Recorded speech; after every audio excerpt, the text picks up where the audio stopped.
Live.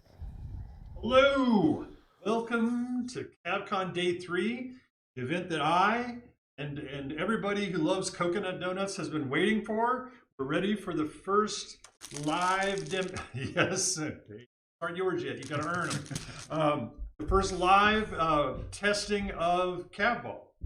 CAVBALL is just a fanciful game that myself and my wife created to play with our calves at home to have fun with, and it's kind of grown a little bit from there. It's basically soccer, multi-ball, pinball, demolition derby, cav. If you could think of a game, it's probably somehow gotten mixed up in this, right? So Todd has decided graciously to accept the challenge of being in this this first open testing. I'm the guinea pig. The guinea pig, yeah. Yes, he is. He is the guinea pig. And you guys are also going to be, as I say guys, I mean that generically. I obviously mean to be inclusive. Anybody who's in the audience, you people are welcome to participate, because we do our activation deck in this game. We see one of these cards right here. Hopefully you can get that out. Joker. That event happens, we're going to turn to the Twitch audience and we're going to say, hey, here are some options. Here's a poll. You guys vote real quick, and we're going to take action based on what's going on in your poll. So some of the things you can do, for instance, is the CAVBALL crowds are kind of a rowdy group. Sometimes they manage to sneak RPGs in past security. Don't ask me how they do it. It's magic. It's science fiction, space magic. So one of the things you can do is you can decide from the audience to attack a cav on the board. That's what you guys vote on. The opponent will pick the model and we'll apply some damage, and the game will move on from there. CAVBALL fans are notorious hackers. A lot of them. They're just terrible. So occasionally what will happen is they'll hack one of the CAVBALLs and cause it to go screaming off with its grab motors in a direction that players don't anticipate. Sometimes the hackers that are in the audience will just reboot the game entirely, and no matter where the balls are on the playfield, they'll just reset the game, kind of similar to its condition right here. Occasionally, when maybe the maintenance wasn't done properly, they can even hack a cav, cause it to act in its the other team's best interest. There's some options. So the idea here is, remember, this is not a polished product. This is just sort of a beer and pretzel game that we decided to make up. If we like it, we'll keep working on it and tweaking it and modifying it with your ideas, with Todd's, with mine, with whoever's ideas. Just make it something that we can all enjoy. Now, as you can see, when you give Cav Boss an idea, he tends to take it to the extreme. So he made this gorgeous board for us to play on. Just, I mean, in the last day and a half, which has gone from chunks of MDF plywood sitting in a shed to this gorgeous board you see in front of you. Todd, what do you think about this? Speechless. Yeah. Absolutely breathtaking. Yeah. Just. I mean, look at it. Speaks for itself. It looks. The group of us here at CAV-CON, we knocked this out in what, day and a half, something like that, and it looks fantastic to me. I'm super happy to get to play on this game. So what we're going to do, like, we're just going to launch into the game. I'm not going to bore you all sitting here trying to explain the rules or tell you how it works. What we're going to do is we're just going to jump in. We're going to start a game. Have questions, put them in chat. Cav will fire them at us. We'll try and answer. And we're just going to have a good time. This is really, literally the definition of beer and pretzels game. Here to have with beer and donuts. Wait a minute, beer and that sounds terrible. Right. Yeah, it's probably pretty bad. Yeah, nobody would ever mix those two, would they? All right, so setup. The first thing we're going to do is pull our miniatures off. Todd's going to play red. I'm going to play blue. Okay, let's get them all off to the side there. And we'll deploy. All right, so we're going to deploy as normal. About the Joker's real quick.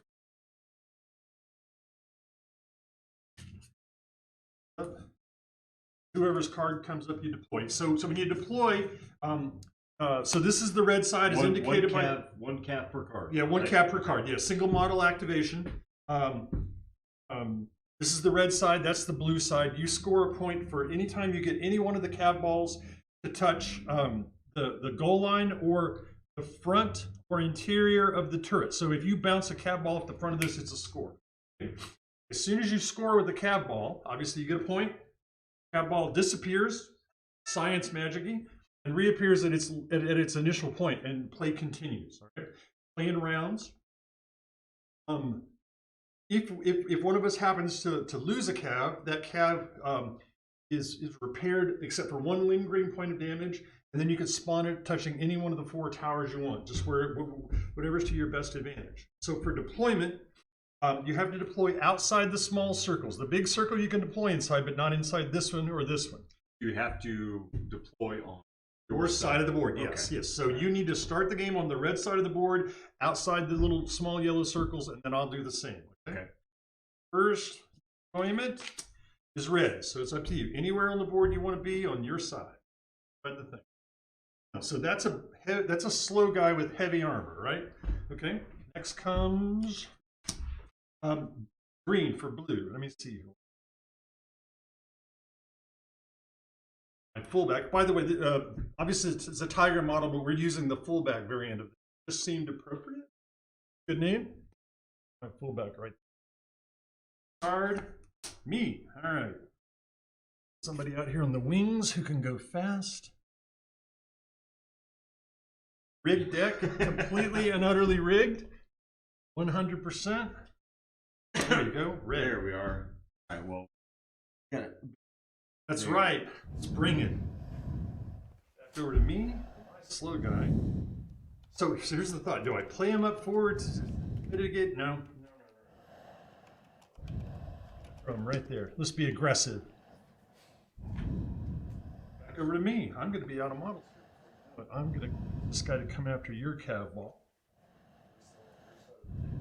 You. Well, got to defend. Oh, yeah. The little guys are good in this game, so it's on you. In fact, I think they're all you. I think. Nope. I got one more. I got one more.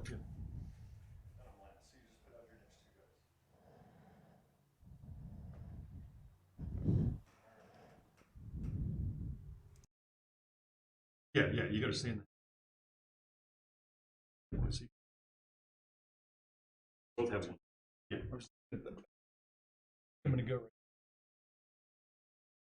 Now I'm going to shuffle in, shuffle the decks back up. All right, so let's talk real quickly about the board. The entire board is in play. You can go anywhere you want now that the game has been deployed. The little, I don't know if you can make it out, hopefully you can on the screen, but these areas that are dotted around the goals, these are minefield, all right?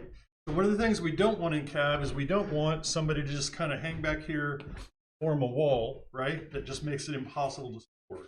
So we put a minefield there that doesn't care who you are. If you start or end your activation in a minefield, you get attacked with a 4-string damage roll. Now, at what point do the particle bolts start trying to shoot you? So here's the deal. All right, the turrets are in start the game in Overwatch. They belong to you. They are your models. You can shoot anything you want with any CAV you want with them. You can shoot from, but you can shoot any enemy CAV. Yeah, they're not allowed to shoot the CAV balls. Okay? They are strength 5. Excuse me. Particle bolt guns. You can overdrive them if you want to. You run the risk of overheat, and if you overdrive and burn out, that turret's just dead for the rest of the game as far as you're concerned. Now here is a modification we made to the Overwatch rules to make it a little bit more of a dynamic thing. These turrets are effing dangerous, I'm telling you, because they start out in Overwatch. They get an Overwatch token. When they fire, they spend their Overwatch token. If I score, if I get a point, you regain Overwatch immediately. Okay, so if my guy comes in here with this ball, finds a way to kick it into the goal and score, not only can you shoot him on the way in, turrets are allowed to shoot the enemy models. Once your Overwatch resets, if you want, when he activates, you can shoot him again, right? So if he went attack move, you could shoot him when he announced attack. He scores, you reset your Overwatch, and when he goes to move, you can shoot him again. Are all ranges standard CAV ranges, right? Okay. So can you hear me okay too? Oh, go ahead. Okay. So the hexes are not exactly 1 inch, but we're just going to kind of beer and pretzels fudge it. So yeah, the ranges are 24 for these guys. So they can probably shoot out to about there. Mm-hmm. Okay. That guy back where he was. Balls bounce off of things the way you might imagine. If you come in at this angle, you come out at that angle, right? If you hit something, let me rephrase that. If a CAV ball comes in contact with a model, a CAV, that CAV takes 1 point of damage. Right? So if you kick the ball into me, I take a point of damage. Turrets are immune to damage. The towers are immune to damage. The CAV balls are immune to damage. Walls of the surrounding area are immune to damage. The minefields are never depleted. You're not allowed to shoot anything except a CAV ball. There's a couple of new maneuvers we made up that are actions, right? So a CAV ball can do a trick shot, which we'll explain when we get ready to do one. Pass, you can tackle, a whole bunch of soccer-like things. But Todd has a basic understanding of those, and we're just going to start playing, and as they happen, we'll explain. Quick question, though. I think I might have asked this before, but you should so choose. So your guns will not engage an enemy model. It's a hard-coded rule. You are not allowed to shoot an enemy model. Okay. We thought about that, and there might be something.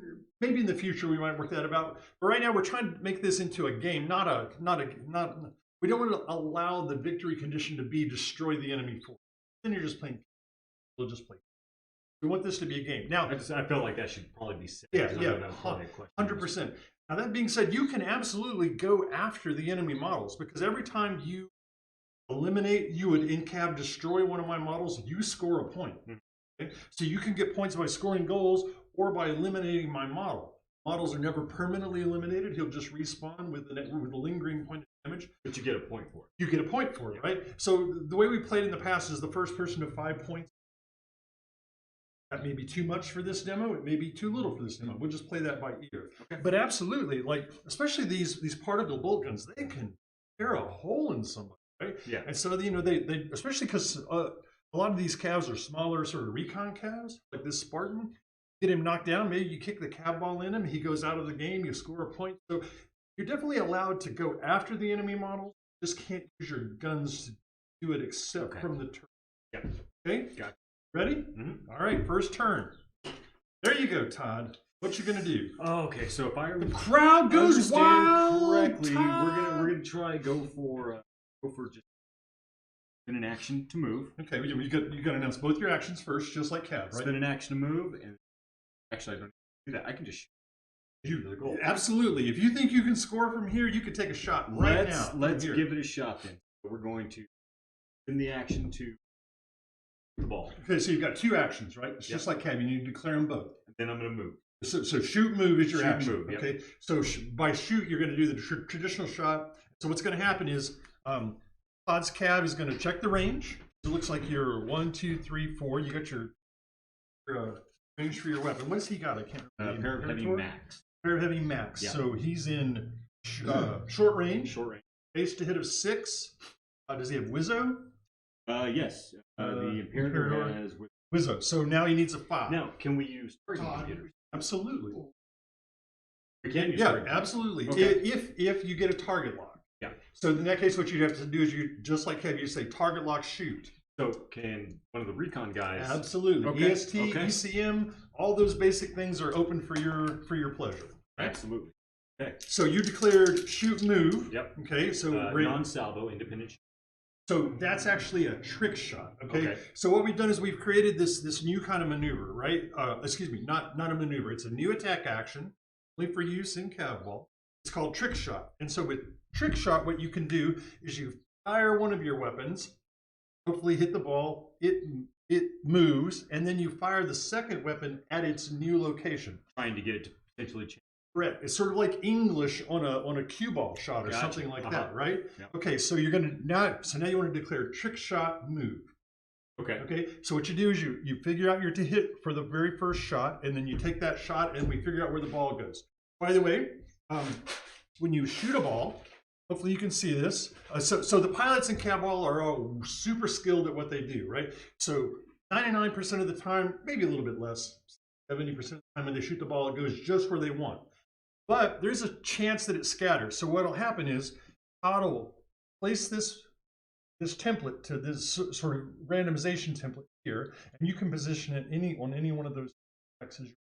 Okay. And after you hit, we'll roll to see whether you true or you scatter off to one side or the other, and then it'll move that distance down whatever path, and then you take your trick shot, assuming you hit in the first place. So will its path of travel always follow a hex line? Yes, always. Okay. Now, the only violation of that is the pass maneuver, but we'll get to that in a minute. All right. So the first thing you have to do is you have to hit. Okay. So got Wizzo, so that'll give me a 5. You need a 5 to hit it with the first shot. And you Miss. miss. Todd, that's it. All right. Now, can we get a new competitor? Just tease. All right. So you miss with the first, but you still have the second shot, all right? Yeah. Okay. So that's the point of having more than one. Yeah, absolutely. Okay. Other than, of course, with the trick shot, you could potentially shoot the ball this way and then redirect it that way if you chose to. Since I already declared a trick shot, do I still have the second gun to use? Yeah, absolutely. Okay. You just missed. Okay. Second shot, 5. So that's a hit. All right. So now what? I want you dice. Absolutely. Hey, you can have the red ones. Oh, you should have the red ones. You were playing red. So I gave you the bad dice. Been foiled again. All right. So now what you do is you take your template and you can. So what you do is you place the template basically away from you on any one of those 3 hexes and direct it. Obviously with the idea that you want to shoot it presumably on the 2 to 5 one. Put it wherever you want. Okay. So you've hit the ball. What's the strength of your weapon? 8. So when you shoot a CAV ball in a CAV ball in the game CAV ball, and you hit, the ball moves twice the strength of your weapon. It's going to move 16 hexes, right? Okay. So it's going to go 1, 2, 3, 4, 5, 6, 7, 8. Oh boy, this is going to get complicated right off the bat. So this CAV ball hits that CAV ball. Now they hit straight on, which means they're going to react. They're going to basically recoil in opposite directions. Okay. So we got 8 inches of movement left, right? So what's going to happen is this one's going to come back half its distance. Okay. 1, 2, 3, 4, and this one's going to move half its distance. 1, 2, 4. So that's the result of your shot, and now you can move. Okay. For 5, I shot, so And you get I one- can use assault. I shot both the weapons. How's it working? Their assault? It just counters Yeah. So for it's running, yeah. yeah, sure. Okay. So it would be 5 would be basically give me 6. Yeah. And since we're on hex sides, you get 1 hex side turn per Okay. instead of 90. Assault's like variable build. Okay. Just a bigger build. Right, gotcha. All right, so now did you turn twice there? and you took an inch First one off? was free. Yeah, second and the second one was cost spent. you an inch Yes. of movement. All right, gotcha. All right, so there we go. Second action. You again. Come on, the red team's on fire. All right, so explain to me kicking. All right, so kicking is just, it's the most accurate way that a CAVBALL player can handle the ball, right? Oh, by the way, that guy's active. Drop a little token there. He's gone. Okay. Right? We're still playing in turns, just like always. Yeah. So basically, to kick the ball, you have to move up into base-to-base contact with the ball. And the ball has to not be in anyone's possession. So if a ball is laying out here with, let me back up and explain. So a CAV can possess the ball. For instance, if this guy still had movement left, he could walk up there and take possession of the ball. At which point in time, he can just continue his movement and drag the CAV ball along with him, dribble it, or he could choose to instead kick it. So the way kicking works is there's no randomization. You pick the hex side you want to shoot the ball down, and it moves 4 times your close combat value. Okay. Okay, that's a big beefy boy, as I recall, right? But he's already activated, so you got to pick somebody else. Yeah, somebody new. Okay. So yeah, what you would do is move up to the ball. You would declare something like move kick. Okay, so move and kick. Which is well below his movement value. Now, if you wanted to, what you can do, so you automatically take possession of the ball. You can finish your movement and kick from the ending point or anywhere in between. You could kick now. You could. Oh, okay. You could move a hex kick and finish your movement. You could finish your movement and so kick. he's moving, taking possession of the ball, carrying it with him, and then kicking. Yes, if that's what you choose to do. Yes. Okay. Well, let's go ahead and try that then. So he used 5.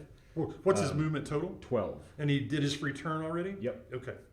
So he's that got would 7 give him left. 7 left. Yeah. 1, 2, 3, 4, 5, 6, 7. Okay, so he's going to go right by there to there, you said, right? Yeah. Okay, now as you're moving, you can, if you choose to, once per move, position the ball anywhere around you on any hex side you want. Now, obviously, you want it in front of you because you're going to try and score here. Yeah. I'm assuming, right? All right. So All right. you put that in front, and now you're going to kick the ball. All right. Now my guys are on Overwatch, and they see the kind of chicanery you're doing. Mm-hmm. So my turret on the actually probably no just you might score.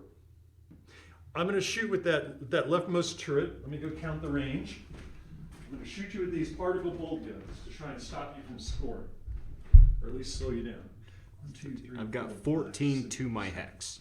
9, 10, 11, 12, 13. Yes, 14. And the CAVBALL provides -1 cover. So since my line of sight will cross the CAVBALL before it gets to you, you're going to be 1 point harder to hit. Mm-hmm. Okay. Okay, let me get over there and make a roll. You said it was 14, so 14. that's Be long range long for the range. particle bolt guns? Yep. All right.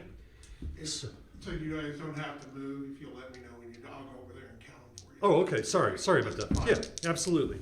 All right. So range 14, long range, base of 8. 8. Right? Mm-hmm. 9 because of the CAVBALL. it I'm not overdriving yet. Okay. I want a little higher value shot before I overdrive. So I've got 2 strength 5 particle bolt guns. Could salvo them down to 9? Or no, it is Salvo a 9. them down to 8. Yeah. I'll take the 2 shots at 9. Okay? First shot. A crit! Oh. Yes! I'd ask you to high five me, but I don't think you're in the mood. All right. Did you see? So you still, rigged it all. you still get your 3rd dice. Absolutely. Okay, It's go CAV. for it. No, Here we hey. go. All right. Come on, There's baby. Yes! There's a high five. All right. An 18 crit with the first shot of CAVBALL. On a That's it. recon. All right, I'm retiring. That's it. I'm just going to retire my laurels. Freaking awesome. All right. Oh my god. So there's a strength 5. Strength 5. And that was only Thank the first God one. I didn't overdrive them, right? I Holy would have rather crack-a-mole. overdrive them. All right. So I've got a strength of 5. I needed a Needed a 9. 9. So I've got 9 over. So Yeah. it's a total of 14. What's your armor? Armor is that's 5. That's the growler, right? Armor of 5. So you're looking at a margin of 9. A margin of 9. Oh, I forgot to get a cheat sheet. 9, I believe, is pull it it's up. 2, Sure, got it here. 2 with suppressed and a piloting check at 8, if I recall correctly. I think you're probably right. Here's my cheat sheet. Let's get it open. It was almost a crit on the first roll. Almost. Holy crack-a-mole. All right. You don't have reinforced, do you? No, not a No growler. reinforced? Okay. Nope. No All right. reapers. No reinforced. All right. So that's 2 points of damage. Oh, yeah. You get the shiny things. Here you go. Deploy that for me. Mark it properly, of course. Now, here's something I forgot to mention at the beginning because there's a lot of rules that we're not going to talk about. Those are the most recent ones. Perfectamundo. Saved by CAVBALL, as always. CAV pilots are immune to the suppress condition. Okay. It just gets too complicated. We tried playing with it in the playtest. Especially a game where you're trying to drive and a there's ball. people everywhere. It's just too much. So they're just elite pilots. They don't care about the suppress condition. And it's really rare for you to get knocked down, but you can be knocked down. So your pilot check is 8. 8. You're good. Made it. Okay. Like I said, you're an elite pilot. All right, so you took your damage, right? You got that marked.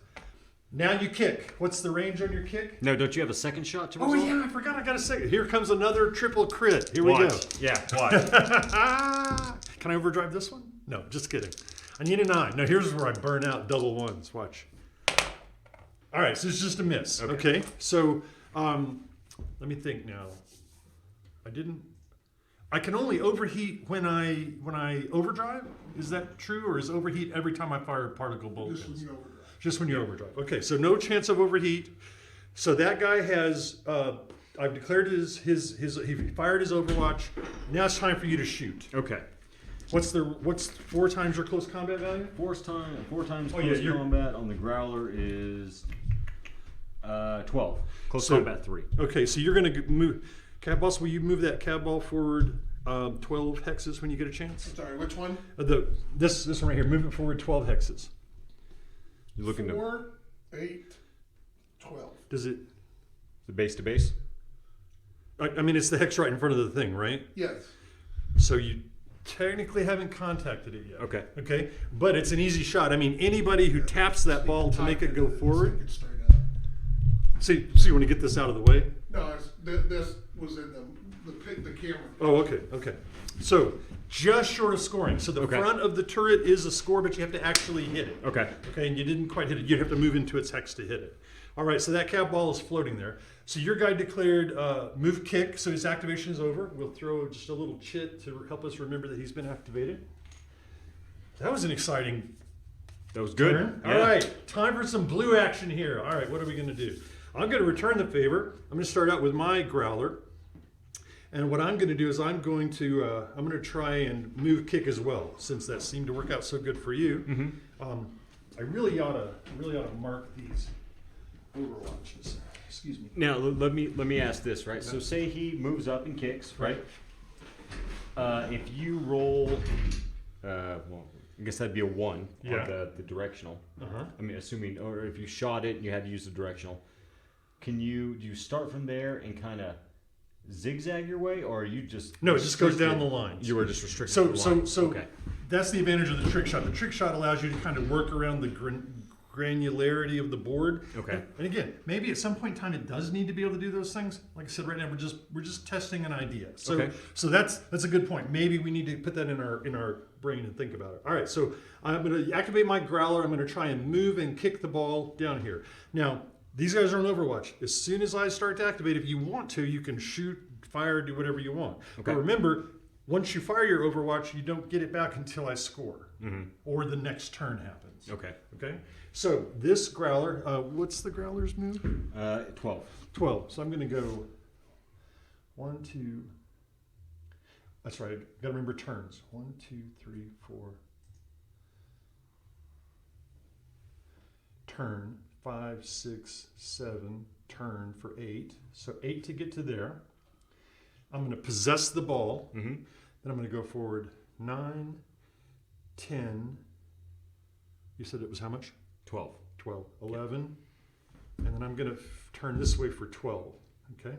Now I'm going to come up short as well, but having the ball deep in this territory makes it very likely I'm going to score. All right. So at any point in time, you can declare Overwatch if you want. I don't want to get any very close. Bad things happen to people that get close to the turrets. I don't think I'm going to be nearly as lucky as you to roll on the turret. But that being said, You're going to Overwatch? might as well. Okay, which one are you going to go with? That one. All right, so the Closest range is 1, 2, 3, 4, 5, 6, 7, 8, 9, 10, 11, 12, 13 to get 13, so long range. So long range, you basically, it's 9. It's 8, just, yep. Or, it's an 8 oh, because you have plus the ball in cover front of from you. the ball. Yeah, right. right. Okay, so 9. So you need a 9. I'm going to salvo to drop it to 8. Okay, salvo to drop at 8, overdrive? Yeah, why the hell not? I love it! Oh, actually, I don't love it, but pucker time. Now, Miss. Okay. now so because of overdrive, you overheat on a 1. yeah, and because there's 2 guns involved, it's a 1 or 2. Yeah, okay. Yeah. Because I fired more than you're one. right. 2 guns. And he it's done. overheats. All right. So that just means you're out for a turn. So we'll Yeah. just drop a note here that this guy's overheated. Todd, you don't have to take it easy on me. It's okay. No. My idea behind this is the first try. time I'm Yeah. playing it too. Let's try every possible throw scenario it out there and in see the what wind. happens. Yeah. Okay, so now I'm going to kick. Oh, and because I kick, I don't have to. I probably should have declared trick shot. Trick shot would be better because I could have shot it in there. But I declared kick, so I'm just stuck with what I got. So I can send it down any hex side I want. So I guess I'll send it down this one. And you said that it's 12? 1, 2, 3, 4, 5, 6, 7, 8, 9, Yeah, strength 10, 3, so 11, it'd be 12. So the ball hits there. The mines ignore the CAV balls. They only interact with models. All right. So my guy has activated. All right. So now we go to the next card. Oh, red. All right. So I got some thinking to do here. So what I'm thinking, and again, because this is a beta test, we'll say. Yeah. So my thought are, I know the Spartan is quick, so Yep. I might be able to use the Spartan and just quickly go and take possession of the ball. However, do I want to risk mines on a recon cap? Well, because it stopped in the very edge, you could go there, and yeah. possess the ball and not get mined. Yep, and then run away with it. Or do I want to spend my action to maybe have my dervish with a long range shoot it that last hex to get that scored point. Literally. So- I mean, I don't think there's any way you can't score, except if it were to deviate down that line right there.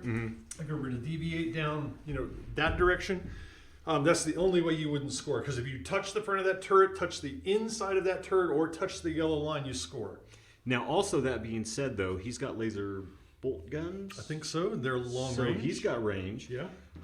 So I think I'm going to play it safe right now, and I'm going to activate the Spartan. He is going to move and shoot the ball to try and get it to smack into the turret. Okay.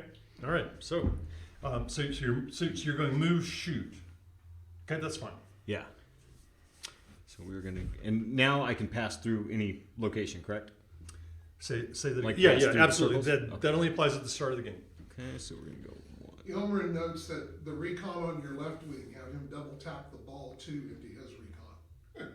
Double tap the ball to. Yeah, yeah, absolutely. You could Which definitely one? do that. You mean over there? Are you? Oh, use the ball as the weapon. Yeah, Okay, I got you. Yeah, that's the yeah. way to. That's the way to cause damage. Oh yeah, that's how you have the recon on your left wing, double tap ball 2 into his recon. Yes, so. Oh, ball 2. Okay, Yeah. I got you. Yeah. Let's see. So that was a free turn. That's a 1, valid 2, tactic, 3, 4, 5, Ilmarin. 6, 7, Absolutely. 8, 9, 10, 11, 11 or 12? 11. All right, so I'm there. And you're gonna take a shot. And I'm going to take a shot. Well, yeah, 2 shots at the ball. Okay, so but yeah, absolutely. 1, 2, 3, 4, 5, 6, 7, 8, 9, 10, 11, 12, 13, 14, 15, 16, 17, 18, 19. Looks like 20. 20. So right at medium range. Okay, so a base of 7. Yeah, and he's got no Wizzo or anything. Okay, So it looks like straight 7. 2 shots at a 7. Trying to kind of keep it in that corner right there because the camera will show Oh. up the dice roll. Yeah, if you roll right This one? here. Right yeah. in there. Okay. All right. Shot at 7. Score! Got As long as you don't deviate to the right. Yes. Overexcited fans. All right. So then we still have to range roll. We still have to roll one of these. You still have to roll for scatter, right? Okay. So this is your. So as long as you don't roll a 6, this is a score. Because Okay. if you roll a 6, it'll go down this line and hit the wall and bounce off. And watch my luck. No, it's 2. It's a Got it. score. Okay. Goal! All right. Red scores the first goal. 1-0. The fans go wild. I win. 1-0. That's it. All right. So the cat ball that just scored automatically reappears right here. So that'd be a really good tactic too. If you've got almost a sure thing with the score, you Yeah. position another cav Yep.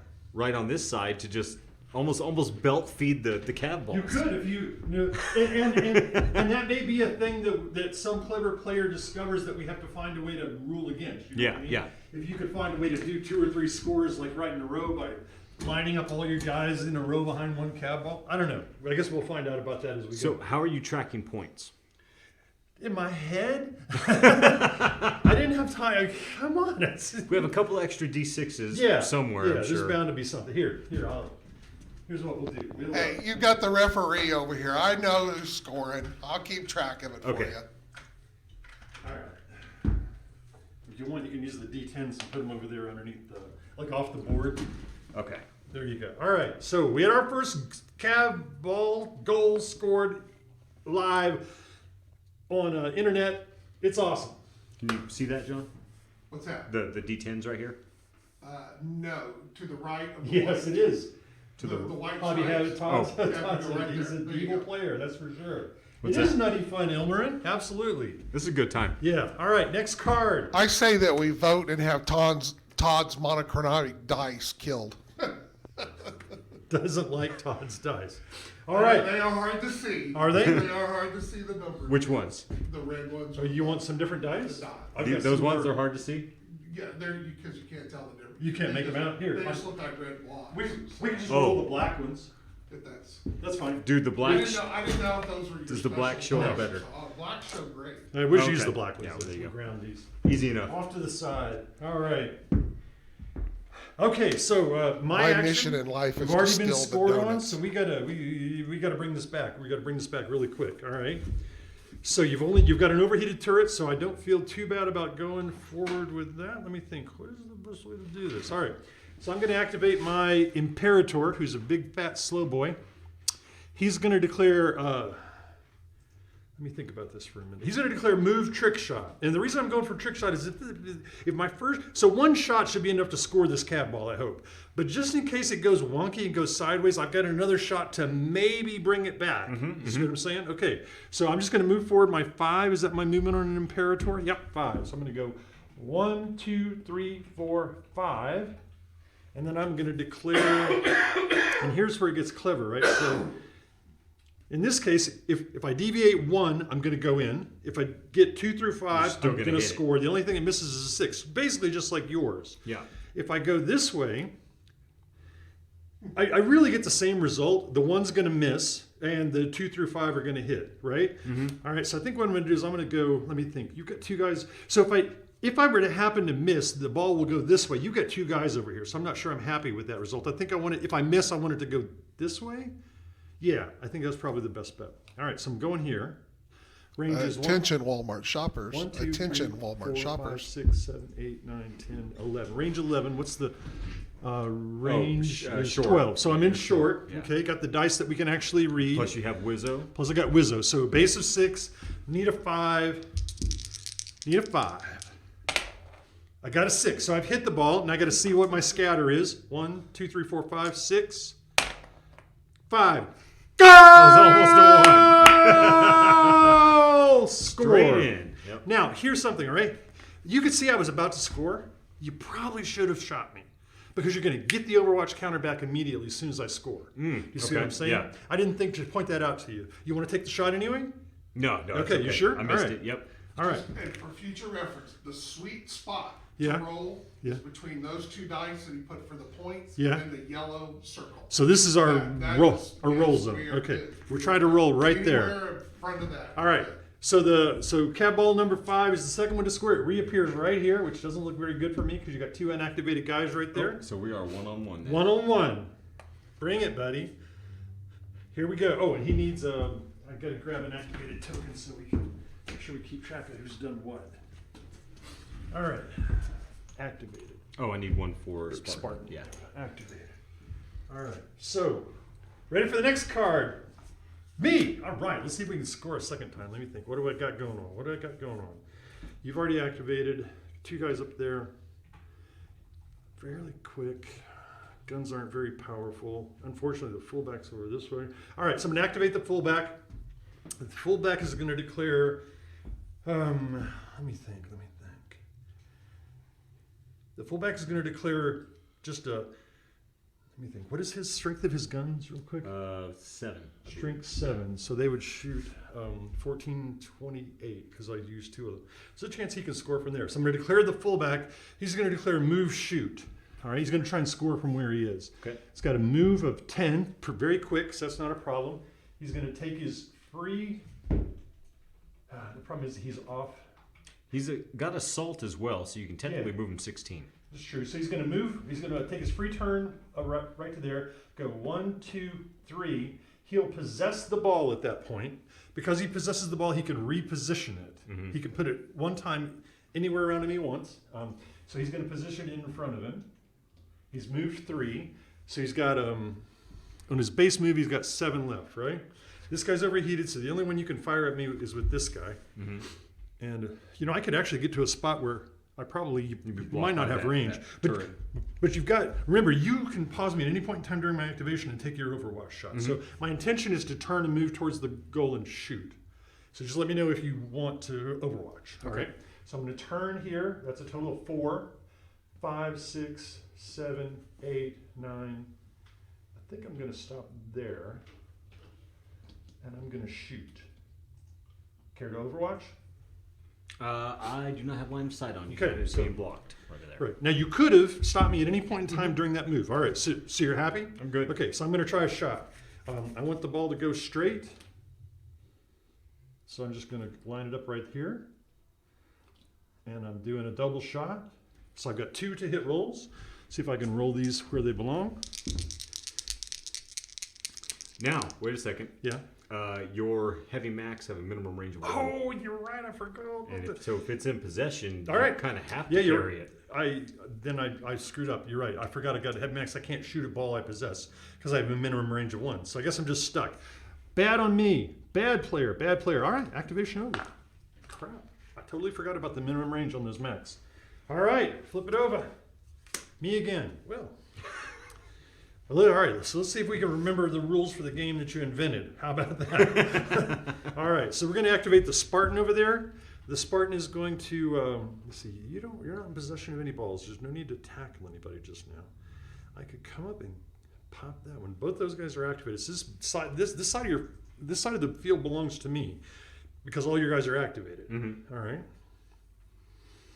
Let me think about this for a minute. What's my move on the Spartan?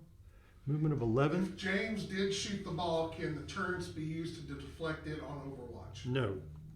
The answer is no. Turrets can only shoot the players, the CAV models. 11 you said, right? Mm-hmm. Okay. It's more than 11 to get down to here. I can't possess that ball from there. But I think what I might be able to do is come up and take a shot at it. So I'm going to declare with the Spartan move shoot. And I've got LBGs, right? No minimum range? Yes, small, Okay. light Yeah. RPGs. All right, so I'm going to move up here as close as I can and take a shot and try and score 4 from where it sets. 1, 2, 3, 4, 5, 6, 7, 8, 9, 10, 11. And then I guess I'll take my, well, I got forward. It doesn't really matter. Yeah, I'll just move 11 to there so I get in line with it. Then I'm going to move your activated token out of the way. Lay down this template. See if I can get a line that will. So that line is going to miss. Actually, I don't think this is a good spot. I'm not sure I can score from here. But that's okay. Draw a trick shot. Well, I already declared shoot. Oh. So yeah, there's no way for me to score from here. But what I can do is I can cross the ball so it's right in front of your goal so that another one of my guys maybe has a shot at it. Mm-hmm. All right, so I'm going to try and shoot it with just regular shots, no trick shot. Miss. Well, nothing. That's it. End of my turn. Activated. How about that? All right. Good Lord. This is not Riz Imperator's unhappy. Activated. All right. Blue. I'm cheating like a pro. There's no doubt about it. I just got this deck stacked to I'm going to go get a drink. Let me know when you're done. Go for it. I'll just score a couple of times. I'll call you back here in a minute. All right, so I'm going to activate the Cougar. The Cougar is going to move up and possess the ball. Cougar's movement is 11. So he's just going to go free turn 1, 2.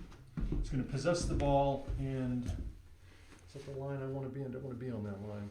He's going to possess the ball and go 3, 4, 5, 6, 7, 8.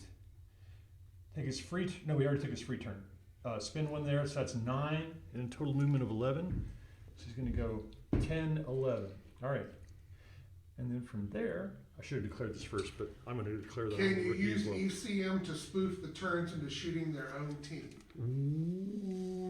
That's probably the sort of thing we should put in the That sounds Joker like that sounds like a activation. hack, yeah. Yeah, so that's a thing to put in the list of our hacks. So, great idea, whose ever idea that was. All right, and then I'm just going to shoot the ball. All right. See, light laser bolt guns. So I think that's it's regular Cougar. So, Right. I'm sorry, mediums. So that's going to be a 16. So I've got a range of 16. Range of 16. Yeah, Okay, sorry. Gotcha. I That'd definitely just should be declare a trick shot. Basic 6. Yeah. Yeah. Oh well, it is what it is. I missed. Krugerrand says he apologizes. All I'm doing is thinking of a way to cheat. No. This is CAVBALL, where cheating is sort of encouraged. All Kinda right. mandatory, So yeah. I missed the ball. Yeah, stuck where I am. Get an Okay. activation token. Bad shots all around. All right, what do we got next? Red. About time. All right. So we got fullbacks, right? Yeah, fullback there in the center. So if you want to take the ball away from somebody who possesses it, you have to tackle them. That's what I'm looking at. Okay. Is this close combat? You know value? what? Yeah, I mean, short of my Cougars actually got the strongest. Close Yeah, it's kind of combat weird, ability. isn't it? Because the Macs are not very good in close range. Yeah. If this were a real game, like a purchase or a production game, can I'd you- probably make CAVs for it. Can you control 2 CAV balls? No, at once? only one. Okay. Okay. Oh, because it take. Yeah, I guess that makes sense. You can only take possession of one ball at a time. Ancient Rock saying, I agree completely. What the hell? The screen behind us has got fans. I love it. You're behind us. That's awesome. Shit. Okay.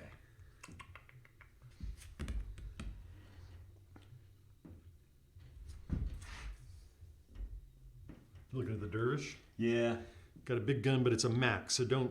So be careful about possessing the ball. You can't shoot it. Somebody made that mistake already once this game. Yeah. All right. So, well, trying to block you from doing your thing there, but I think I'm more worried about just taking the ball away at this Okay. point. So I think he is going to free turn. Okay. 1, 2, 3, 4, 5. So now we're going to. So you got to get to me Yeah. to take the ball. Oh, not the ball. It's close combat, basically. Okay, so I got to So- get base to base with Yeah, you. yeah, you got to get to me. All right, so I was what right there. Yeah, I think so. So 1, 2, or sorry, yeah, one. First one's free. So Right. 1, 2, 3, 4, 5. Right. Of Okay.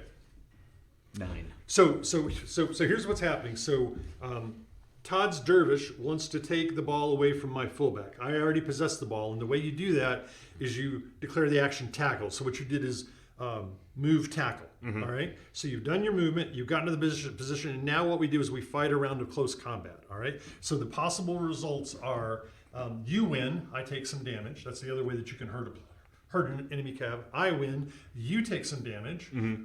We tie. Oh, by the way, whoever wins possesses the ball. Yeah. And if we tie, we both take a point of damage and the ball squirts away in a random direction. Okay. Okay? So it's just a regular close combat roll. So in that case, it's going to be 2d6 plus. I need to get out some more dice. Yeah, your let's see what it was. Fullback. Yeah, I'm a fullback. So your close assault is 3. Yours Mine is is 3. So it's straight dice. So it's really just straight dice. Straight dice. Here we go. I got a 10. 6. All right. You win. So now we need the Yeah. combat. Is it? John does the margin between the two. So the close combat uses just the regular damage chart, and the MOS is the difference between the two rolls. Yes. Okay. And So then you add that to your RAV, and is that the way that works? No, because your close assault is added to your dice roll. Okay. So if you're both a So, 5, so it's just a roll. whatever it's that just number whatever is, the margin and then is. what that difference Is the MOS on the is chart. MOS. okay. Okay, so I rolled a 10, you rolled a 6, MOS of 4, 1 point of damage to your guy, and a pilot check at 6. Okay. Okay. So, So I'll need you'll 1 need point. And you're red. Yep. I'll And flip that pilot over. check at 6. Made it. All right, you're good to go. So this is your damage right there. And I retain possession of the ball. Yep. Okay? And Now- now you declared move tackle. So this is, again, this is where we're kind of bending the rules to keep CAVBALL very dynamic. If you had won the combat, you could have kept moving. Okay. But because you lost, you're stuck where you are. Okay. Okay? All right. Next card is red. Bring it. I would hope so. Yeah, because most of them are left are red. All right. Strength on those is actually. Good Lord, Krugerrand he's designing a game in chat. Way to go, Krugerrand. I want to play your game. All right. So I think we are going to move, take possession, carry it forward to because he moves for 11. You don't have to declare where you're going. Yeah. And then I'm going to turn and shoot it. Okay, that's fine. That's Yeah. all you got to do. Since he's got You really just visual, have to say move shoot is all you Okay, got to do. move, shoot. Now move shoot is not move trick shot. Yeah. Okay? Yeah. you're- I'm trying to line up a straight shot. That's And I fine. think he moves. And the advantage of doing a regular shoot, 11. and I don't think I explained this very well in the beginning, is when you fire both your guns, you just make 1 to hit roll. Okay. Yeah. Okay. Whereas trick shot requires 2 to hit rolls. Joker, Joker, Oh, yeah, it's coming. Joker, It's coming. Joker. It's coming. See, the problem is, I mean, it has to happen, right? There are 4 cards left and 2 jokers in the deck. This is probably going to happen back to back. All right, so that's where you end up with your. That's where I your end ball. up. You know, take a shot. Yep. Take a shot. Okay. No wizzo, nothing like that. So Right. straight 6. You're point blank. Oh, we get point. Yeah, blank? absolutely. This is CAV. Oh, it's point blank. fives. It's very easy to shoot the ball you're possessing. Now you could have instead kicked it, right? Mm-hmm. Just depends on what you decide to do. All right. Yeah. So you need fives. Absolutely. You need a 5. So Got you it. hit. All right. So what's Strength 4, so it would go 16. total of 16? Yeah. Mm-hmm. Let me go move this. All right. So it's going to go 1, 2, 3, 4, 5, 6, 7, 8, 9, 10, 11, 12, 13, 14, 15, 16. All right. So it ends up in the second row of the 8. Yeah. Right there. So hypothetically, if I had declared trick shot, once it landed there, I could shoot it again.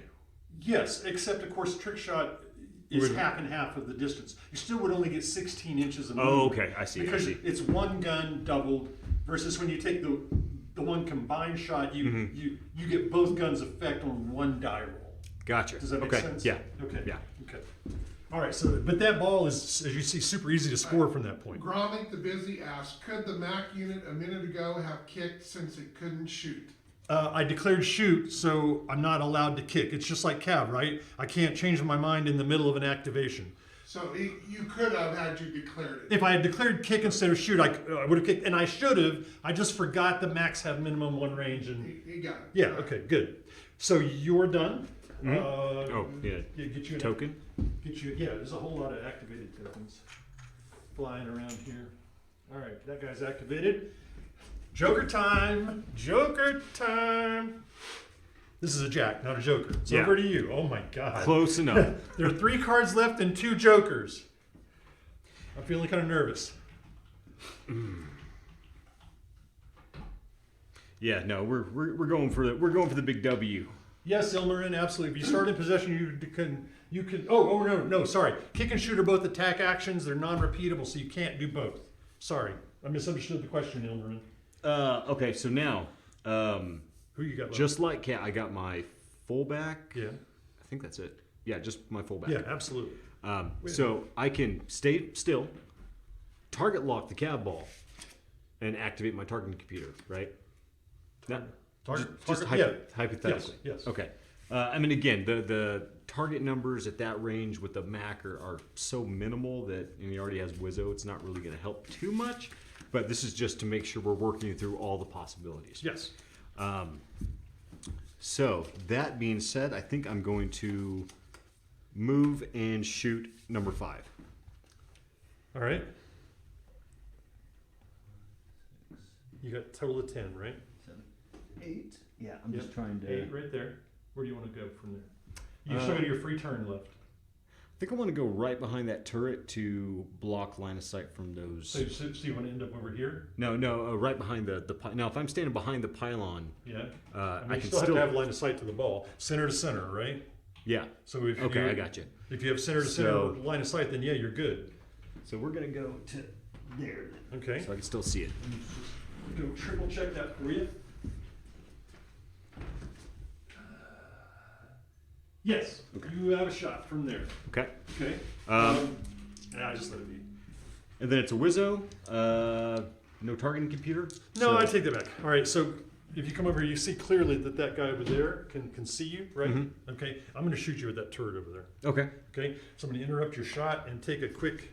And what the heck? This is CAVBALL. I'm going to overdrive. Let's just see how it goes. There you go. Let me see what we Okay, I'm got. starting to get warm, so I'm gonna take this Yeah. hoodie off. It's finally. All right, so I got a range of 1, 2, 3, 4, 5, 6, 7, 8, 9, 10, 11, 12, 13. Range of 14. That's going to be long range, a base of 8. You don't have the CAVBALL, so no cover, so a straight up 8. All right. You okay if I roll while you're over there? Yeah. All right, so I need an 8 to hit him. I'm overdriving my particle bolt guns. We pray we don't roll double ones. Right here. Yep. I got a 10.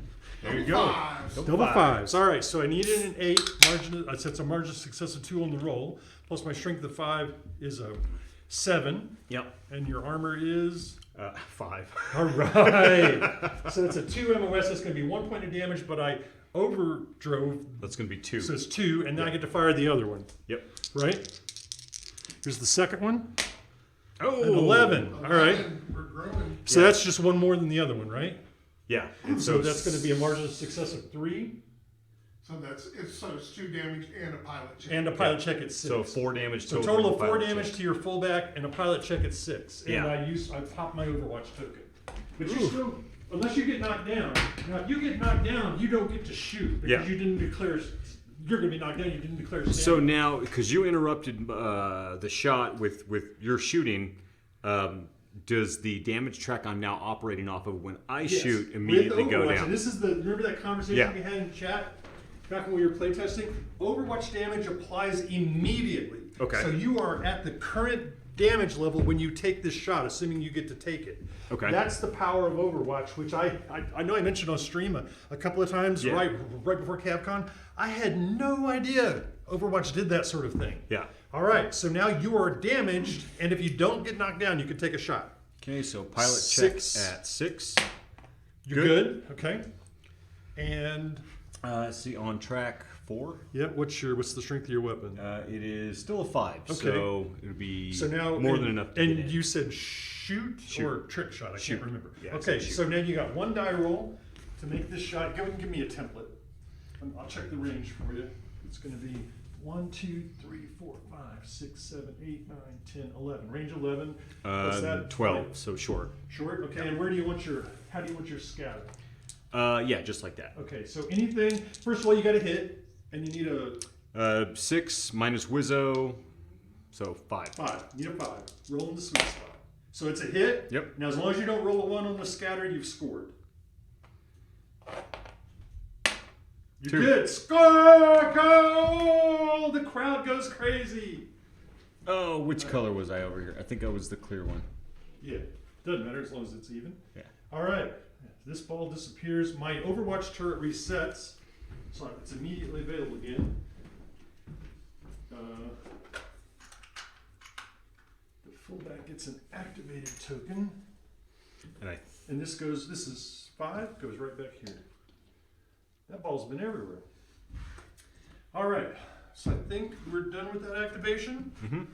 All right, 4 cards left. Do you still have a guy that hasn't activated? Oh, no, he's activated, but he doesn't have a token on him. You said there was 3 cards. And then Yeah, I think somebody Yeah, just didn't have it. probably got the 2 decks. I should keep them separate. I probably slid them together by accident. So this guy's activated. So my Dervish is the only guy that hasn't activated, right? Yeah. Okay, so it's just, I should have a green one in here. For some reason there are 2 green ones in here. All right, so 2 jokers and one guy for me. Here we go. We'll shuffle those up real quick. You want to cut? No. Okay, so Joker! There we go. All right, finally. So we need a poll. All right, so here's what happens when we get a Joker. John is going to put a poll up in the Twitch chat. You people take a look at the options, vote on what you want us to do, and this is. Let me make sure I get this straight. I'm green, so this Joker's against me. So they'll pick what they want to do, and then you get to apply the effect the way you want. It could be you take over the Dervish. Is there a red Joker in there? There is a red Joker. Okay, in there, okay, so that keeps so it simple. In fact, it's very close.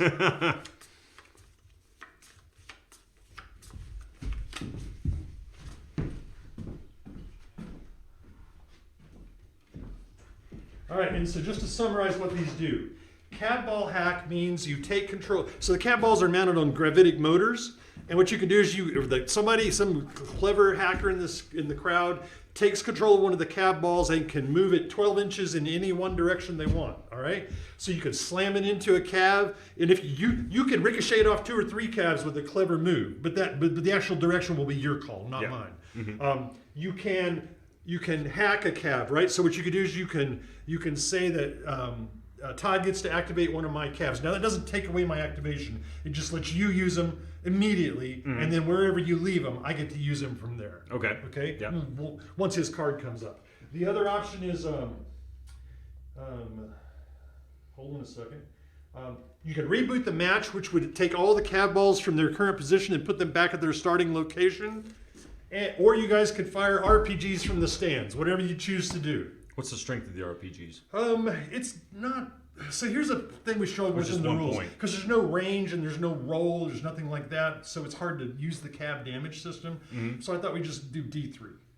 Okay. Just D3 damage to whatever CAV gets. There's no chance of missing. We don't want the fans to miss, right? Yeah. That would be terrible. How do they All pick right. what cab takes the damage? You get to pick because it's Oh. my Joker, so Oh. you get to choose. Be still my heart. Yeah, absolutely, absolutely. In other words, these are your fans that are decided to take the match into their own hands. That makes a lot and more do sense. something horrible to me. Okay. All right. All right, just a minute, because we are going to have to redo the poll. That's fine. That's fine. This is all learning. This is Apparently the, polls don't work the way we thought. well, but I used the titles, but apparently maybe hack is a banned word. Oh, they don't allow the word hack. So- All right. So it's CAVBALL is banned by Twitch already. It's a terrible thing. Oh my gosh. all right. So All right. So while he's doing that, what do you think? First impression. It's fun. I think it's a Yeah, hoot. it's fun. Now there's still some wrinkles to iron out, and obviously learning the game. Like any new game you ever play, Yeah. just right starting, you're like, oh, okay, oh, wait a second. But then your brain starts to click and you're clicking like, how on the it. heck You're like, how take can I these? do this? Yeah. And I mean, this is a good looking. That Yeah. looks good to me right little there. skirmish. Absolutely. And you're leading. God bless it. Where's- And your fans are. Well, come on, blue fans, rise up. Let's cause some mayhem. This is like the ultimate red versus blue. Yeah. This needs to be Blood Gulch Arena. Yeah. Okay. You never, I take it you never watched that show. I have not seen that show. Oh, okay. No, sorry. Well, to anybody out there who's a red versus blue fan, this is now Blood Gulch Arena. Oh, okay, I'll go for it. The winner gets a drop. No, winner gets the coveted coconut donuts. God bless it, you're ahead. You cannot get my donuts. okay. So we should have a new poll started. Okay. So All right. why is it keep deleting messages, you stupid thing? I don't know.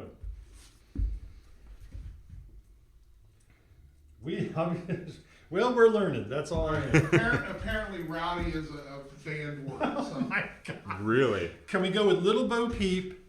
Let me think of what else is innocuous. Teletubbies. No, it's probably How can copyrighted. it? Yeah. I don't know. How can it not like what's wrong Fluffy with bunnies. rowdy? R- Oh man, let me look here. Seriously. And this is the exciting part. We want the audience to decide what mayhem happens next. That's okay. We'll get this ironed out. This will be all right. So it doesn't like rowdy. Okay. So we'll just how about just crowd? Maybe Okay. We'll just go with There you go. Crowd is the one that says that they attack from the stands. Good grief. No, it was hack you were trying to find an alternate for, right? Right, well, I got the hack out of there, and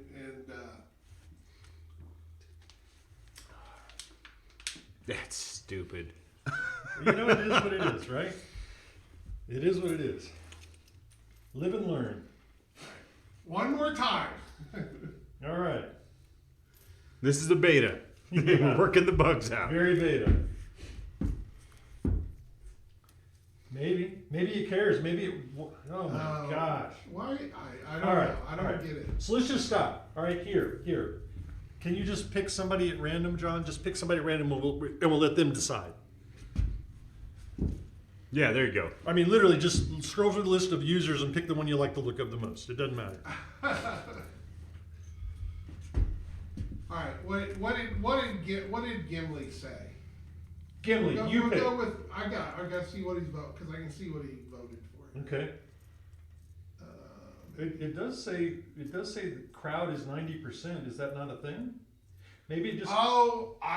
My bad. Okay. It is counting. Okay. Because I clicked the button so that it deleted what they voted. Oh, so okay, it wouldn't okay. do the deal. So the Okay. crowd wants to launch an RPG at something. So is that what you got? It's a cloud of RPGs from this app. Okay. So yes. So we got it here. All right. What are the results, It's Cav? my bad. It's the crowd. It's an RPG. So Okay. basically, a swarm of red fans stand up in the clouds that take out their shoulder-fired anti-cav missiles. They somehow snuck through security, and they're launching an attack at which blue cav? Oh, the dervish. It hasn't So the activated. dervish yet. that hasn't Yeah. activated. All right, so just D3 damage to my dervish. D3. So 1, 2, 3, Yeah. 4, 5, 6. Absolutely. What'd you get? 4. So 2. 2 points of damage. And just as this swarm of missiles come out of the crowd, slam into the dervish before the pilots ever even had a chance to activate. Sorry about that, That's crowd. My small mind could not comprehend All the right, software. so here we go. We got 2 cards left. Let's see if the red fans will rise up and represent. No, I'm sorry, they already did that. The blue fans. Yes. All right, John. We need another poll. Let's try this again. Oh no, not another ball. Yes, come on. Oh, What are we not gonna another do? What are we doing? Okay, so let's go here. You want to go and shuffle those up because we know what's next. Yeah. Okay. So now the blue fans, seeing the chicanery, the just downright cheating, the steel chair action that came out of the red fans. He's got a steel chair. Yeah, literally. Have decided to take matters in their own hand to get some revenge.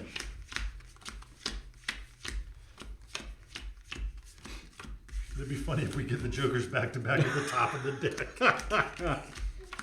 All right. At least it's easier to put the words in now, so that part. Okay, good. Looks like we're going to end up rebooting.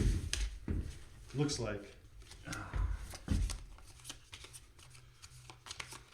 Some hackers, the blue hackers have gotten their fingers into the system and are getting ready to fix things for us here. I think that's what it looks like to me. Oh, maybe not. It's close. I think Reboot's trying to come in here. All right, just let me know when you made a decision, John. I guess I should really turn this on my phone too. Yes, you can read the Yeah. chats. Oh no, there's a fast attack coming in. CAV attack's building. It's growing. That would be all right with me. All right, we're gonna go ahead and close it, and it was close. Yeah. Almost CAV attack. What'd we get? Oh, wait a minute. We've got a late vote coming in. Are you gonna get us? You gonna get us turned off? Turn off. We're banned now. All right. We're gonna close it now. We think we've got everybody in here. So we're gonna reboot. And Reboot is the All winner. right. So in defiance of the just outright just raw power of the red fans and their snuck-in RPG launchers, we've hacked the systems and we're resetting all of the CAVBALLs. So all the CAVBALLs immediately power up their gravitic motors and drive themselves, fly themselves, however that works, right back to where they started from. And so now we continue play. But there was so the dervish still has to activate, right? We know the dervish has not activated. It's the last thing Correct. of the first activation. Yep, for the first Okay, turn. right. And so then in the upcoming turn is going to be your overheat turn that you lose. Because remember, you did this this is the first turn. You have to lose an activation, right? Yeah. Wait, did I score since you got that? I think I scored before that, didn't I? Because you overheat when you're shooting me right before I scored, right? I don't. Yeah, I think so. Yeah. Okay, so you don't lose I an think I entire need turn, to you just add lose a one fifth opportunity option, to shoot. which So is if I were to nuke 'em from score, orbit. normally he would flip back, but because he's overheat, he won't. And so so that's your thing. You don't have to actually go an entire CAV turn. So if you score again, right, if I were to it score resets. right now, somehow that would count as you having missed your opportunity to fire. Okay. Does that make sense? Okay. So we've rebooted. The dervish is the only one left to activate. I feel like the only chance we really have here, I'm going to have him possess the second or ball number 2, and he's going to try and what's the strength of his mech? Is it a 7? It's a heavy, so 7. Yeah. No, it's an 8. Oh, 8. Oh, it's But he's only got piercing. 1, so Yeah. he can only move 16.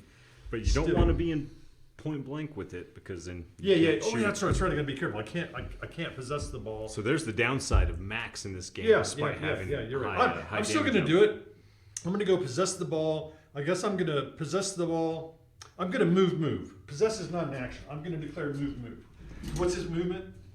Dervish is 9. Okay, so he's going to take his free turn. He gets 2 of them because he declared move. He's going to go 1, 2, 3. Let me think about this. Now I'm in line with that thing. He's going to go 4. He's going to possess the ball. He's going to put it in front of himself. Take his free turn for his first free turn. He's moved a total of 4. Then he's going to go 5, 6, 7, 8, 9. You said his move was 9, right? Yes. I don't want to get too much, or do I? Those guys can't kill me, surely. The one's overheated, so yeah, this is my chance to get in close. So I'm going to go 10, 11, 12, 13, second free turn, 14, 15. So you're double moving. Yes, I Okay. declared move. Mhm. 16, 17. 18. Right. Yeah. I'm trying to decide which way I want to be facing. I think I'm going to Don't worry, Huntsman, I got you covered. You're Just right good. there. I'm gonna go right there. All right. So that guy's activated. So that's the end of the round. So now we pick up all the crazy activated tokens. Oh, and I gotta bring my damage with me from your damn fans. That's the only damage you took. Yeah. That's I'm over true. here getting shot to hell. Hey, my turrets are bad A. All right. So, ready for the, is this guy still overheated? We Oh, got shit. both of our things. All right. Ready for the first one? Yep. Da-dun, da-dun, da-dun, da-dun. Blue, me. All right. Well, guess what? I'm going to activate the dervish. I'm going to try and freaking score. So it's 2-1 Todd, right? 2-1 Todd Yes. right now. Right. So I'm going to declare move kick. Okay. Don't forget you've got Overwatch over here if you should decide to use it. Now, because everything's reset, is that overheat gone now? Have you missed a firing opportunity? Yeah, let's just say it is. Let's make the. So what I use is I use these to represent that you're eligible to fire, Oh, and then I take them away when I fire. So if that's you look eligible down, to yeah, this is fire. eligible to fire. So we went ahead and counted that as your chance at the end of the turn. You did your overheat thing. Okay. Okay, so that's it for that. Close enough. So I'm going to activate this guy. He's going to So declare. He's gonna shoot you. Okay, you want to do it right now? You want Do to it. see if I'm going to move any closer? Remember, you can pause me during the middle of the move and say, I'm shooting. Well, you have a kick of 9, so that's range 18. But I'm not positioned properly. I have to move. I mean, right now, if I were to kick, I think I'd rather hit you straight I on. mean, I guess like I could send it here, but here doesn't score, and I could send it straight. That doesn't score. I've got to reposition myself to have the right angle. So I might get a step or two closer, or you can shoot now. It's up to you. He's on track 2. Dervishes are not terribly durable. They are so not. he's gonna fire an overdrive on you. All right, here we go. 1, 2, 3, 4, 5, 6, 7, 8, 9, 10, 11. 11. So So, that's medium range. Medium range. CAVBALL's not in the way right now, so it's just straight up 7. Sevens. Need a 7, and are you gonna OD? Yeah, you're gonna overdrive, and I'm gonna do 2 shots. Okay. Roll it in this area so we can see what happens. Yep. Hoping for a miss. 7s. Miss. You missed. Second one. Second shot. Come on, baby. Low numbers. Low. Yes. Oh, double and ones it's on an gone. overdrive. Is it auto, John? If you roll double ones on an overdriven shot, you lose everything. You're done. The Yeah. games are done. Does the turrets That come off turret, or no, no? I glued him down so I wouldn't lose him.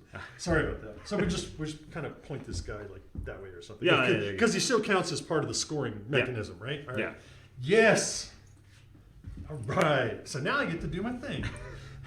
All right. Let's see if I can get rid of the whole turret. That would Then have we been awesome if we got him because Yeah. those things fold like paper gosh. tigers. Well, your first shot missed because even though you burned out on overdrive, you still get the shot, but you miss with the first shot. Right? Okay. Yeah. Okay.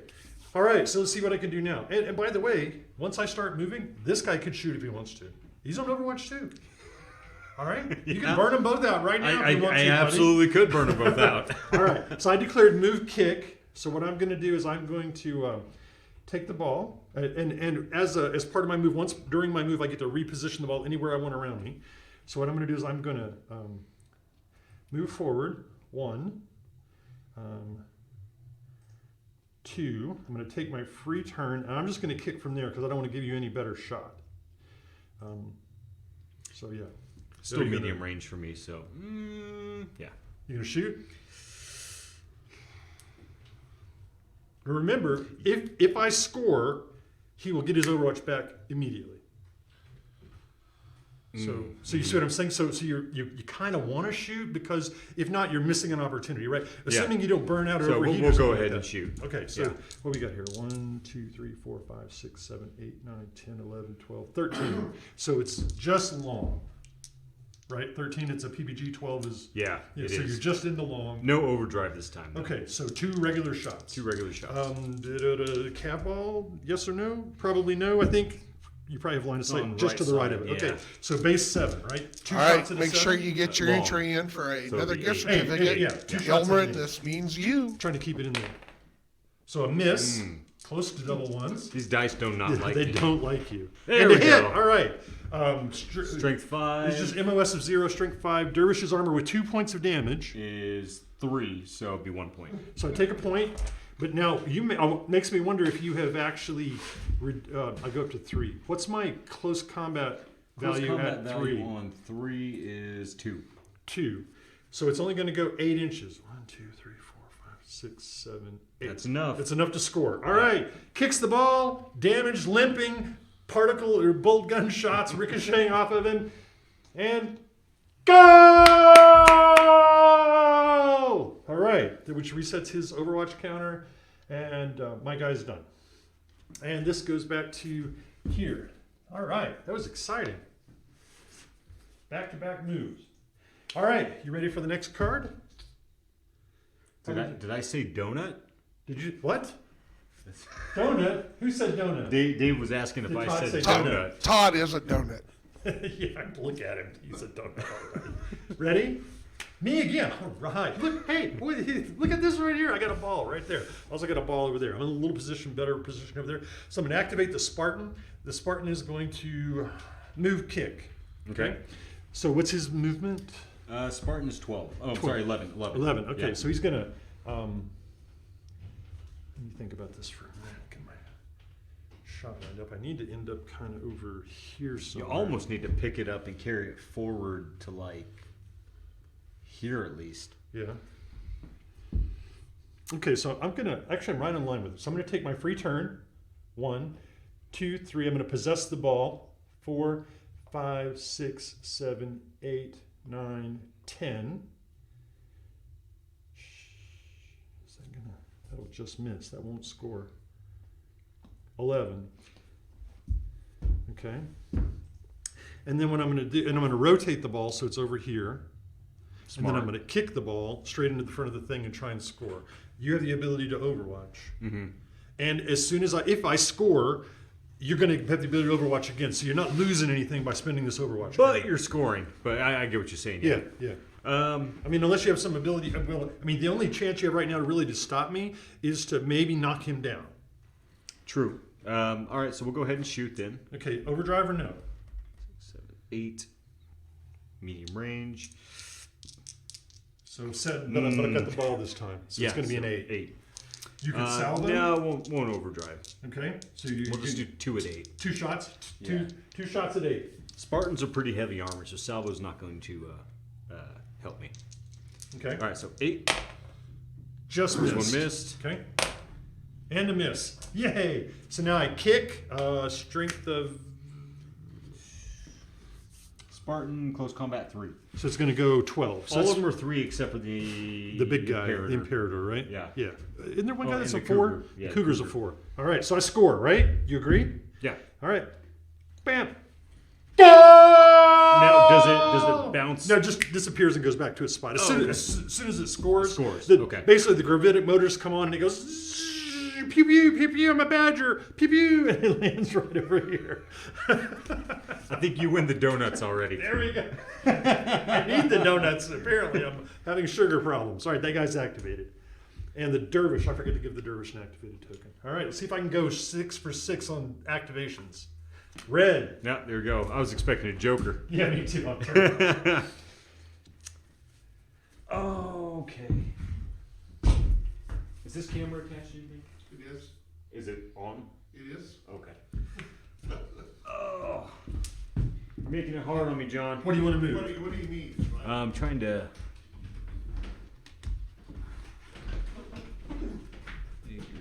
The lovely assistant. Nana boss. There we go. All right, now I think I got it. 1, 2, 3, 4, 5.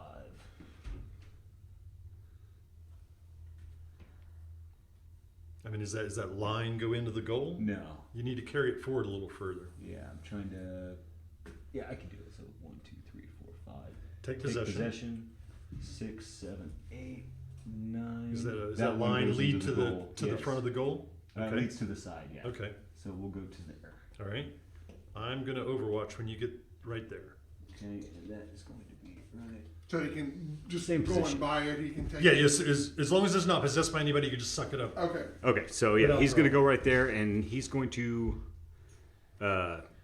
trick shot it. So move trick shot. Yep, Okay, move that's trick fine. shot. Once you get to that point right there, I'm going to interrupt you and take my Overwatch shot Okay. with the nearest turret. Mm-hmm. So can you count out the range for me, John?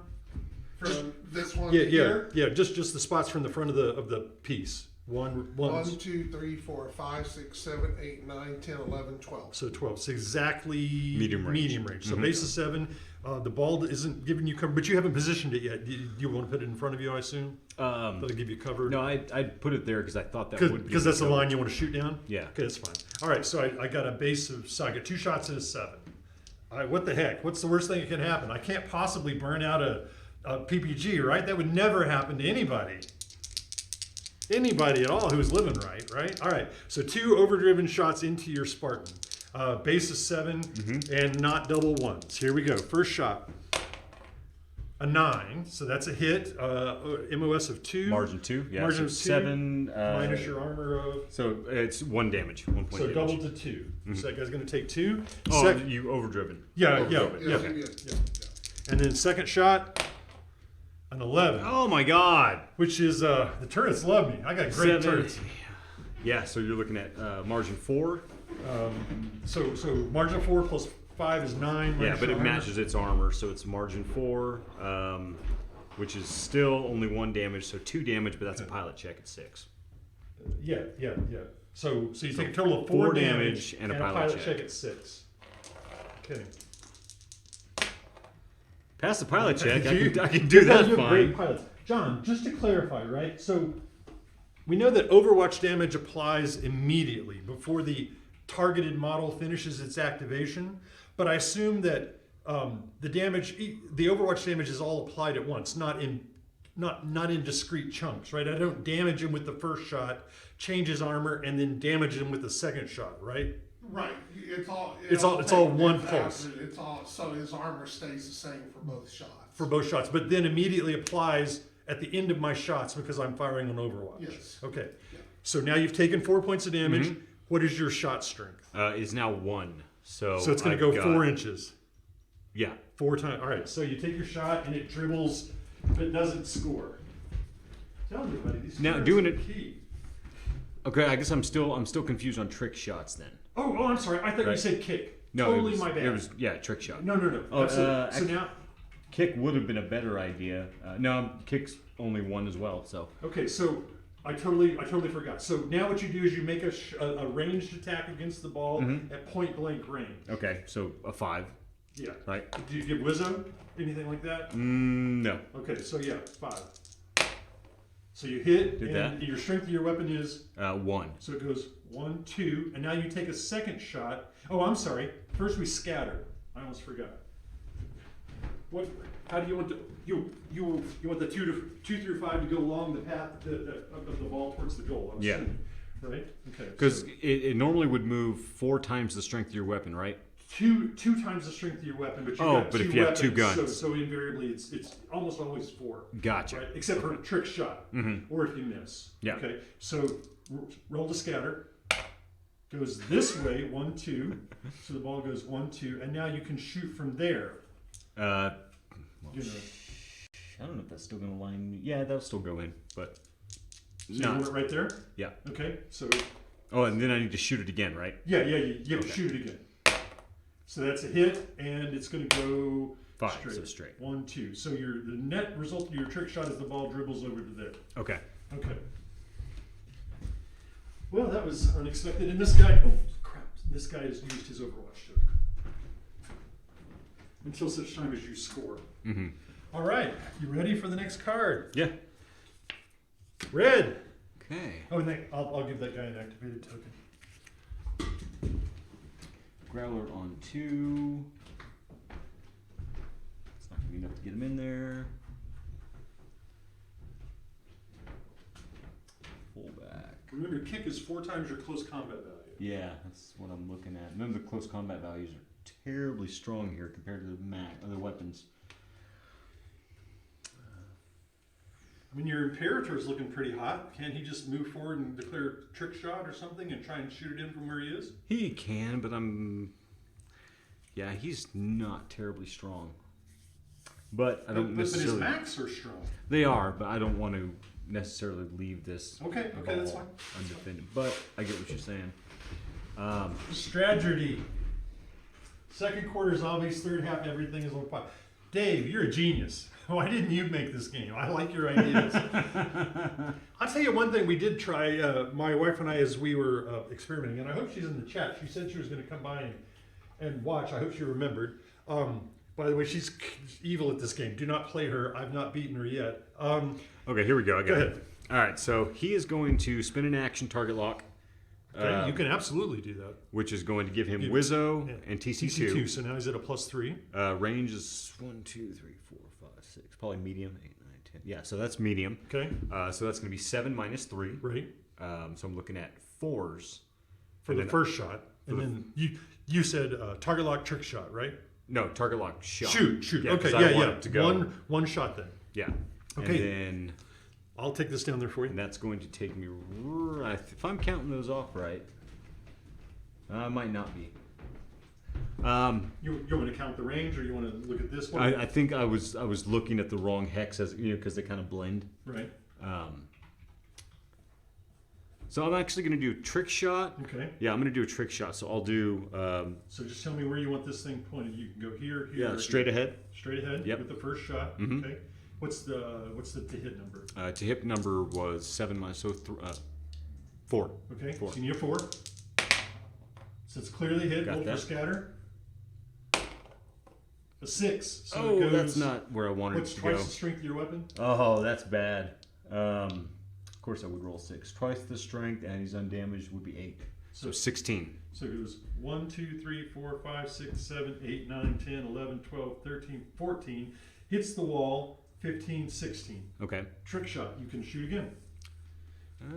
It's It's in a tricky spot.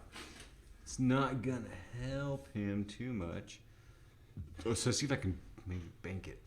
Yeah, you could hit it this way and it would go tink, tink, and then come back out this way. Mm-hmm. Or I'm not sure.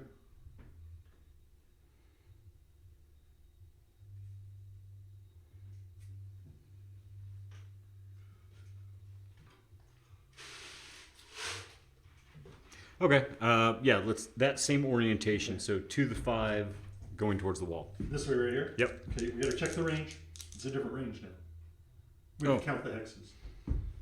You want to do it or you want me to do it? 5, 6, 7, 8, 9, 10, 11, 12, 14. 15, 16, Yeah. 17, 18, 19, 20, 21, 22, 23, 24, 25, 26, 27, 28. 28. So long range. But you still got Wizzo and TC. Still got -3. Yeah. So it'd be 5. Okay. That's a hit. Okay. All right, so roll for scatter. And then I want a 2.5 because I want it to bank and come back this way. Okay. So There we yeah, go. absolutely. So it goes 1 inch here, hits Mhm. the wall, and then comes off 15 more. Yeah. Right? 1, 2, 3, 4, 5, 6, 7, 8, 9, 10, 11, 12, 13, 14, 15. There it is. That's okay. a strange shot. That actually That's not did what I terrible. wanted it to Centered the do. ball. Didn't expect to roll a 6 on that one, but No. you know. First shot was a little errant, but they pulled it back Yeah. with a good second shot to activate your Imperator. All right, next card, red. That'll work. Sense a score. Yeah, then Oh my the gosh, look what he's doing with the background. That's hilarious. Oh my god. that's awesome. Love That's it, John. awesome. All right, so then I got the fullback that has TC and Wizzo, he's going to do the same thing. Stand still, target lock. And that's going to give him a +2. Range is Okay. short. So I'm looking at 4s. Okay, so And I'm shooting it straight in. so hold on. You declared target lock. Target lock and shoot. Shoot. Yeah. Okay, and you're gonna put it there and hope that everything works out good. All right, let me get back over there. Yeah. Should be a very easy to hit number. What is his? Does he get TC1? TC1 and Wizzo. I'm assuming you want it that way right there. Yeah. All right, so 1, 2, 3, 4, 5, 6. So short range. Yeah. So you Short do what? range -2, so a 4. Fours. All right. So that's definitely a hit. Roll for direction. This is The scary this part. is the scary The part. CAV balls are. Oh! Oh no! That figures. What's the strength of your weapon? on 4, Yeah. that is a 5. And you declare shoot, not trick shot. Shoot, right? yes. Okay, so it's double. So 10. 10. So the strength of your weapon is 5. so it's each one of them is 2 times 5. Okay. So you have 2 guns, so it's So going to 20. go 20 inches, right? So it's going to go 1, 2, 3, 4, 5, 6, 7, 8, 9, 10, 11, 12, 13, 14, 15, 16, 17, 18, 19, 20. That's just off in the middle of nowhere. Yeah, that's a little bit. Wow. That was like one of those random bank shots in pool that just doesn't do what you want it to No, do. no, I would roll 6 right then. Yep. Even the elite CAV pilots have a bad day. Or 7. Red! My God, man, you're on a hot streak for one thing. What's it going to be? I wouldn't call it a hot streak, first of all. They've activated.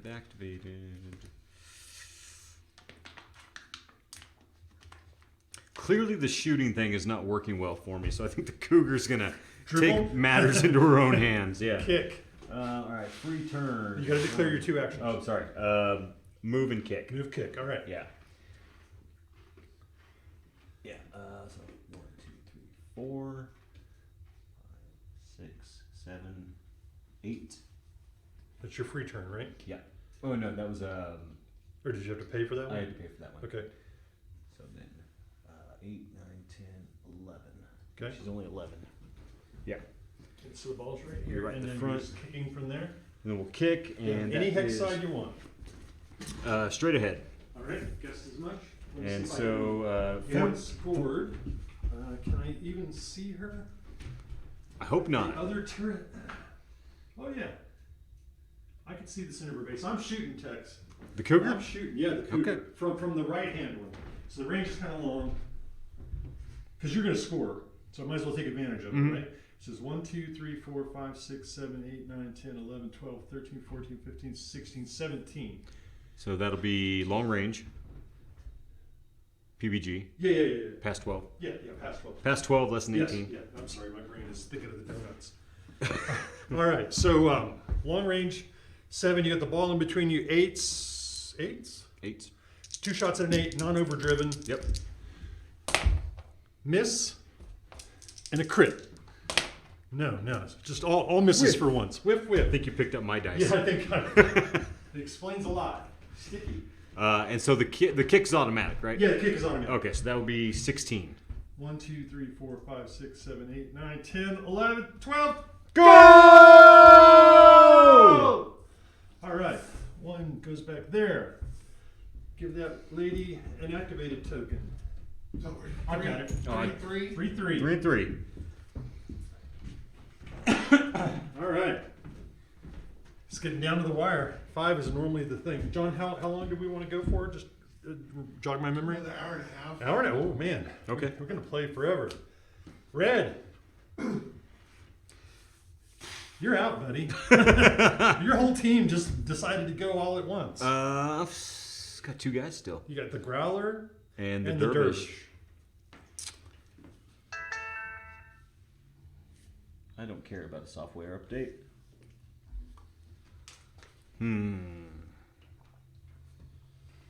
They're asking for you to shoot a ball into another ball. Okay. I mean, we did that right at the very beginning. That's Ball into a ball into a cav. That's A Rourke there.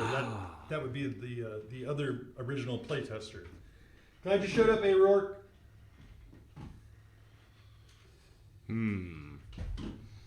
Okay. Let's keep this fun. Okay. So he's going to move, and so if it lands in any adjacent hex, is that considered? Lands? What do you mean? So it moves. Oh, so that needs to. So if the CAV ball goes to in contact with an opponent in any adjacent hex, is that considered contact if it's been like kicked? So in terms of Cause damage, damage, yeah. yes. As long as you have to touch my base with the ball, Okay, gotcha. but it's not that hard, right? Yeah. So all right. So he's going to move and kick. Okay. So Growler on 2 is 11. Okay. So first move is free. 2, 3, 4, 5, 6, 7. Take possession. He's going to move it to the front of him while he does that. 8, 9, 10. And kick the ball into the... Kick the ball and probably gonna come back and hit me. I did that intentionally because I want everyone to see it. It's gonna be You're gonna hilarious. destroy both of us. is That's what's right. gonna happen. That's the idea. I want it ping pong in there. All right. So bring your damage thing with you. All right. So what's your close combat value? Close combat value on 2 is 2. So it's going to move a total of 8 inches, right? And so Yep. so you kick the ball into me. So this is going to go 1, 2. I take a point of damage. 3, 4, 5. You take a point of damage. 6, 7, 8. I take a point of damage, and it's done. It stops right there. So you take 1, and I take 2. That works out for me. Okay. That's a hell of a trade. I'm glad you're happy. Yeah, I'm blue. So I take 2. All right, there we go. That's right in the back. Thanks a lot. There, now you all saw someone get assaulted with a CAV ball. You do the goals over there, right? Yeah. Well, I wasn't right. concerned about the goal just now. Well, it's my action. All right. You're going to be like that. The fullback is going to activate. He's going to possess the ball because it's unpossessed and it's right next to him. Yep. He's going to rotate the ball to the front of him. I could have turned around and just kicked it into you. You could have. I expected you to. That would have been hilarious.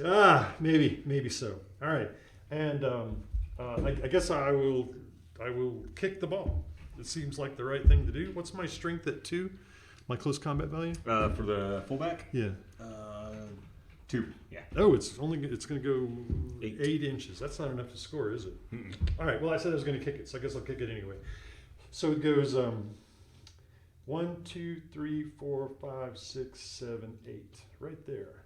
All right, and that guy gets an activated token.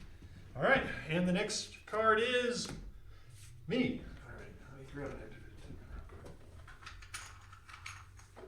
All right. Who have I got left?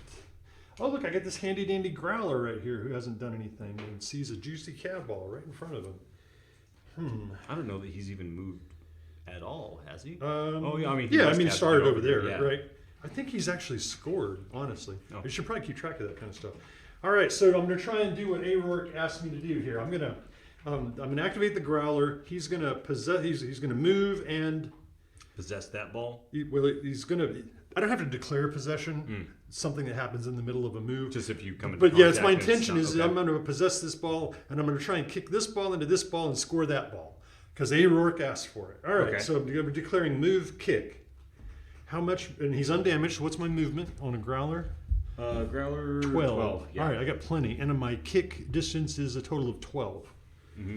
All right, so what I'm going to do, and you've only got one turret active, right? So I'm going to go, but I am behind the ball, which is kind of awkward. So I have to turn, my free turn 1.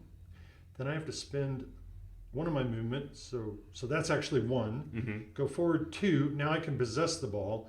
Turn 3. Move the ball into the front of me. Well, it'd be 4 because that's another hex side, and then. Yeah. Okay, 4, leaving me a total of 8 left, right? Mm-hmm. Mm-hmm. Let me think about this. I actually want to end up on.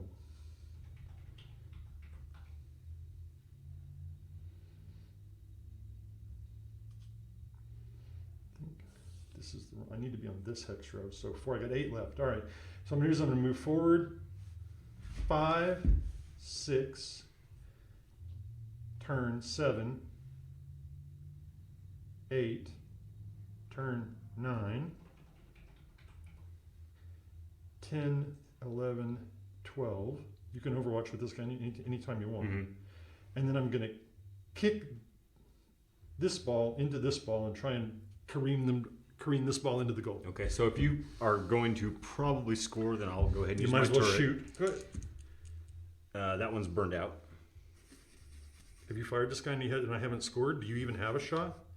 You were supposed to have a token if you're available to shoot. Have I scored? I don't recall. You just scored, right? Yeah, I just scored. I don't think you actually have a shot. Okay. Because if you did, you would have a token. Like my guys right now have no shots because I fired them all and you haven't scored. Or wait a minute, I think I forgot to. Didn't you just score? No. Oh, that's right. No. You missed. No, I did just score. Yeah, because Yeah. we're tied up now. So they should have reset. Yeah. So those guys are reset. Let's just assume your guys reset as well. Shoot. Okay. All right, so we're Because we just lost track somehow. That's all. Just assume your guys are available to shoot. 1, 2, 3, 4, 5, 6, 7, 8, 9, 10, 11, 12. So medium range, Okay. +1 for your cover from the CAVBALL, or would you get +2, 1 for each CAVBALL? Does it go through both of them? Does it go through both? Yeah, pretty well. All right, -2. All right, -2, so that'd be 8s. All right. Not gonna overdrive. Okay. Growlers are armor 5 anyway, so Yep, should be able to do some damage here. yeah. So 8. That's a hit. Got 2. Okay. So that'll be margin 2 for 1 point of damage. 1 point of damage. All right. What else you got? And second shot.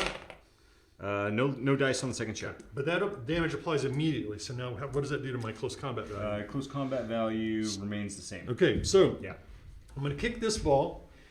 It's going to hit this ball, and then they're going to do this. Okay, so it's going to go 1, 2. They hit and split the difference in the movement. So my total thing would be 12, right? Yes. So it's moved 2. That leaves 10. So they both get 5 inches of movement. 1, 2, 3, 4, 5. This guy scores. Go! And that one And goes. this one goes 1, 2, 3, 4, 5 to right there. I believe. Does that make sense? Mm-hmm. Okay. Bam. This guy scores. He resets back to here. I get an activated token, and my score goes up by 1. 4. All right. This is looking good. Yes, Rourke did it just for you. All right. Ready for a card? Yeah. Here we go. A Joker! A Yeah. green Joker. Let's go to the poll. Oh, great. Time for the poll. We gotta do a poll. So this is my fans, because this is my card. Yes. Red fans are your card. All right, here we go. Come on, audience, let's do something.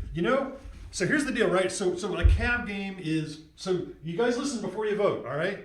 So normally a CAV ball game is the first person to 5 points, all right? I'm sitting at 4 points. So if you guys can find a way to score a point right now, you will win the game for blue right now. So here's the ways you can do that. If you can find a way to take out a CAV, that would be a point. If you can find a way to score the ball, that would be a point. Vote accordingly. That would be freaking cool. Shoot the Spartan. Shoot the Spartan. It's got 2 damage track. Well, 1 damage track left, so 2 to die. So you got a 2/3 chance of killing the 2/3, Spartan with, yep. with those RPGs we snuck in, or LBGs, or whatever it is we brought today. Or if you can find some way to score one Man of the CAV pack, balls. laser cannons. That's right. Hatchets. You know, sharp sticks. Really foul loud language. music. Come on, guys, the game is in your hand. What's it gonna be? I think that, Message deleted. Oh, that's Don't worry about sunsetting in. No. yeah, They're still voting. it's working, it's voting. So votes are CAV attack. It CAV seems ball, like right CAV now that moves. CAV attack is. All right, the crowd is going to take it into it's their gonna own be the- hands it's gonna and be the shoot big out of plus the here. stands into the game. 58%. That looks solid. Nobody, can we have like a firing fireballs out your arse or something? Whatever you want, John. Listen, you're the ones that took the tickets at the door. You guys, Third Corp is running this business. Message By the way, deleted will if win. anybody Yeah, it looks noticed, that way. I'm repping Third Corp here. Third core is being ripped. That's right. And you don't mess with them. They're rich as all heck. I'm not, but they are. Ilmarin, I think you're right. Message deleted is going to be the winner. Okay, yeah, message deleted. Because there's a lot of it. Good Yeah, Lord. I think I need to click that off. It's very confusing. I mean, it drove me crazy earlier. Yeah, we'll get this straightened out. We'll get this straightened out. 58% seems pretty Seems like CAV. we overwhelming. are Yeah, not, we yeah. are not pros here. All right. Waiting for John So, to wrap it All up. right, are we ready? Are we ready to lock it down? If you feel like the voting is done, Well, we haven't seen any changing in the voting here for a minute or two. So we're going to lock it down and see. The poll is closed and CAV attack. 61%. all right. So All here's right. what happens: the blue fans rise up in unison in the stands, take out their portable missile launchers, plug in their heavy particle bolt guns, everything that they brought to the stands somehow through the security gates. God knows how that worked. And we're going to take a pot shot at the Spartan, right? All the fans, just missiles, laser beams, particle bolt guns, chili dogs, whatever they had handy, right? They're firing at the Spartan. So here's the deal. You guys are going to do 1d3 damage. How much damage does it take to destroy the Spartan? 2. 2 points of damage. So You need we roll up to 3 or 4. 3, 4, 5, or 6. Either 3, one. 4, 5, or Right, 6. right. Yeah. If we roll anything but a 1 or a 2, the Spartans destroyed, which scores us a point, which puts us at 5 and means the blue team will be the victors for the first public demo of CAVBALL. And it'll be on the audience for winning the game. That's it. Here we go. You're gonna roll 1. Yeah, absolutely. I'm going for 2. 60% chance of death. Yes, absolutely. Here we go. He's gonna screw it up and roll a 1. John, you're so positive. Snake Guys. A 5! got Yeah, the it. Spartan explodes into a shower of victory for the blue team. Bop-da-da, bop-da-da, bop-da-da, bop-da-da. They're mine. You cannot have them, sir. Oh, you are more than welcome to them. Yeah, seriously. Those things will kill you. He's All acting right. like he's already eaten the donuts.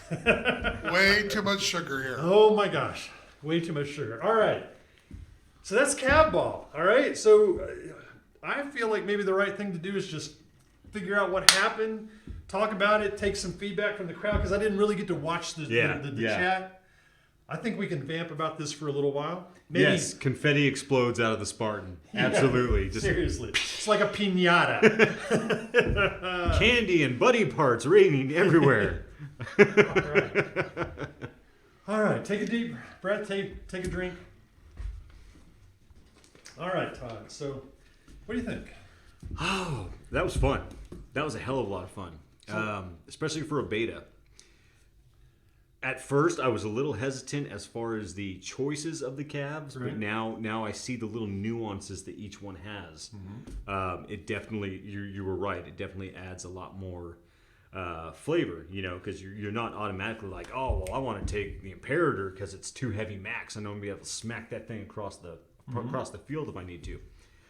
Well, yeah, but you can't actually, meaningfully control the ball without carrying it. You're not very fast, so that's not a great tactic.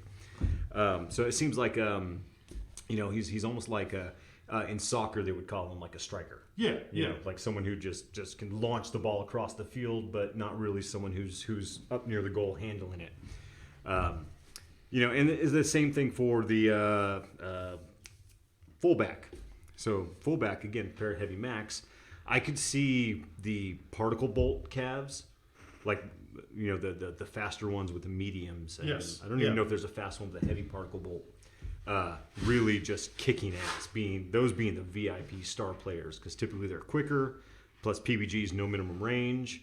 And that also brings us to the idea that if you overdrive a PBG trying to shoot it into the goal, are you going to double the distance it moves? So that's an excellent question. So when we built this sort of demo here, we built it very carefully. We went through the list of calves and we picked ones who had simple duplicated weapons, except for the dervish, who has one very powerful one. And so we kept things simple because we didn't have an answer for those questions yet. Yeah. And those are actually questions I would like to see answered. If this were to ever really become anything more than just something fun to do during one time during CAV-CON, we'd really have to settle those kind of questions, because I'd like to see a person be able to design their force out of the breadth of all the models in CAV. Mm-hmm. And you're right. We need to make a decision. How does overdrive work? How does indirect fire work? Can you even meaningfully bring rockets to a game like this? The board is so small. That would be a really interesting metric actually to do in, little indirect fire shots, strike point rolls and all that. And if it actually hits, then you scatter, almost as if it's, if you're too far to get, meaningfully close to try and protect the ball, and your opponent's rushing in to grab one, you just launch a rocket pack and scatter it the somewhere. ball, just kind of Just to get it away from kick it them. randomly and just in some random direction. that could be cool. I think there's some fun there. So in my head, the problem with bringing on indirect fire mechs is they have to stay back here, right? If they get too close, they can't do anything. Well, because you're inside yeah. their minimum range, right? Yeah. And so then you get a static game where you've got one or two models that want to just stand at the back and shoot from across town. And I'm not saying that that's a bad thing. I like indirect fire calves in general, but I didn't have time to hammer that out in my head. I had a short period of time to find something that worked. Maybe for the situation of that, since you're not actually dealing damage per se, remove the minimum range of it. Yeah. And at some just point for in the time, purpose of CAVBALL, yeah. I feel like at this game, there's basically two paths you can end up going down, right? So we can play as close to actual CAV as we can, right? So we don't make up any new CAVs, we don't make up any new weapons. We try and play with just the stuff that already exists. Yeah. And I think there's a valid path down there. We can also just make up stuff, right? We could make up CAVs that are specifically designed to play CAVBALL, and even give them weapons that are in, like, who knows, just invent something brand new. Well, because something you said prior to the game was that all their weapons have been recoded to not be able to damage other calves. Yeah, we just computer programs so they weren't allowed to lock onto other Yeah.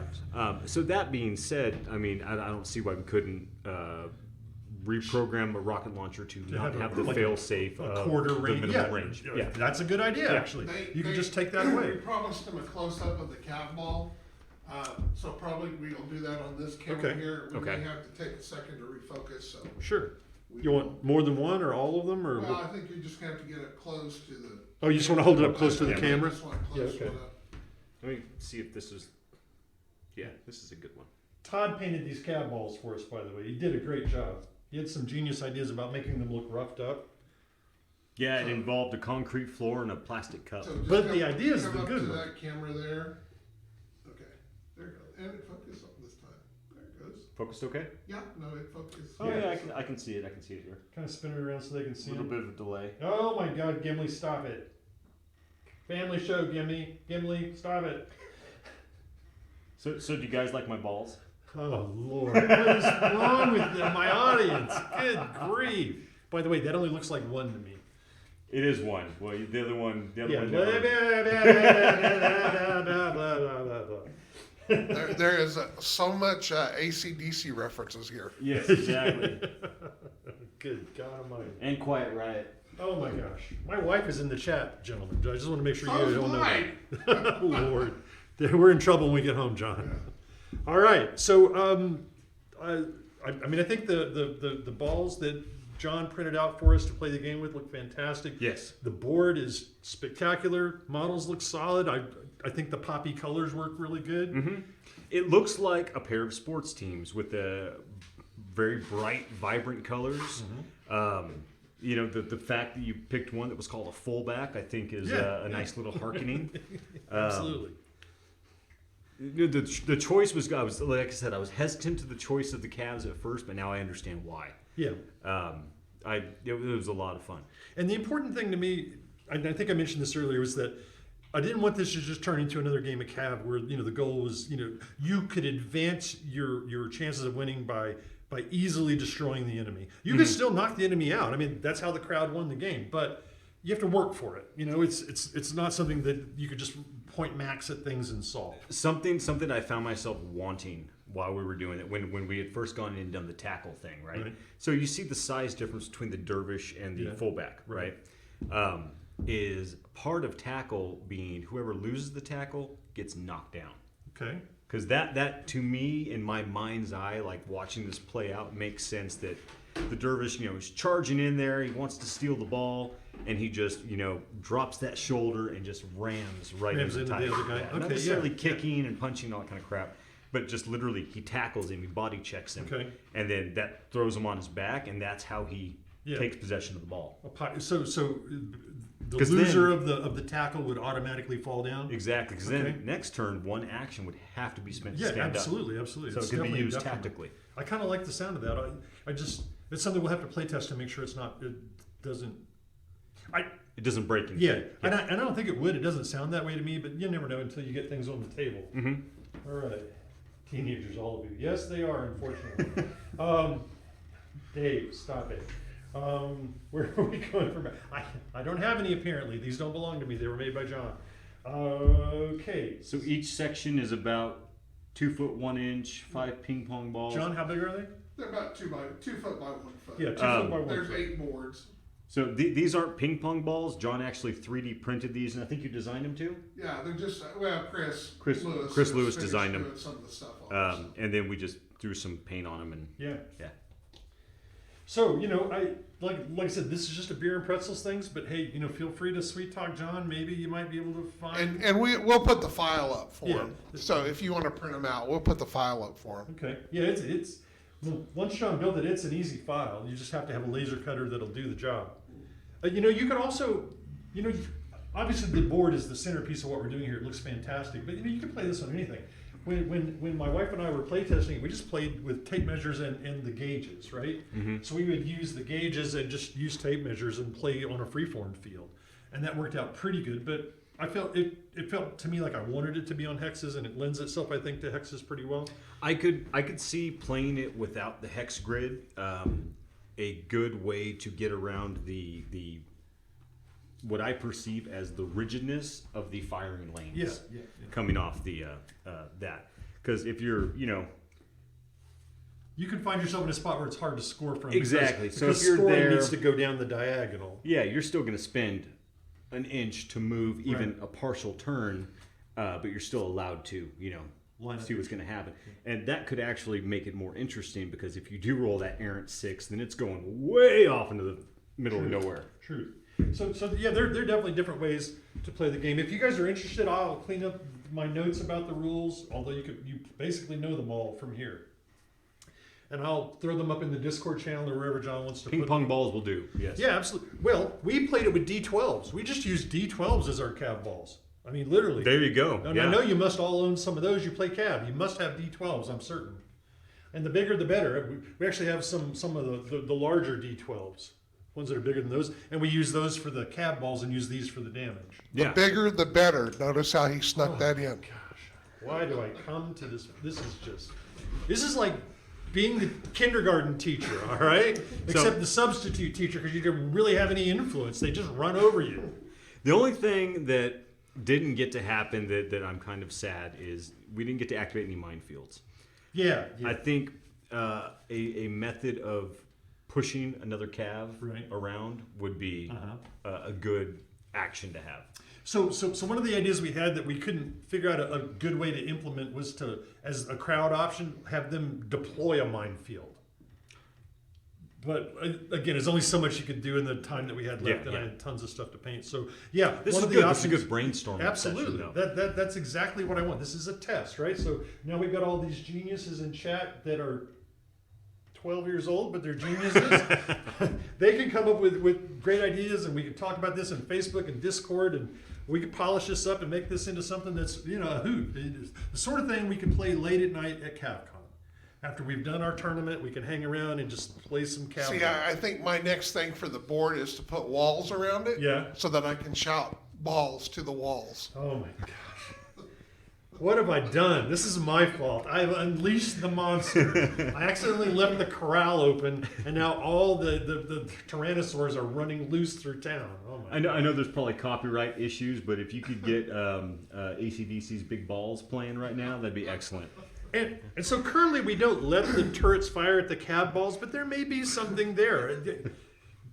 There's just a lot of options here. Area denial system. You don't spend it to attack the calves, so the balls come because they can't damage them. Doesn't mean they can't deflect them. True. So you could choose, I guess, not to shoot the calves. There are just a million options, right? This is just the beginning of an idea that we had, and I think it can go a lot of really good places from here. This could turn into something that could really be a hoot. My personal favorite part is the fact that the audience gets the chance to participate, right? They get to call out what they want to do, and in fact, the audience won the very first game. Yeah. That's free. I could not have scripted this any better. That worked out perfect, and you guys made the right call. I rolled the right dice. I didn't burn out my. You did not. I had much better die rolls than you. Hey, so that happens to me anytime I take particle guns. You ever noticed that I don't take particle guns? You don't take particle bolt guns. Because that's my luck. Yeah. Yeah. That's awesome.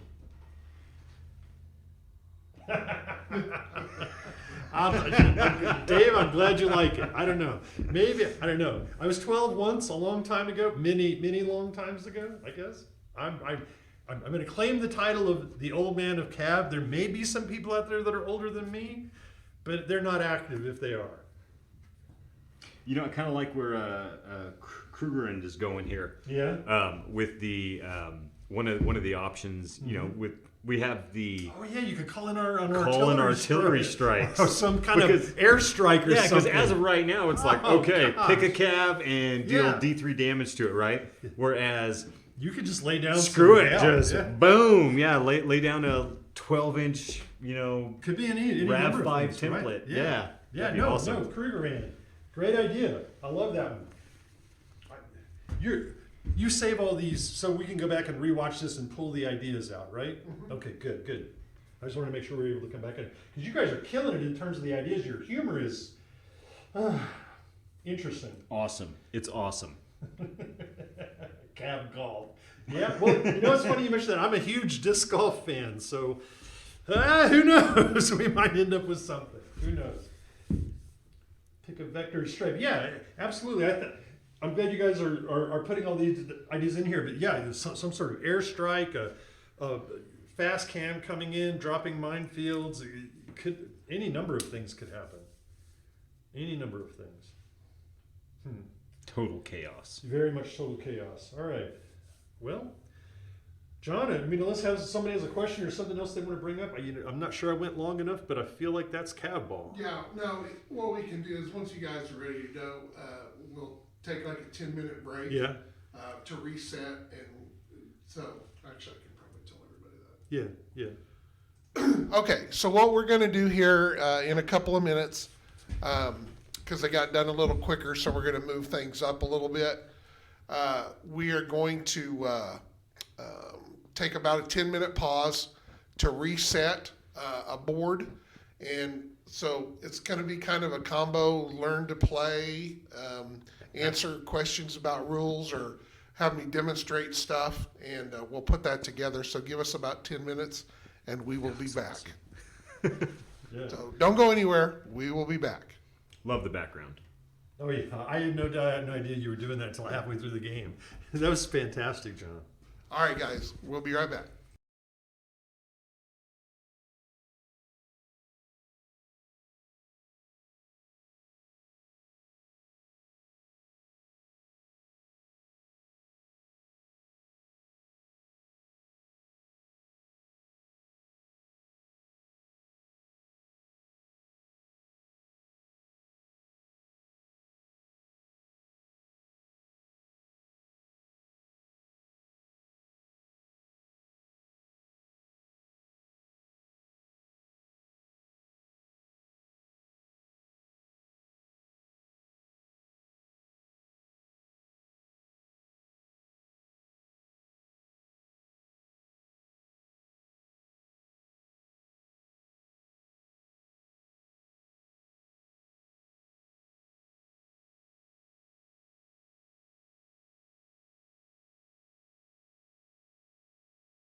John. Let me try some freehand here.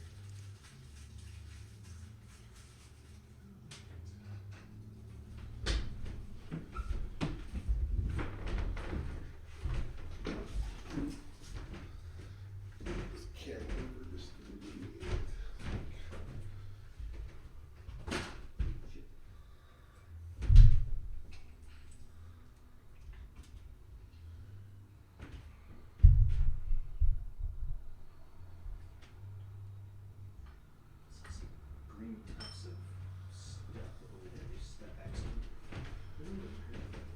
Grass.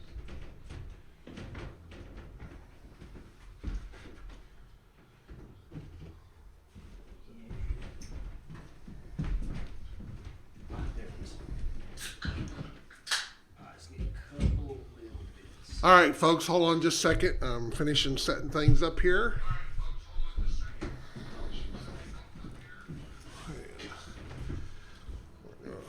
Get everything reset. And let's see. Turn on my Twitch app so I can read.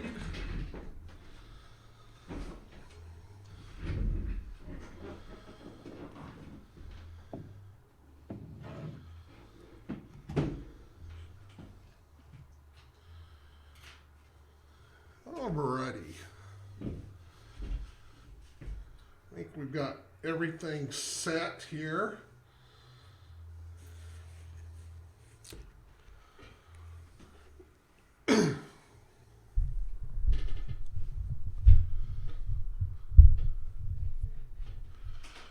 Okay, everybody hear me okay? Everybody got a good visual here?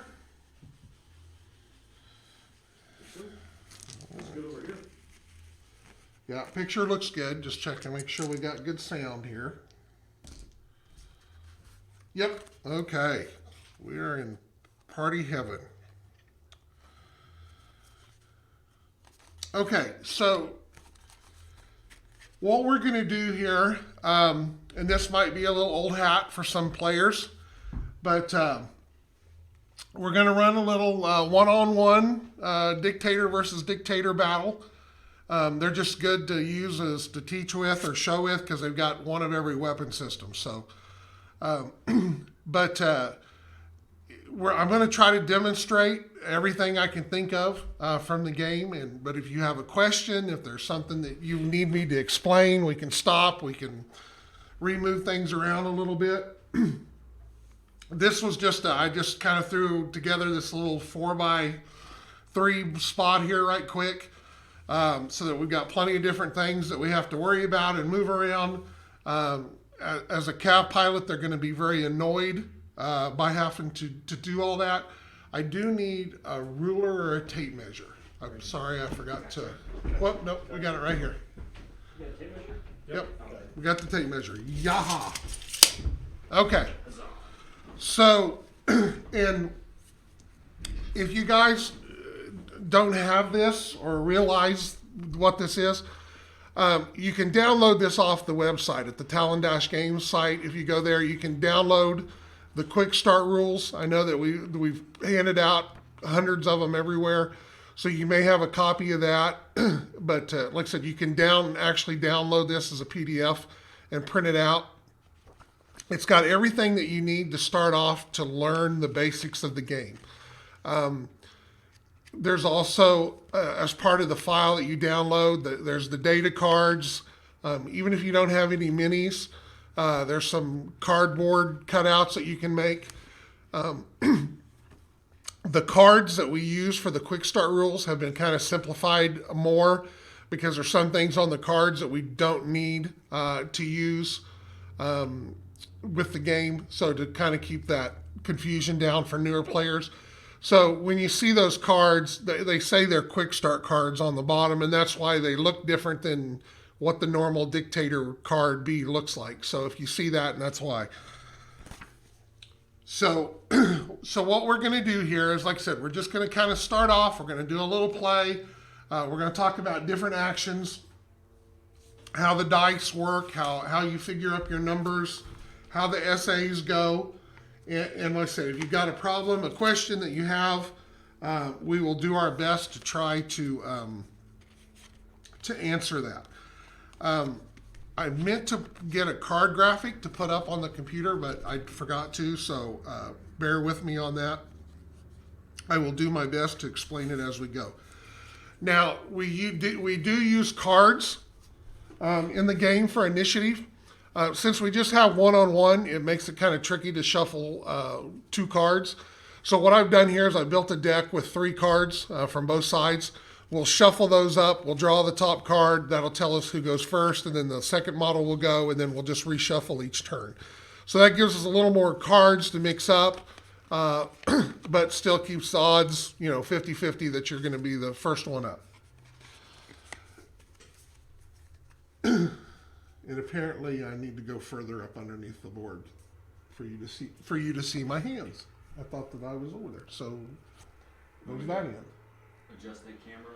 No, it's fine. I just didn't know where my focal point was here. I thought I was a little further out. So here we go. We're shuffling. These are the cards. Like I said, there's 3 and 3. We're shuffling these up now that I know where I need to be at. Why am I got black tape hooked to me? The hell. Okay, so we're shuffling the 6 cards up. There's 3 for each side. We've got a red dictator over here. I've got a blue dictator over here. Red is obviously going to be red. Blue will be playing on the green cards. So we'll set these out here, and we will draw our first card.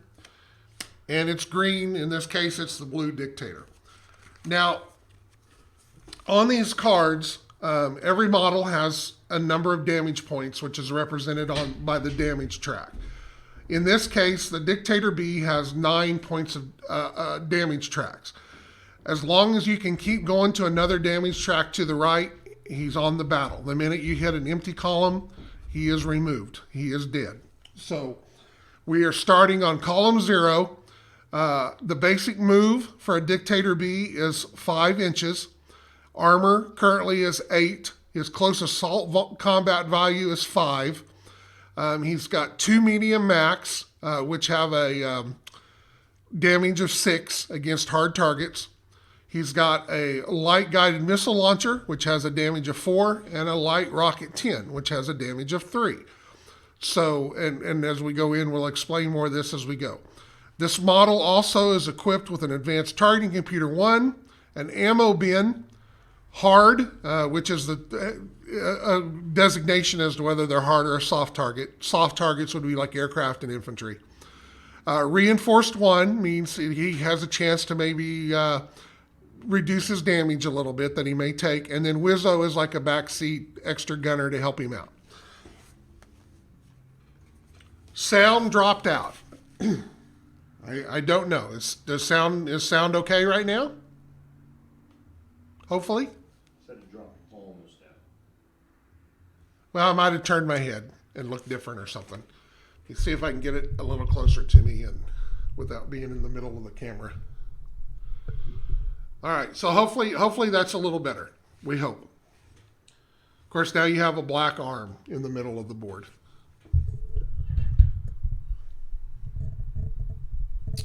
Hold on just a second. Let me try something else.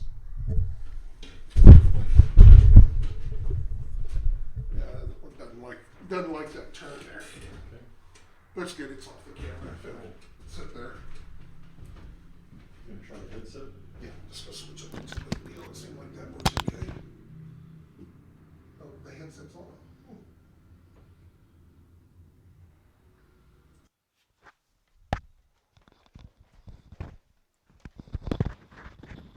Okay, can everybody hear me okay now?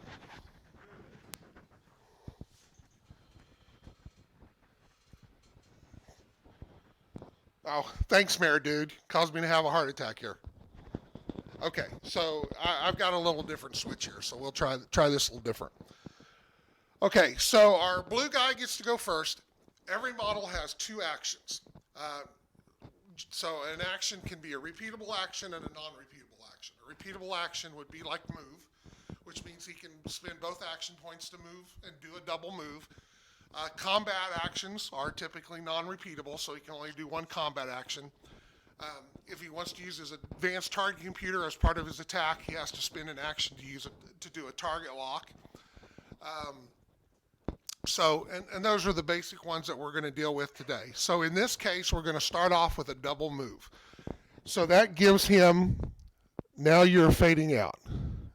Agreed, better before. Now audio is low. Okay, wait just a second.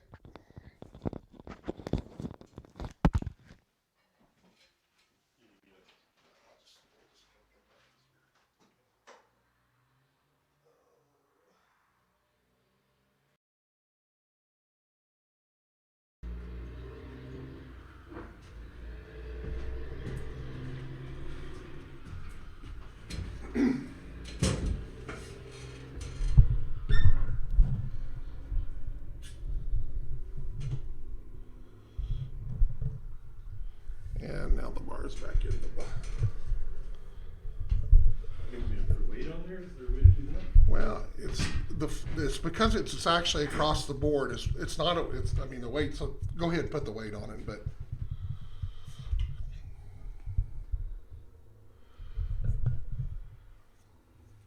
Okay, is this better now?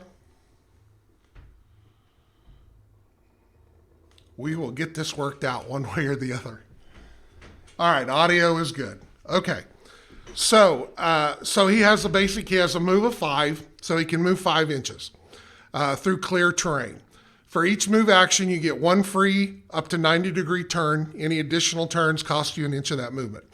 So here we have our blue model over here.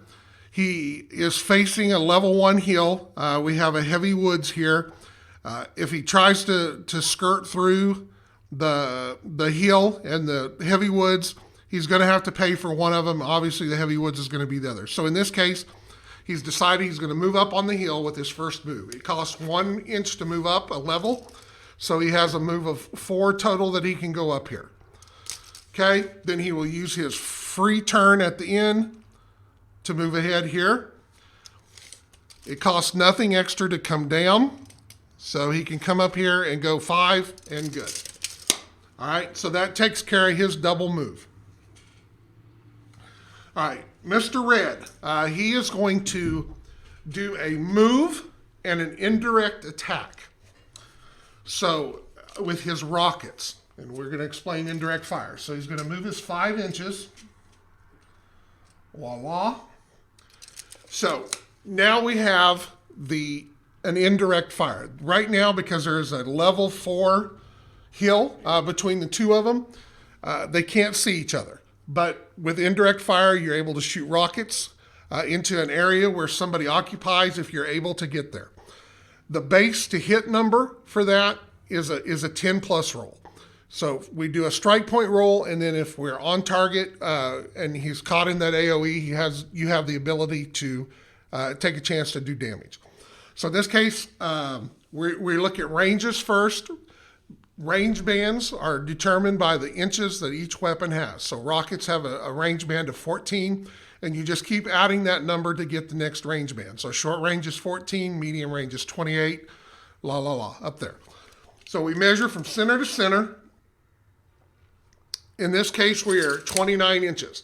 So that puts it at right outside medium range into long range. Long range adds a modifier to the roll of +2. But because it's a 10 plus roll, if you roll a 10 or better, it's an automatic. So we're going to roll 2d6. Now I rolled a 6. It's -2 because of the range, which takes it down to a 4. Wizzo always adds a +1 to that roll. So it's back to a 5, but because it's still not over a 10, we're not on target. So now we roll a D10. The direction that it ends up pointing is the direction that we have for the drift, and the number of inches that it drifts is determined by the number on the dice. That +2 modifier for long range is also added to that. So the longer you're out, the bigger the miss. So in this case, we're going to roll. It goes 7 inches +9. So it's going to end up right about here. There's nobody in that area, so everybody's good to go. And that ends the attack, and that ends the first turn. Any questions at this point? Anything I need to go back over that you would like me to explain that you didn't maybe catch because of my rambling ways? Now is the time, or forever hold your peace. But we're going to shuffle the deck back up here and go from there. All right. So we got our all shuffled up. We're going to pull our top card, and it's red this time. So red gets to go first. And now he's going to do a double move in order to try to get around this hill so he can get some cover. Models cannot move through water, so they have to miss those particular terrain obstacles. So that kind of keeps him from coming around this edge, so he's got to go this way. Right here in between the two hills is a rough area that he's going to hit no matter what. Rough again adds a +1 to each inch moved, so it basically cuts your move in half. First part of his move is going to be to move 3. He's then going to use his free turn and then use his last 2 to move an inch. And as soon as you're able to move out of it, you don't have to pay for the modifier anymore. So in this case, he's going to use his next turn to straighten out a little bit and move 2.5 inches out of his 5. And because I've got a rock there, he doesn't want to stand. Okay, so that takes care of his move. Obviously, the rough has got in his way and slowed him down. Blue is now ready to go. He is going to do a target lock. He's going to try to get his rockets in before they get under their minimum range, okay, which is 12 inches for rockets. By target locking, he gets to add his target number to the his advanced targeting computer to that roll. So now he's getting a +1 to the roll for the Wizzo, +1 for the roll for the targeting computer. We know we're at medium range now because they've come that inch closer. But here, if we were going to measure it, they're at 23 inches. Medium range adds a -1, or takes 1 away from that roll. So basically, he's going to roll and gets a +1 modifier. We need a 10 or better. If it's a 10 or better, it's an automatic. This is a 7. We add the +1, makes it an 8. We're still not on target there. We're going to roll a D10, add a 1 to the inch. In this case, it goes 6 + 1 is 7, so it's going to land over in this area. Again, there's nobody in the way there. So that completes second turn. All right, so we're going to shuffle up the cards again. He says, I guess we'll turn them upside down, makes a better shuffle. So we're getting closer. We're getting closer. We're going to have some direct fire here. All right, red gets to go first. Well, he's still trying to move out of his predicament here, so he is going to do a double move. It takes, let's see, that'll be 2. Now at this point he can move out, so there's 3, 4, 5. He's going to turn. And in this case, because he's going to have to use both of his moves, or has declared, he really doesn't want to step out right in the middle of Mr. Blue, who hasn't gone yet. So at this case, he's just going to move an inch forward and kind of hold his time there. So he doesn't want to give Blue the shot. With the level 2 and the 1, that's a 3, so line of sight is blocked right now. So red is done. Blues gets to go again. We're going to do the same thing. We're going to see if we can get some rockets on target before they get too closer. So he's going to stand still. Now, by standing still, he is receiving a stationary, which will help somebody shoot you should you be standing there when you have it. But if we get to that, we'll explain that a little better. All right, so again, target lock gives me +2. We're still at medium range, yes. So that takes 1 away. So I've basically got a +1 to my roll. Let's see if we can roll a high number for a change. All right, in this case, we have an 8. Now, I'm going to fudge a little bit. I'm going to turn this to a 5. So we have a 9 with my +1. That gives me the 10. So I'm on target now. So my rockets have landed on the ground in the area that this particular dictator is standing. To find out if I do any damage to it, indirect fire rockets all have a minimum combat roll of 6 or better. So there are no modifiers because there's no cover that I say. Let me see.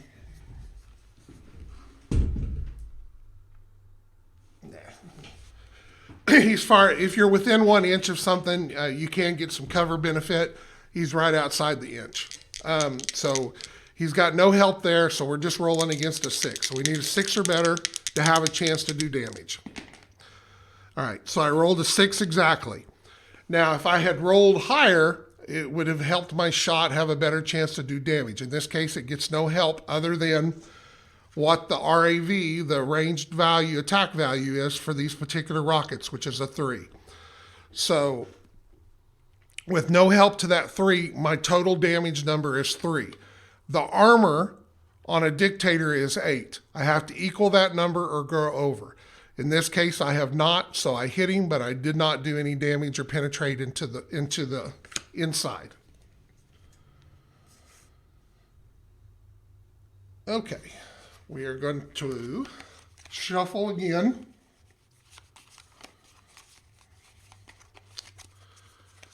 See if we can get a decent, because somebody's going to have to give up here in a second. All right. First up. All right, Mr. Blue gets to go again. So in this case, he is going to attempt to try to get into a firing position and shoot and do a direct fire combat. So we are going to use our free turn and then move ahead 5 inches, which is going to put me right about here. Now, because calves have the ability to torso twist, even though his line of facing is here, he can turn up to 90 degrees either side and be able to get those weapons into deal. So in this case, it's an automatic thing. But so he's torso twisted, and this particular model is not glued, so I can actually do the torso twist like so. And then we're going to see if we have line of sight. So we go from center to center. And in this case, it does. It doesn't hit the level 2. He's not close enough to get any cover, so he has the ability to shoot. Now he has 2 choices at this point. He can either shoot them individually, or he can do a salvo shot. For each additional weapon that you have of the same type, it adds a +1 modifier, but you only get 1 roll. So he's going to shoot the 2 max, so he either can roll twice for them, or he can fire 1 time and get a +1 to the roll. All right. Salvo is good, especially if you've got heavier armor things, if you're firing at range and you're trying to meet some modifiers or whatever. Whereas as you get closer or you're shooting on somebody damaged, you want to have the ability to have more chances to punch through. So in this case, we're going to go ahead and we're going to see if we can get him right off the bat. So we're going to do a salvo attack. Now, he's also equipped with a guided missile launcher. Guided missiles, while he is in range for him and they have line of sight because they're a direct line of sight weapon, it requires either a tag or a target lock in order to use them. In this case, he didn't have the extra action to do a target lock. He's not equipped with tag, so he cannot use the guided missile. So we're going to get 1 roll. We figure range. In this case, it's 20 inches. Short range for a MAC is 12, so that puts him in medium range. So our base number to hit is a 7. 6 for short, 7 for medium. He gets a +1 to his roll because of the Wizzo, and he gets a +1 to the roll for the salvo attack. So there's two ways of doing this. You can either take those off your base number, so in case of a 7, I need a 5, or you can add them to the actual roll. So in this case, I'm going to go ahead and just take them away from the number that I need to hit. So 7 becomes a 5.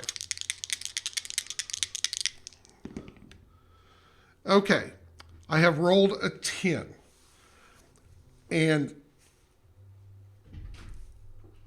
weapons have SA abilities that different depending on the weapon that helps them do things better.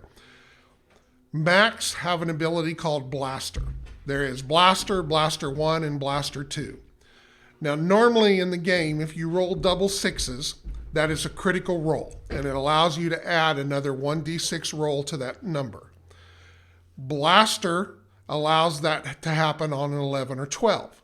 Blaster 1 allows that to happen on a 10, 11, and 12. Blaster 2 lets it on a 9, 10, or 11, and 12. With Blaster 1, I have the ability here, since I rolled a 10, to roll another d6. So I know I've got a 10. I'm going to roll another d6 at this point, so my 10 becomes an 11 total. And we'll turn this here so we don't forget the number. All right. Now, I only needed a 5 to hit, so I am 6 over what I needed. So I take the 6 that I'm over, I add to the 6 to the damage that this particular weapon does against hard, which gives me a total of 12. We know he's already got armor of 8, so we are 4 over. We have just a single damage chart that we can look at here that you go by the total number that I'm over. In this case, I'm over 4. That does 1 point of damage, and the model has to make a piloting check of 6 or better to see if he's knocked down. We use D12s to mark the damage, so we're going to put this guy to a 1. Now he has to roll a 6 or better to keep from being knocked down. In this case, he's rolled a 7, so he's good to go. Okay? Now, it's the end of the blues activation. At this point, damage goes into effect. So now, instead of a 9 damage track, he's down to an 8 damage track. We're getting ready to do Red's next, his activation. Any questions? Anything that I need to explain or go back over? Everybody's pretty quiet, so either they're all gone or they're just so intent they can't even hardly stand it. I know that I'm such a great speaker here on these. All right. So in this case, now we know we have line of sight between the two models. So the red has to decide, does he stand still, use the targeting computer, to get something extra in there and do the combat, and give the stationary modifier possibly for the next activation, or do we move and at least try to get a better shot? In this case, we're going to go ahead and stand still so we can show kind of how targeting computer and guided missiles work before they get too close together. Edge of your seats. I know it. It's great, isn't it? I wonder what's going to happen here. All right, so Mr. Red is going to do a target lock that allows him to get his targeting computer involved and also shoot a guided missile. The second action is the actual direct fire combat. So again, we measure range. I think it was 20 inches. Yes. Now, here's a case of something that's medium range for both of them. Now, let's say that maybe that they were a little closer, and it ended up being short range for the guided missile and medium range for the max.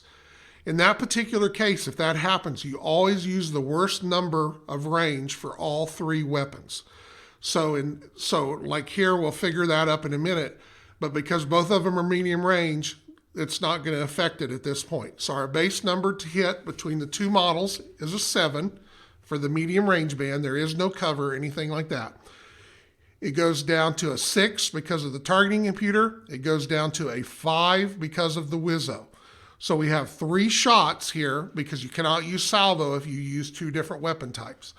So he's going to have 3 rolls at 5 in an attempt to try to damage blue. So that's why he decided to go ahead and take the stationary modifier next turn. Can you hand me a stationary token there? Thank you, sir. So we're going to put our stationary token on there so that we know that he's stationary if that comes up. You can do it however you want to do it. I always normally count up because sometimes, you know, because there's different damage tracks for different models, it's easier, I think, to track from 0 and up. Because at 0, they have no D12 at all next to them, is the way it's normally done in games that I run.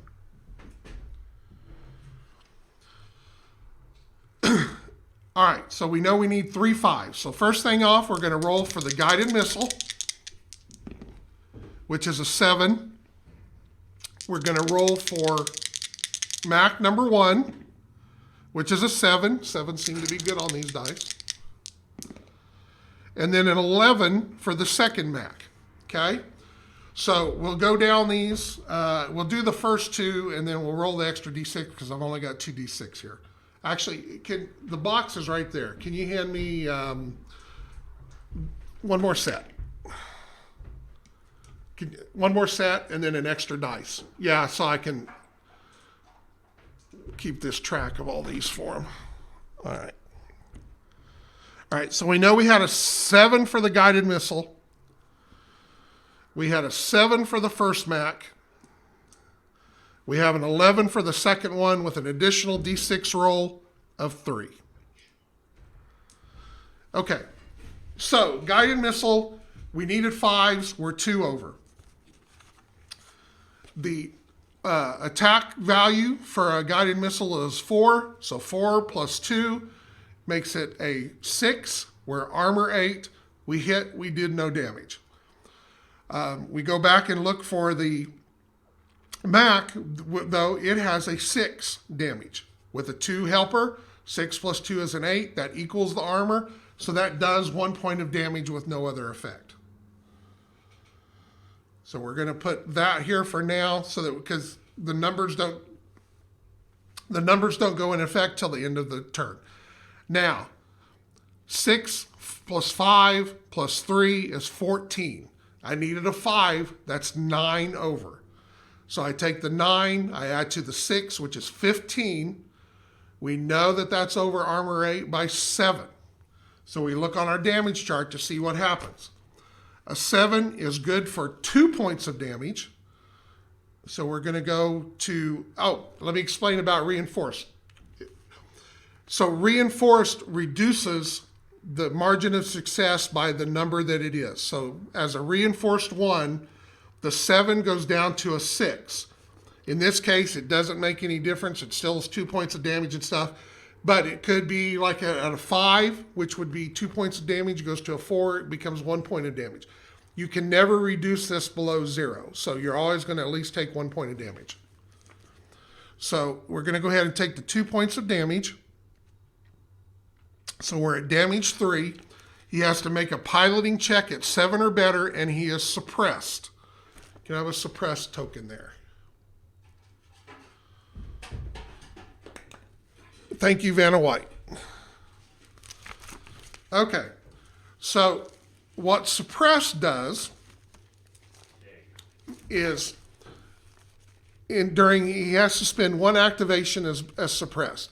It means he cannot make any move that would take him closer to an enemy model, and any dice roll that he has to make after this turn is a -2 to the roll. So that it's a bad thing completely. All right, so we need to make our piloting check at 7 or better to keep from being knocked down. All right, he rolled an 11, so he's up with wood. All right. Now, damage takes effect, and that's the end of the activation. So we're going to shuffle up cards again. And, yeah, both of them, we're hoping they get the card first. All right, we're gonna cut the deck. We'll set these back out here. We're gonna flip the top card, and red lucked out. So he doesn't have to worry about the stationary. So he's going to activate. We're going to take the stationary away for now. And in this case, I mean, he's got this guy on the rope. All right. He did 3 last time. He gets to go first. If he plows this guy's field, it's a good thing. So guess what he's going to do? He's going to stand still, which makes him stationary again, and do the very same attack. So guided missile, twin max. We know he needs 5s for everything. So here we go. The blue will be the guided missile. When you have multiples like this, dice all at one time makes it a lot easier. Okay, so the blue is the guided missile. That's a miss. Mac at a 4 is a miss. But we did get a 7. That's 2 over. 6 and 2 is 8. That's equal to the guy's armor. Well, at this point, at 3 damage, his armor is actually 7. So he's 1 over, but it goes down by 1 because of reinforced, but he still takes a point of damage. So now we're gone to 4.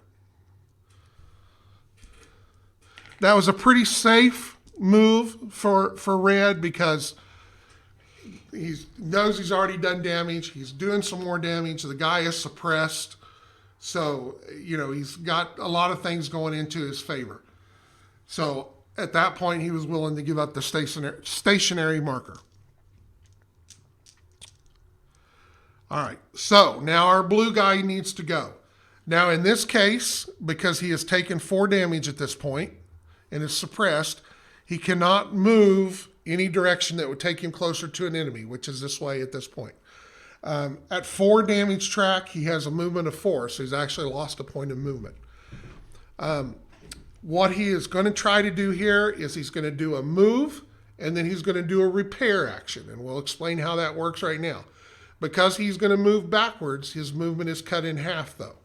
So he can only move back 2 inches. He's hoping that that will maybe get him out of line of sight for a moment. So he's going to come back here. Now, repair actions allows you to try to get back a point of damage. And how that works is you need to roll a 10 or better on 2d6. It's a target point roll of 10. Not a 10 plus roll, but a target point roll of 10. So what he has to do is he has to beat a 10 or better on 2d6 roll. He gets to add his current damage control number to that roll. But because of suppressed, he gets a -2 to any roll. So in this case, his damage control number at 4 is a 3. So he's going to roll 2 dice. He's got a 6. He's going to add the 3 for the damage control, which is a 9, which doesn't even get him to the 10 anyway. The -2 takes it back to a 7. So the repair roll was a failure, and he takes 1 point of damage. Okay? Now, his activation is over.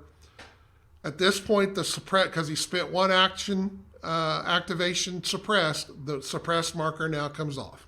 I thought you only gained the point of damage if you fumbled the repair roll. Correct. You only gain the extra point. You You only will take a point of damage from a failed if you repair fail roll repair. if you snake eyes, if you critical fumble I it. thought that's how it worked. Well, I didn't. Did I say something about that? Yeah, you said you took a point of damage. Oh no! I can't see what's on the dice, so I don't I know. thought I said he didn't repair damage, but no, he didn't take any damage. No. Yeah. If you roll double 1s during a repair roll, it is a critical roll, and you take a point of damage instead of. I mean, a critical failure. You would take a point of damage and not instead of gaining 1, but that's not what happened. So if I said that, I'm sorry. I think they've just got wax in their ears. Okay. We are now going to shuffle up again. We're at a new turn.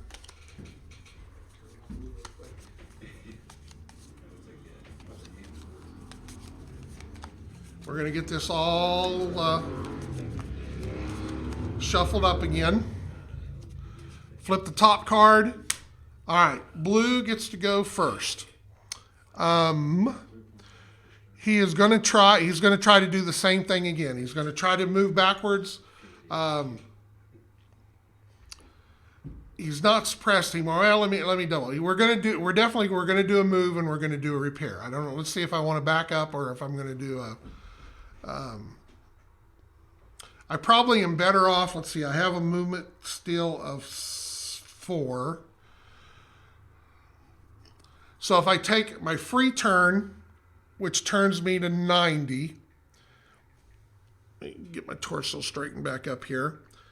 Now, since I've used my free turn, I have to use another inch to make another turn. So he's going to turn there, which leaves him 3 inches.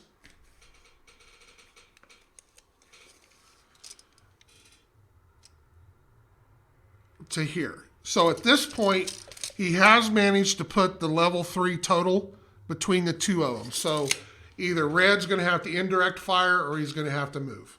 Okay? We're going to do a repair roll. He doesn't have suppress this time. So he gets his full plus 3. So we're going to attempt to repair.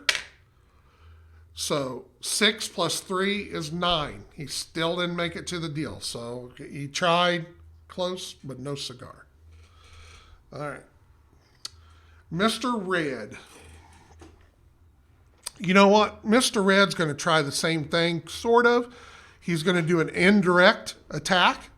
And with armor being down a little bit, maybe his little snack pack rockets will do some damage. And if he... well, he can't, I'm sorry, because you can't do a repair because you can never repair the first point of damage. So that's not necessary. So what we'll do, we're going to do a target point lock so that he gets his targeting computer into the strike point, and then he's going to do an indirect attack. So we need a 10 or better. It is range 19, so it's still medium range. So he's going to get a -1 to his roll for the range modifier. But he gets a +2, 1 for the targeting computer and 1 for the Wizzo. So that cancels it out, so he gets a +1 to his roll. So we need a 9 or better to be on target. Ooh, he's a 12, so he is definitely on target. There is no doubt whatsoever. He probably wanted that for his damage roll, though. Okay. Base number to hit for damage for an indirect fire rockets is 6. There is no cover. There's no other modifiers that go in it at this particular point. He doesn't get the advanced targeting computer or the Wizzo added to that because it went to the strike point. You only get it one time. You do not get to choose where to use it either. So it just goes to the strike point number. So we're looking for a 6 or better. All right, so he rolled a 9. So he's 3 over. Rocket's base is a 3. So 3 plus 3 is a 6. Well, guess what armor is at 4 damage track? It is a 6. So he has equaled that. You can't use reinforced to get it below 0, so he's still going to take a point of damage. So everybody that says little snack pack rockets cannot do damage, you are incorrect. Because we are now up to a 5. If I can find it on the dice. There we go. Okay, so that ends the activation. So that was a good deal for him there. He remains a stationary modifier because he did not move. All right, poor Blue's going to get I think just knocked to pieces here now. And this is where you have to decide at this point what you really want to do. Red's looking good. He's only taking 1 point of damage. There's no line of sight. The terrain is really in his favor. So it's basically he can stand there and keep trying to rocket Blue. Blue's probably going to try to keep repairing and rocket back a little bit if he can because of the stationary modifier. So we'll see. We'll see how it goes. All right, we've got them shuffled up here. We're going to flip number card over, and red gets to go first. All right, red's feeling pretty good. He's got this guy in trouble. He thinks he can try to start wearing him down with the max. So he's going to do a move. stationary is gone, and then do a direct fire attack. With 1 damage, his movement is still 5. So that's going to let him come up right to the edge of the tree. He's going to make his free turn, like so. He has a direct line of sight. There is no light woods getting in the way because we go center to center. So he is lined up. Now he can't use the guided missiles because of the no target lock. He's going to fire twice rather than salvo because since he's got already 5 points of damage, he wants to take a chance of multiple hits doing damage. Range is 16, so that stays at medium range. So our base number to hit is a 7. He gets a +1 to his roll for Wizzo, so our base number goes down to a 6. There is no other modifiers in there, so he's got 2 rolls with max for 6s. All right, we have a 9 and a 10. Because of Blaster 1, he gets to add a d6 to that roll, so 10 becomes 14. All right, so the 9, he needed a 6 to hit, so that's 3 over. So 3 plus 6 is a 9. Armor on our little guy right now is a 6, so he's 3 over, so the 3 goes down to a 2. He still takes a point of damage, but that kept him from having to make a piloting check anyway at this point. The reinforced did. Now, the 14, that's 8 over. So 8 and 6 is 14. Armor does not change because of that extra point of damage. That's why I put that over there so that we know right now he's still at a 5. 5 armor is a 6. So we were 14, right? So we take the 14, we take the 6 away from that, which is an 8. 8 becomes a 7 because of reinforced. So he's going to take 2 more points of damage for a total of 3 this round. He is suppressed again, and he's going to have to make a piloting check at 7 or better. Damage takes effect. We are on an 8, so he is in big, big trouble. We're going to make a piloting check. We need a 7 or better not to get knocked over. All right, so a 9, so he remains on his feet. So, Mr. Blue is in big, big trouble here. There's not a whole lot he can do. He's got a move of 3. His armor's down to 4. Pretty much at this point, he's either going to run and try to get away or go out in a blaze of glory. Since it's rock, we're going to go out with a blaze of glory. With a torso twist, it puts him in his front arc so he can shoot. I don't think that the level 1 cover is going to be in a deal. Well, wait a minute here.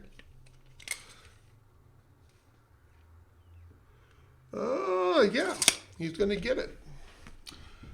Okay, so what happens is, so Mr. Blue is going to target lock and shoot. Yeah, this is Blue's last stand, I believe. Now, we know it's medium range, so our base number to hit is a 7. Target lock takes it down to a 6. Wizzo takes it down to a 5. He has no other targeting damage problems or whatever, so he needs a base of 5. But because the line of sight comes across and catches this level 1 right here, center to center, and the base of this model is within 1 inch, he gets a light cover modifier. So our 5 goes up to a 6. Not a bad number to still have to hit, but it is what it is. All right. We are going to have Blue is going to be our guided missile.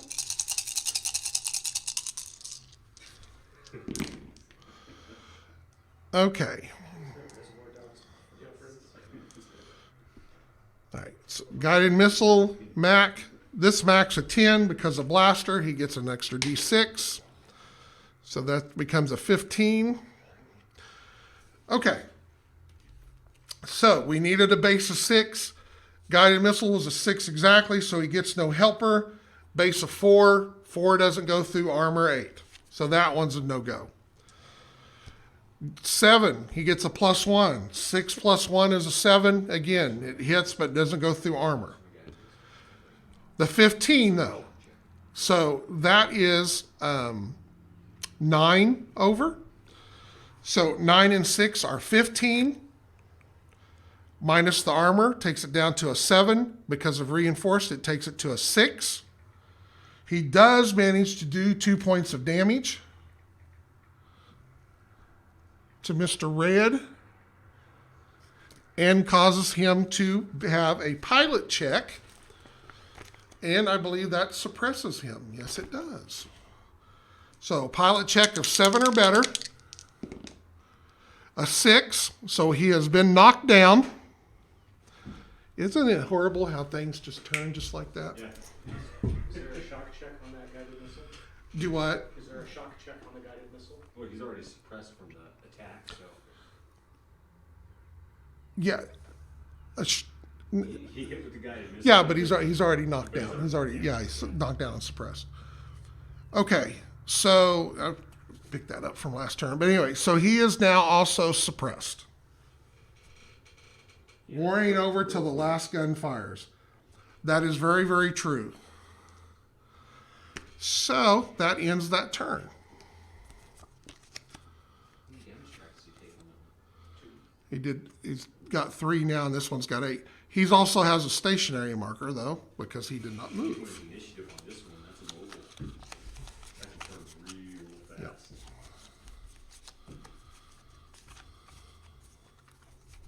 That's what the mobile is +2. Yeah.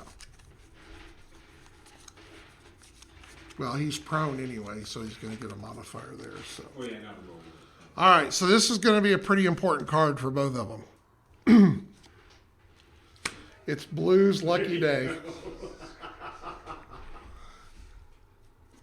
All right. Well, actually, it's Red's lucky day because he went prone behind a level 1. Oh yeah. So in this case, he fell to a good place because Mr. Blue can't see him because he's within 1 inch of a level 1 and is prone. He has no line of sight. He cannot see him. Blue just crapped out, but, well, to a degree. So Mr. Blue is going to back up and then do a direct fire combat. We can go into Overwatch. Huh? He could go to Overwatch, but he's in such big trouble. So, all right, 8. So his move is a 3, which gives him 1.5 inches worth of movement. Okay, he loses a stationary. Torso twist lets him turn. Because the line was right on there on the deal, I know he's got line of sight. He does not get the woods. So, because he is prone, he gets a 2 helper in order to hit the guy. He doesn't get his light cover or whatever. He's going to shoot the 2 max. He does not have a target lock, so we know it's medium range. So his base number to hit is a 7. 7 becomes a 6 because of the Wizzo. 6 becomes a 4 because of the enemy being, every time you just when you think a battle is over. What about the woods in the way? No, the line of sight. There's about a 1/2 inch corridor that it comes through that he doesn't catch the edge. So when I checked light cover early, I knew he didn't have it. All right, so we're rolling 2 max at 4s. All right, there's a 12 and a 7. All right, so we get an extra D6 for the blaster, which becomes a 17. Yes. If his guns could do any damage, then Mr. Red might be in big trouble. All right, at an 8, max only do 3. So it's not a great number, but it's not a horrible number. All right, so we needed a 4, so we're 3 over. So 3 and 3 is a 6. Armor on 3 is a 7. So even though he's his armor, he's taken 3, his armor is still enough to stop it. Now the 17 isn't going to be so lucky. 17 becomes 13, so 13 plus 3 becomes 16. Armor is 7, so that's a 9, yeah, which goes down to an 8 because of reinforced. 8, yeah. 8 is 2 points of damage. He doesn't have to make a piloting check, but he remains suppressed. He has to make a crap. I'm suppressed. I'm suppressed. Because he was already going to be suppressed this activation anyway. He doesn't have to do another activation. He just has to spend the activation suppressed. So it's kind of a mute point on this one. Yeah, no, 8 is still a bad time. But he's got him so close. He knows that he can he's got to be able to do this. He's got to be able to do it. All right, so we're going to use a move action to stand up, and then he's going to try to direct fire with the 2 max. He's like, F you. You want to stand here toe-to-toe? I will stand toe-to-toe to you. We don't have a great board for mobility here, so. All right, double max. Again, mac attack. Medium range. I don't think it changed because of the deal. Yeah, we're at 16. All right, so the 2 max base number to hit is a 7. It goes down to a 6 because of Wizzo, and it goes back to an 8 because of being suppressed. So we've got 2 rolls at 8.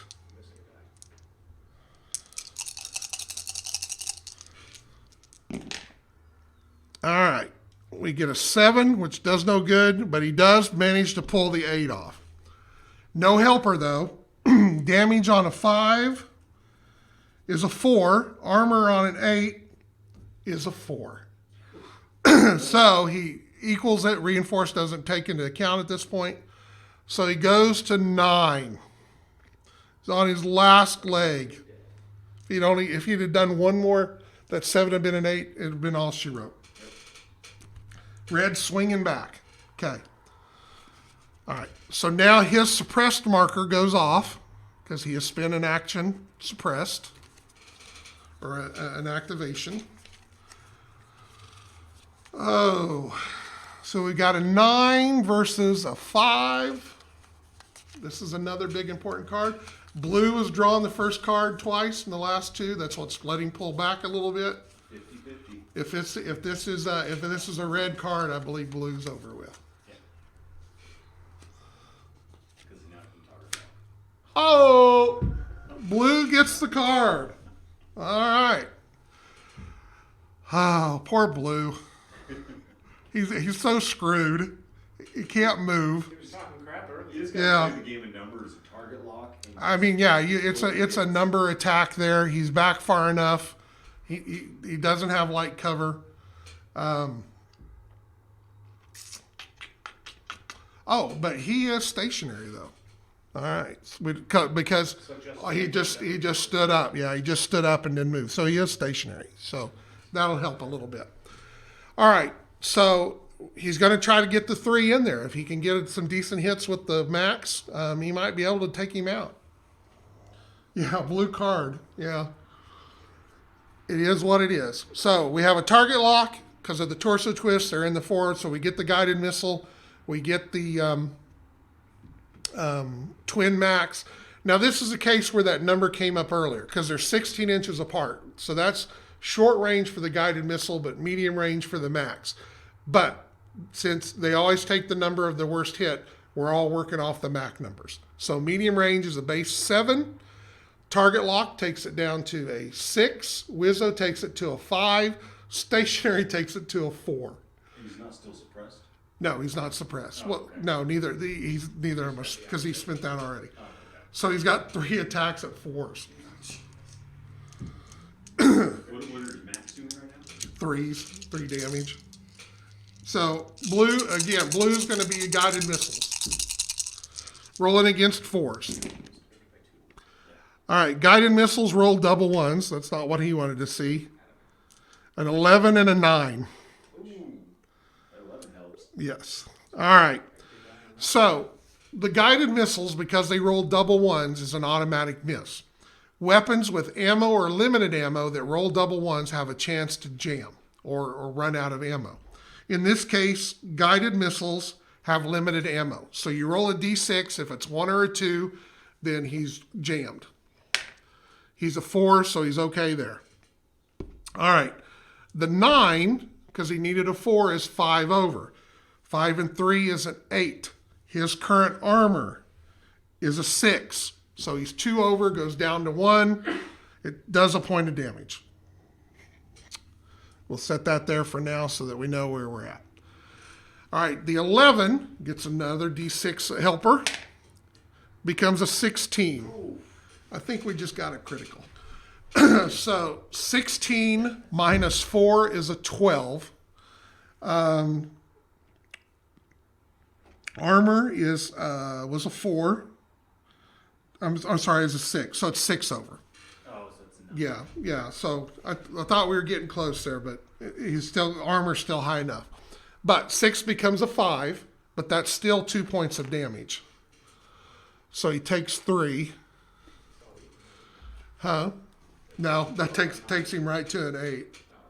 And a pilot check. So what's probably going to happen here, is if he falls down, he's going to get killed. It's just like Hogan's Alley. Yeah, if he remains standing and gets his shot, then chances are it's going to be lights over for Blue. Even with the big comeback at the end. Ooh, 10. He's up. All right. He's awake. Unless he whips every one of these shots. All right. So this is the big one. This is the big kahuna here. He only has to do 1 point of shot. So he can take the target lock. Mr. Blue, I need another stationary because Mr. Blue is stationary because he didn't move. Because he was trying to go for the big kahuna there. All right, so we'll get a little audience participation here. He only needs to do 1 point of damage to finish the guy off. Does he roll, and he did the target lock, does he do the guided missile and both max on individual rolls, or does he do the salvo and get the +1 to take a chance that he builds that number up? What does everybody think he should do? Do we take the 3 rolls or do we take the salvo with the pluses? He's on his last track. He's on 1 point of damage kills him. He's got to just have a shot no matter what. But by salvo, it's 1 roll rather than 3. So far, Salvo. we've got 2 salvos. We've got more rolls, more odds. 3 up, more rolls. All right, everybody wants the 3 rolls. Okay. All right, so we know it's medium range. Base 7. No, we got another rope for salvo. Yeah, well, More. Yeah, no, I'm pretty sure this is more rolls. This is one of those you could go either way. It's a 50-50. It's a crapshoot. All right, so base number, medium range is a 7. Target lock and Wizzo takes it down to a 5. He stayed stationary. That takes it down to a 4. Probably the best way to go was the rolls. Yeah. I think his max would probably crack that out. All right, we have a 9, we have a 5, and we have a 6. Probably lucked out there with the rolls. All right, guided missile was the 9, so that's 5 over. So and was on damage 8, so that's a 2. So 5 plus 2 is 7. Armor is 4, so that's 3 over. Goes down to a 2, takes a point of damage. Mr. Blue goes boom. He was. I thought he was gone 2 turns ago. Yeah. All right. Salvo for the drama. So let's see, because if with the salvo we would have needed a 3. Yeah. So we'll just roll. We'll just roll to see if what 1 roll would have done for him. A 5. So he was only 2. I mean, I still think that would have done the point of damage, but Yeah. So anyway, so there you have it. Blue, yes, he has nothing to be sorry about. He did really well in the situation that he was. This is kind of a crazy board with everything being compressed. It's hard to move, so you don't get as much of a maneuvering part in the game. Also, with it being one-on-one, you're not really worrying about somebody flanking you or something like that. So they tend to, once they kind of get in their best shots, they kind of tend to Stay there. become bunkers and go from there. All right, so questions. I know that you were so intense on the action that you loved my beautiful announcing voice. Question. What do you want me to explain? What would you like me to demonstrate? Well, we've got everything set up here.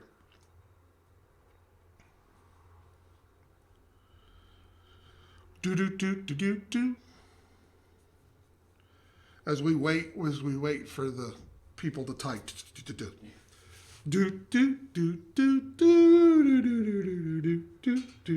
Hobby Habit needs to pick a side. Good show, Blue. Good show, Red. Overwatch. Oh. All right. Overwatch is good. We can do Overwatch. Let me have an Overwatch token. It's the one that looks like a targeting thingy. Oh, yeah. That one. Gotcha. All right. We're going to use our tokens to help a little bit. Okay. So let's go back to this earlier example. All right.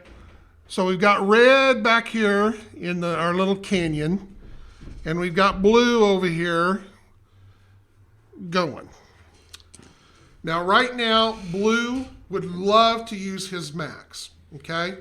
But because they are direct fire and we have a level 3 between us, he cannot see Mr. Red. Yep, I'll do that right after Overwatch. Well, actually, this would be a good place because since it's kind of in there, is CAVs are 3 levels tall. So they can only see over a level 1 or a level 2 if everybody's on the same ground. Now, plus, if your model is within 1 inch, you always receive that cover. So if your model is up against a level 3 with a level 1, it doesn't matter how tall or how high anything is. He still has blocking cover.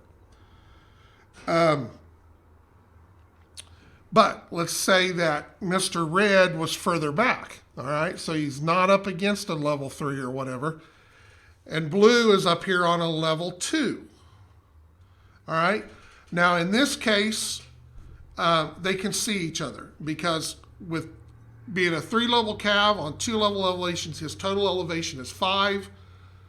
We're down here at 3 because he's even on the ground, so they can see each other at this point.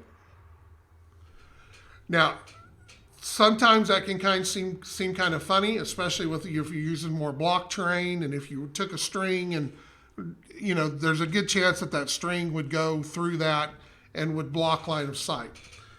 This is where you have to decide how you want to play. When I designed the rules for line of sight, I made them idiot proof. Basically, I know that it doesn't always make the most sense, but it's very easy to figure out line of sight if you kind of think like blocks. Okay, so if you use it that way, which is the way we do it in tournaments, it just stops arguing. All right, everything there's no interpretation. You either have line of sight or you don't, based upon your elevation levels.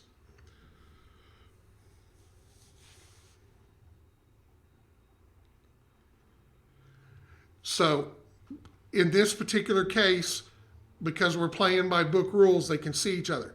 Now, if you want to play what you see is what you get, you certainly can do that. Sometimes some really interesting terrain, you have to do that.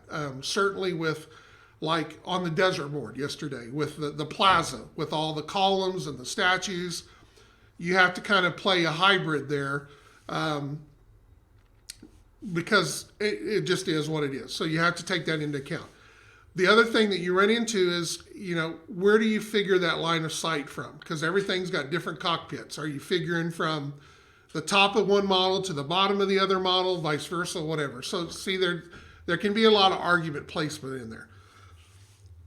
But that's basically how the elevations levels work. Does that make sense? I hope.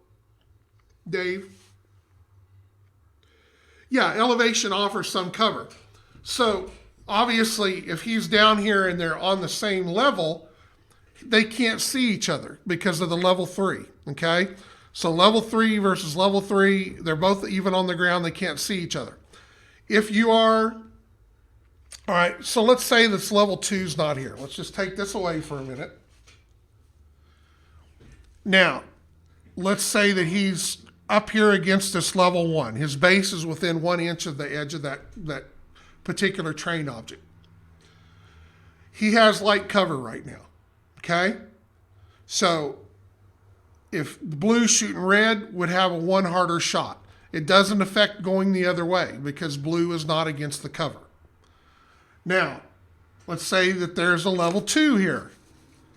Again, CAVs are level 3. The level 2 now gives him heavy cover because he can only see a third of him. Again, blue gets no cover. If there's a third elevation, we're back to a level 3. He's got blocking cover. Because he's within 1 inch of that, Mr. Blue could be back here on a level 10. He cannot see him because he is within 1 inch of blocking cover.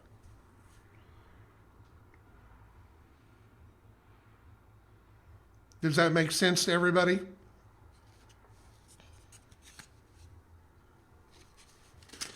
The main thing to always take into account when you're trying to figure cover is the base in relationship to the edge of the cover.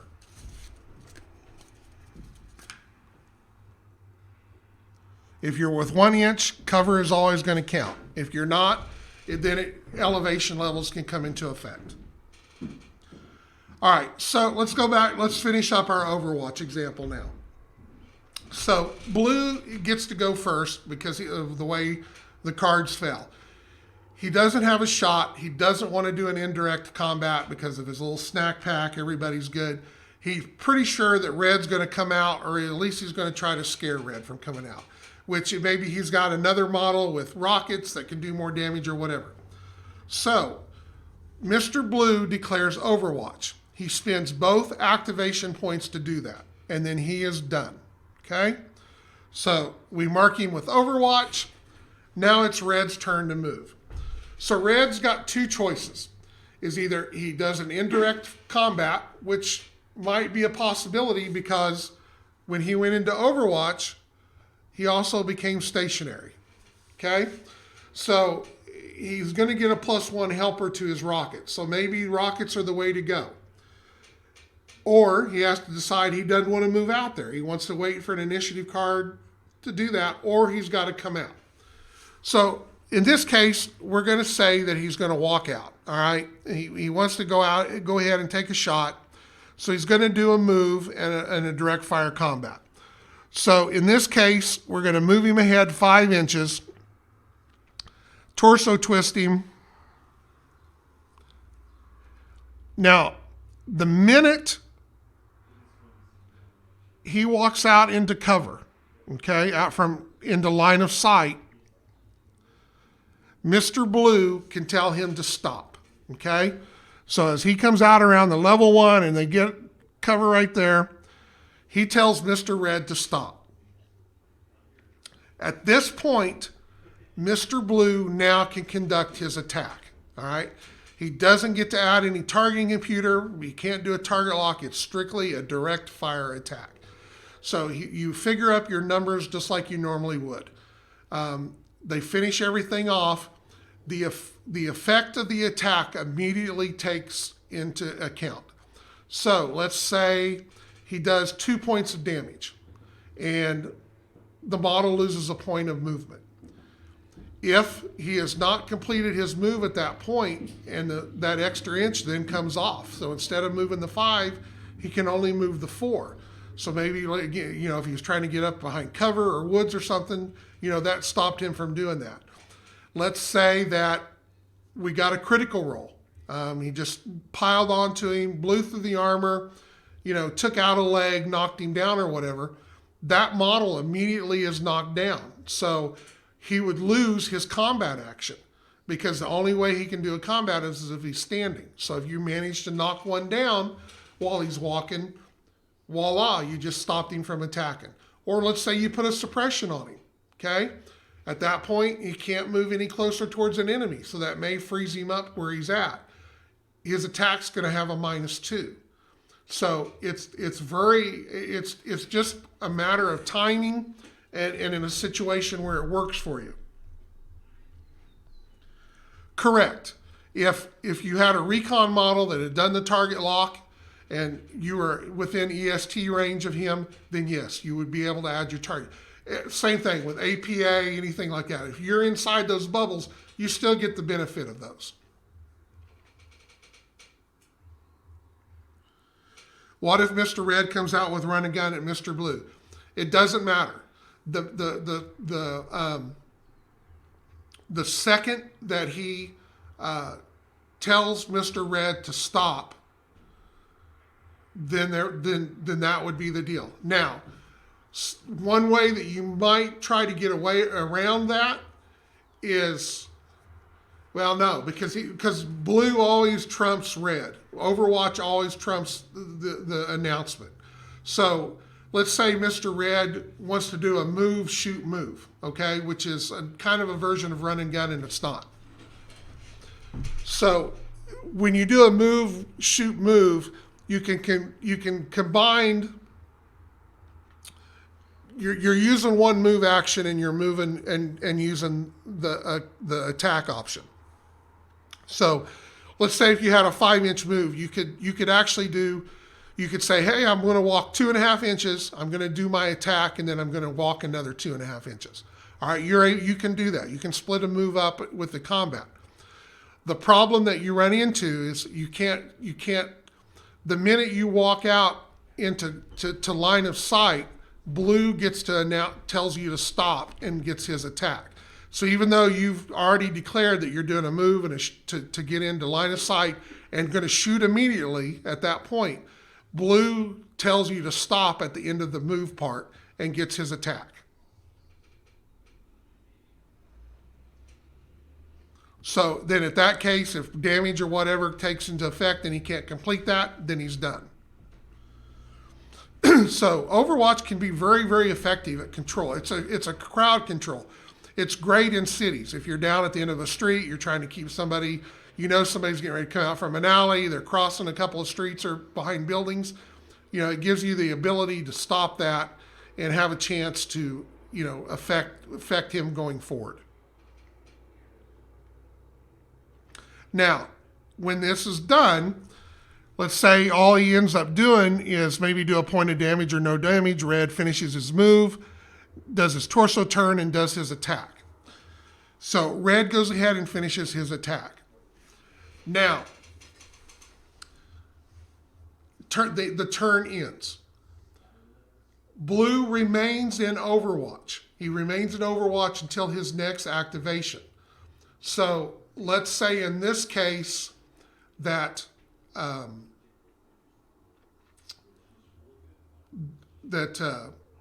blue wins the initiative again. Okay, we're on a new turn.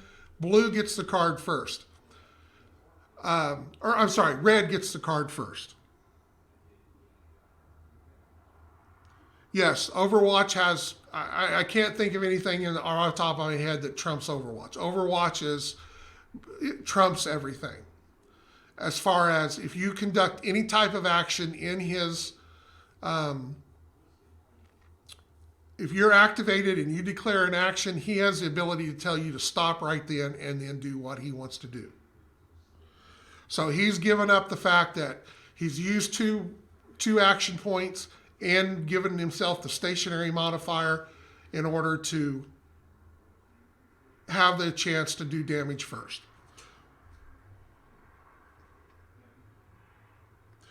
Yeah, I mean, if there's multiple models on the board, there's ways to get around Overwatch. I mean, in this case, because it's one-on-one, the other guy's kind of stuck. But you know, if he's waiting in Overwatch and he's trying to wait for a particular guy, and you activate a different model and can come up and, you know, knock blue down or do damage to him or whatever. At that point, if he either has to use Overwatch to shoot you if he can, he can, and he's kind of stuck. So if he was to get knocked down or something like that from another model. But, so let me finish this example. So red wins initiative. So red declares his activations, okay? So he says, I'm going to shoot and then I'm going to move. All right. What happens is the minute that let's see, double check here in my head. I'm sorry, it's been a long 3 days. Yes, no, Overwatch can respond to pop-up. That's the only thing you can do with pop-up is Overwatch.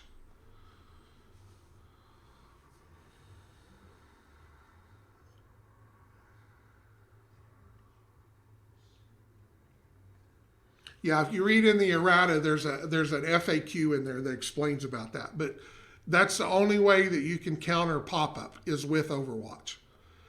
So the minute he pops up over the hill, you get your attack, and then he gets his attack. So now here's a case. I may be telling it wrong, but it is what it is. So in order for Overwatch to be activated, the other guy has to perform an action in your line of sight. Okay? So let's say red wins first, and he declares an attack and a move. Okay? Now in this case, the first action is the attack. So red would be able to go ahead and do his attack, but blue remains in Overwatch. So let's say red attacks blue, does his rolls, but before he can move, blue can tell him to stop, and if he spends 2 action points, he can continue the Overwatch and attack immediately. So in that particular case, that's the only time that Overwatch gets kind of overridden, I guess, is if the guy's already in your line of sight and he goes before you and declares an attack first. He gets to complete that action, and because there's no time to tell him to stop. It's not like a move. It's a shot's a shot. He gets his shot off. But before he can move, then you can go ahead and do Overwatch again. And as long as you stay in there, you can stay in Overwatch activation to activation and just keep spending the 2 points if you want to. Right, you're taking the stationary market and you know, you're especially if you don't have EST or whatever, you can't target lock. You know, you lose the ability to lose some weapons, et cetera, et cetera. So it's a counter, but it can be very powerful. So you just have to take it into account. By the same token, what I would probably have done in that situation is I'd have stayed behind cover and just shot rockets. So at that point, the Overwatch is wasted because you can only direct fire in Overwatch. So, or with line of sight. So if you have no line of sight, he can just sit back all day and rocket you and hope the dice take care of it. And at some point, he's going to break you out of Overwatch. You're going to quit doing it.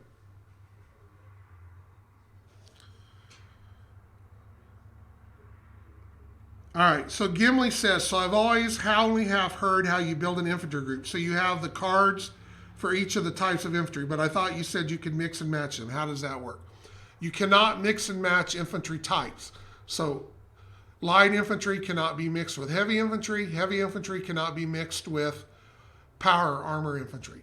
The only time that you can do that is a specialist squad, because you can put anything in a specialist squad into 4 slots. So if you want to put a light infantry, not a squad, but a model, a heavy model and a power armor, you can, but that's kind of a crazy mix.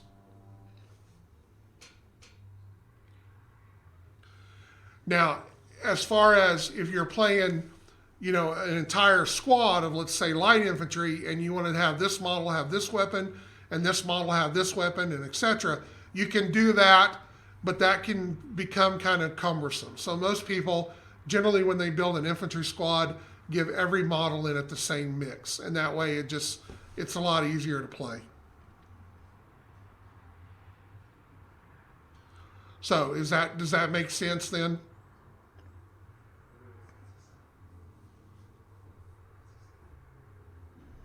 The only time you can mix infantry types is in a special squad.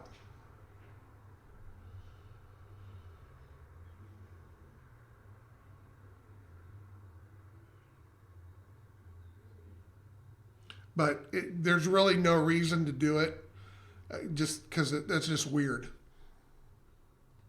Because they really can't support each other. They've got different movements, different armor. If they're staying together, a rocket attack is probably going to peel off the light. So that's really no time to do it. But as far as an actual infantry squad, if you want to have different weapon types in between the models, you can. Again, if it's only one squad, it's not that big a deal. If you've got several infantry squads out there, that can get kind of cumbersome.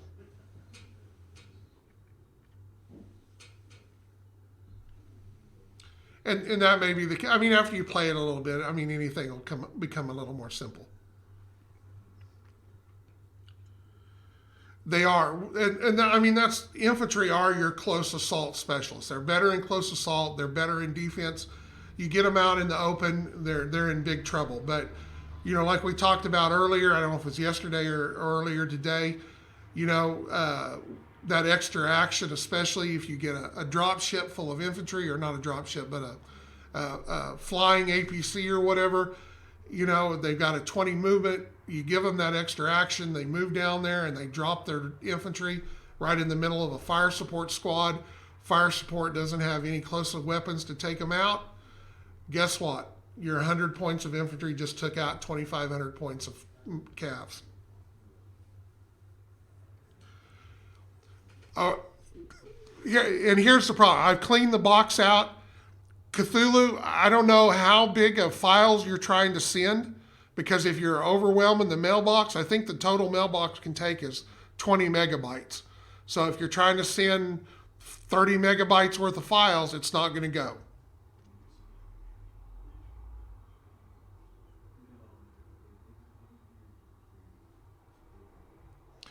I'm going to give you, I'm going to put in a Gmail address. Give this to Cthulhu. If you cannot get your submissions in, send it to that email right there, Cthulhu. Tell Cthulhu that email address, and he should be good.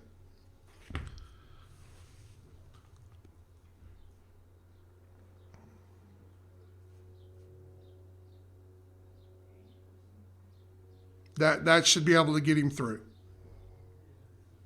I think a Gmail has like a gigabyte box or something. So, my Talon games are limited. So, like I said, I've been having people send me 6, 7, 8 megabyte files. So, if somebody's got ahead of you or you're sending more than 20 megabytes, that's why. All right, so any more questions right quick? If not, we're going to take a pause for a minute while we reset, and we're going to come back and talk about the RPG a little bit.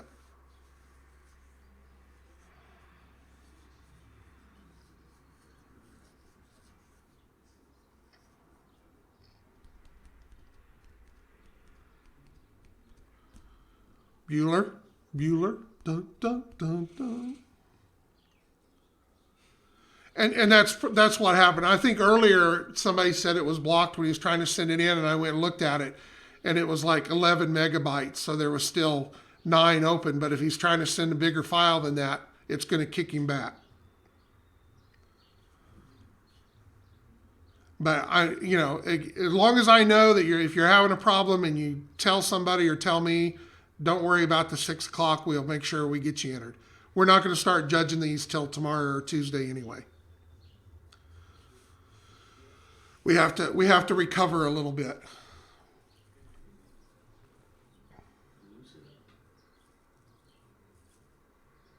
All right, so if we don't have any other questions, we don't have anything, give me about 5 or 10 minutes. We're going to reset and we're going to be back to talk about the RPG. So everybody just hang loose and we'll see you in a minute.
could do it live.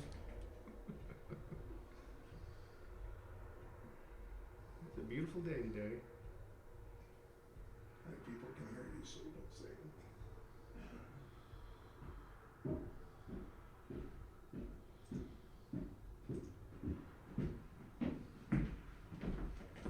All right, folks, hold on to a minute. We're trying to get this all squared away here.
By the way, you're broadcasting your search for pictures. So. People are going to get your file structure.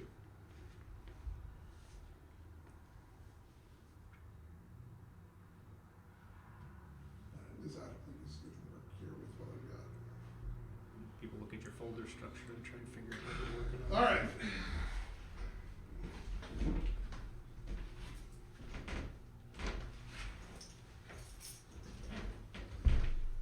Best laid plans of mice and men. Yeah. Woot. All right, you didn't hear it at all. Hopefully everybody will be able to hear us, maybe. All right.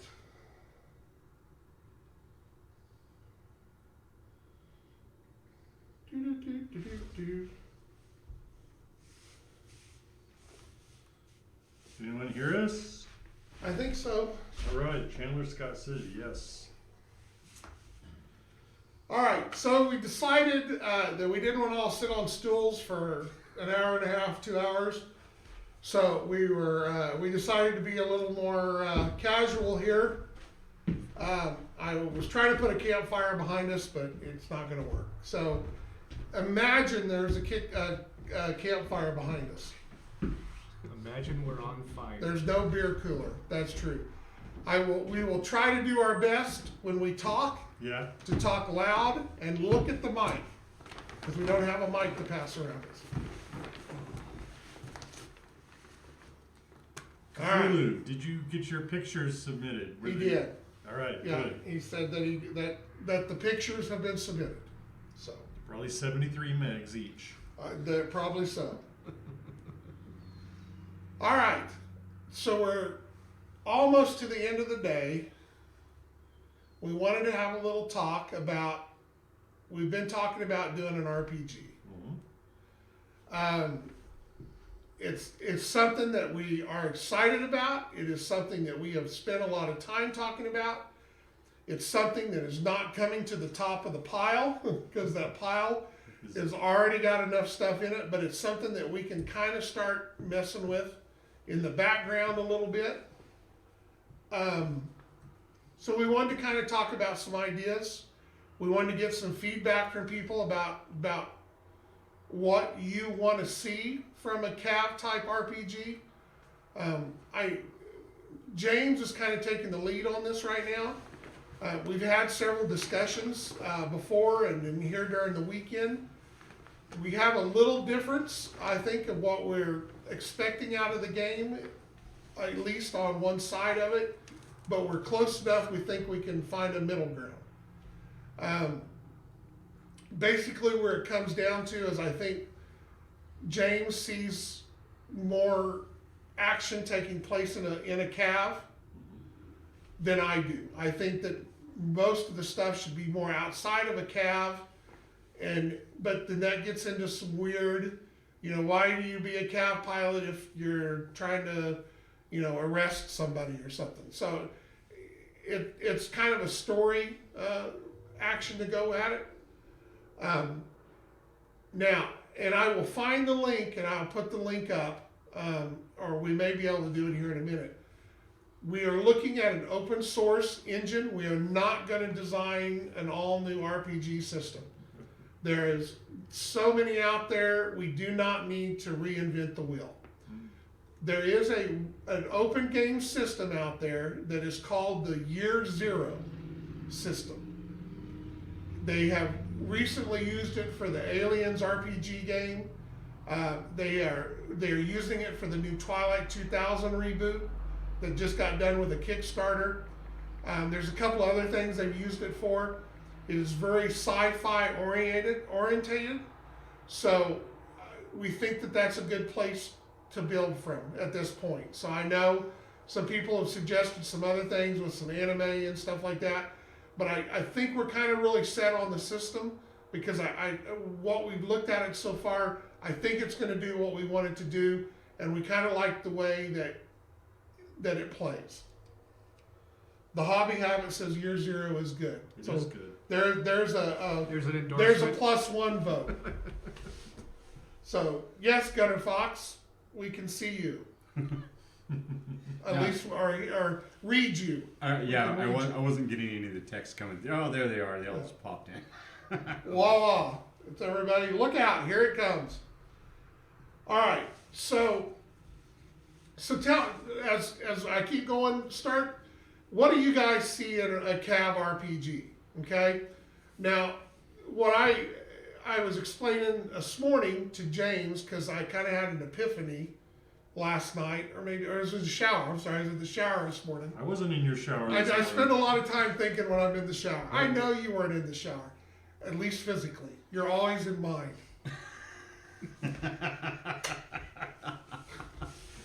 So anyway, I think that I look at an RPG in a mech game to be basically a CAV is nothing but a great big guy wearing armor with weapons. So I think if we approach that to a CAV and look at it that way, that we could make it work within the system and be able to do things that it needs to be done without getting into a skirmish level game. Kind of like how like Glitter Boys were played in Rifts. You're gonna talk louder because they're Kinda not like- gonna hear you. Kind of like how Glitter Boys were played in Rifts. It's been so long since I've done riffs and Palladium and stuff like that. I don't know that exactly, but I think that if you're wanting to shoot somebody, again, it's just like if you're a guy in armor and you're armed with a rifle. Mm-hmm. We come up and use that system to do that. I think the complicated part with that idea is managing the interface where you have people that are in their CAVs or their vehicles or whatever, and you've got part of the story still happening in meat space where there are little puny humans running around, and so you've got to make sure that one good stomp from a CAV doesn't end the scenario, right? So you gotta play with that and make sure that there's the ability either built into the story or built into the system so you don't fall over and crush all the other player characters. Well, and I guess this is where, and I've kind of talked about this a little bit before. I think this is where I am having a hard time wrapping my head around it, or getting into the place where I want to do an RPG, because I played MechWarrior in every iteration that it came out in, okay? And I know that, that's Battletech, there's mechs and everything like that. Out of all the games that we played in MechWarrior, we might have been in mechs twice. And that is the way I look at CAV. I'm not trying to do a different version of a CAV battle game. So why do a CAV RPG if you're not going to be in CAVs? Okay? So that's where I have the quandary, because I think that a good sci-fi game needs to not be in CAVs. I think that there's a time that you might have a CAV pilot that needs to get into that. But I think where the experience and the story comes from is doing, breaking up crime syndicates, rescuing the kidnapped daughter, intelligence operations, okay? And why would they send a CAV pilot to do that? All right? So then does everybody have 10 different characters? And then you have to bounce between all the characters, and that's kind of takes away from the story building, the background of having one guy or, two guys that you're trying to live with and go on. That's my problem I'm having with the system. And it's not a rule system, it's why do we have it An system. application. Hearing you guys talk about that makes me remember the police con from the original Journal of Recognition. That artwork. Yeah. I don't know if you can hear me or not, but They're probably not. talking about the police con from the original Journal of Recognition. That'd be an interesting story. You'd be a cop CAV pilot. Pilot. Right, and that's a security force issue and stuff like that. So again, but here's the deal: is Tank police. yeah. Yeah. But- yeah. And I agree totally. You can have a whole series of defense forces and police and certain kind of CAVs and things like that. But who wants to play that? Because everybody wants to be the quarterback, all right?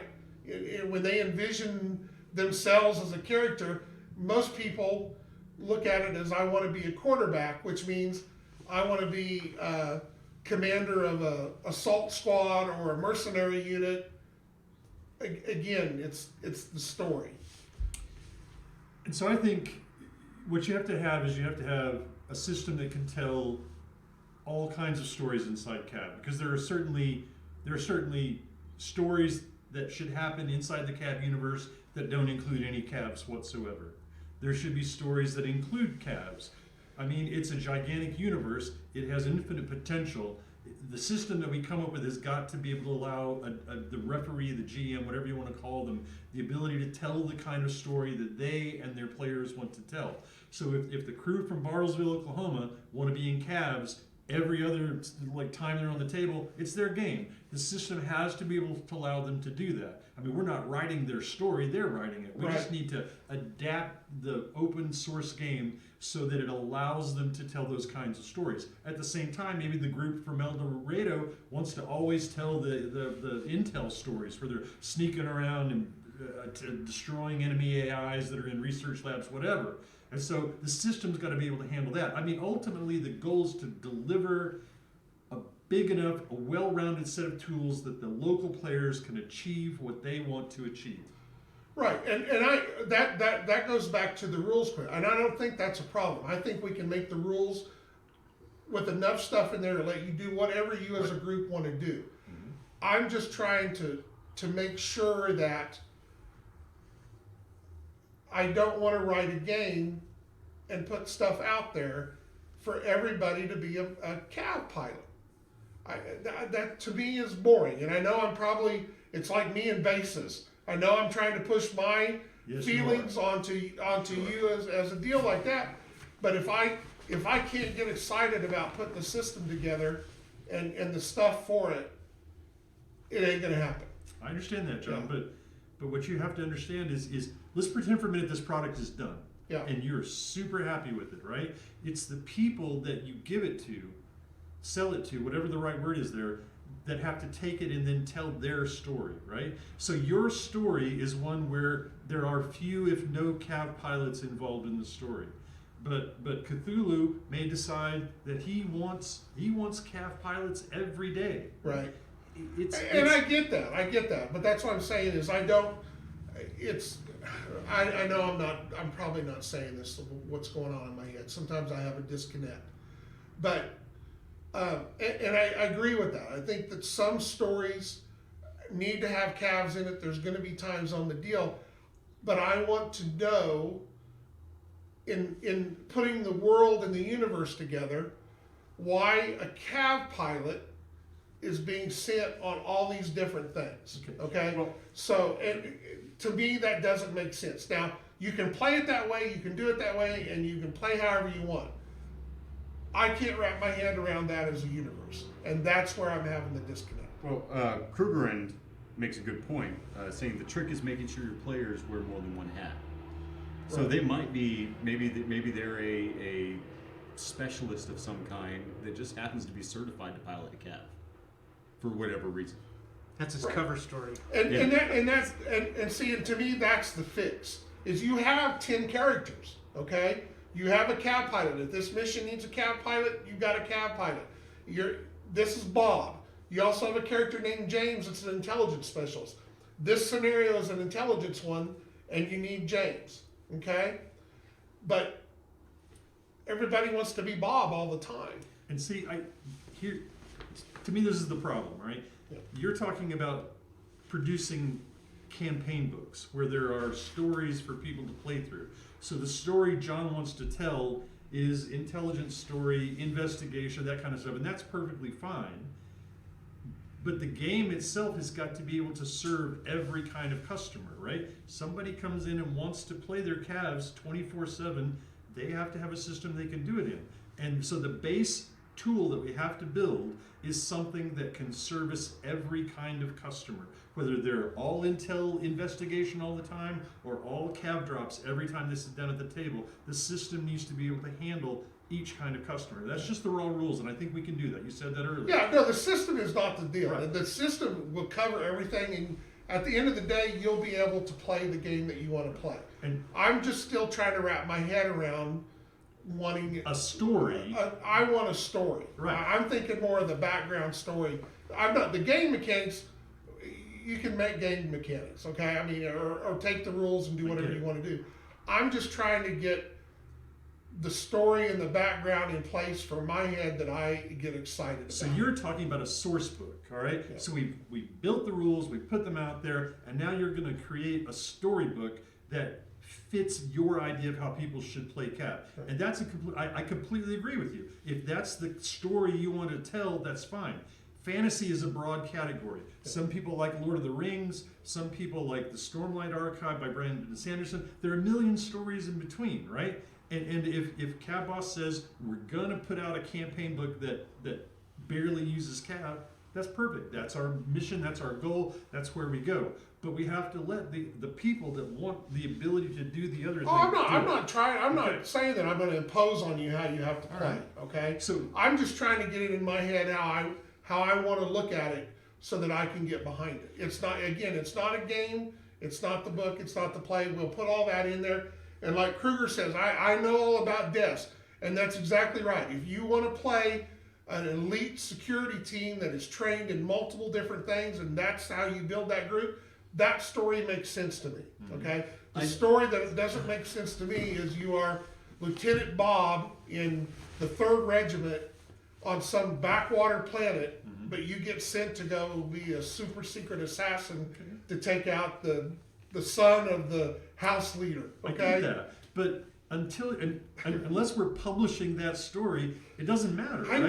know. I'm trying to, in my mind, He's trying to get excited I about get the project. excited about it. All And right. it's hard for me to get excited about it if people are going to play weird stories. My takeaway from this is, all right. So D&D is hugely popular, right? The strength of D&D, to me, at least whenever I've played it, is the multitude of character classes. right? And the Yeah. different races. Right. CAV has that in spades. You know, that's something BattleTech will never have, Yeah. just because that's not how they've ever written it. And I think ultimately that's probably why that RPG has never really taken off. And I think that's a strength that CAV could have. You know, if you want to play you know, an outcast rock, whatever, you can do that. And maybe your GM wants to have you come across a outcast ritter or whatever the case may be. Right. You know, and then those cultures collide. And I think that's where the story would lie.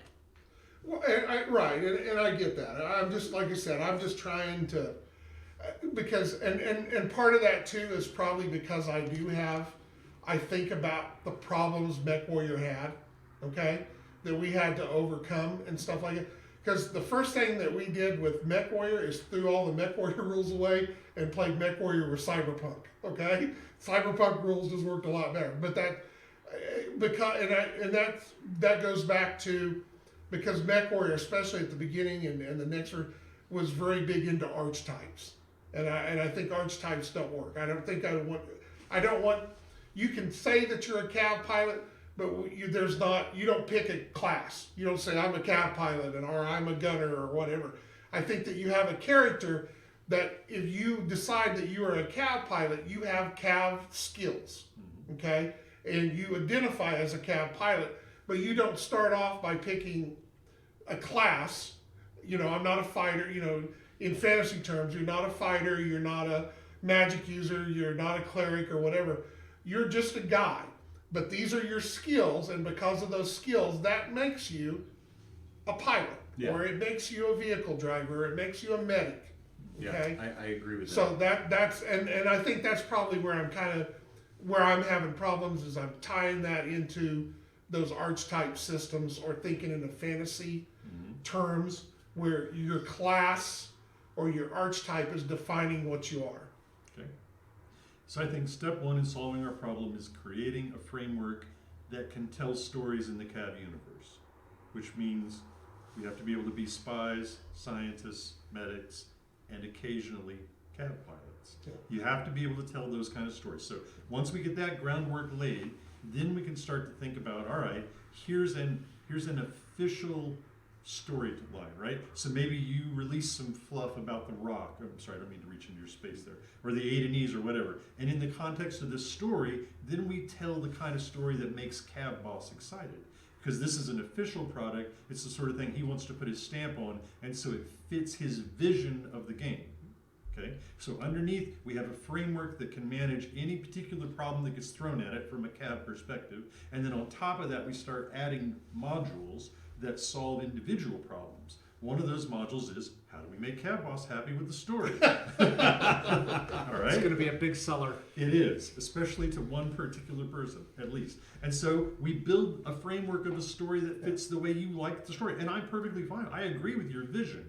I know, in my opinion, there are going to be people that want more James Bond. They want more superhero action. They want their CAVs to drop 3 or 4 times a month. You know, they want to get in there and blow crap up.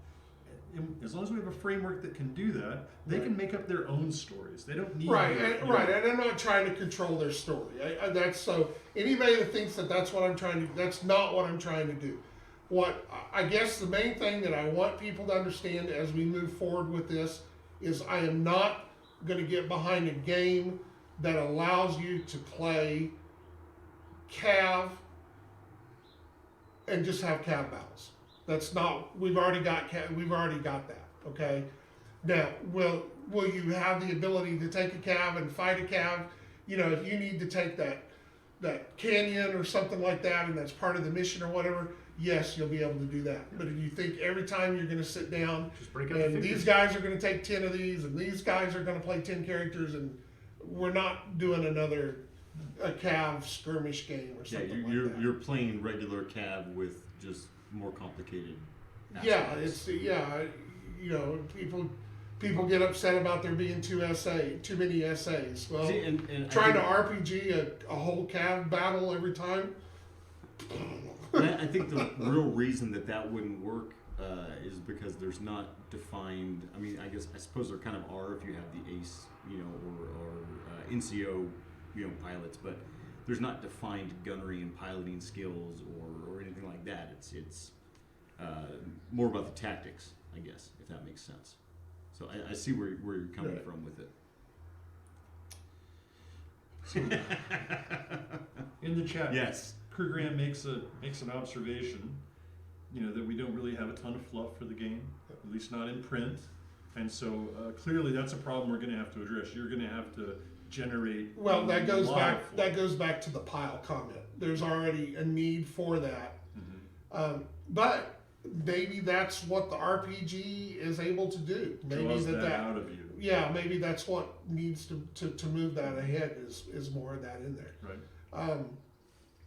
And that's, we've talked about that infinitum as the problem is 90% of the stuff is in my head. Yes. And until more of that is out there in a book, it's very hard to hand that off to somebody else because they don't know where to work from.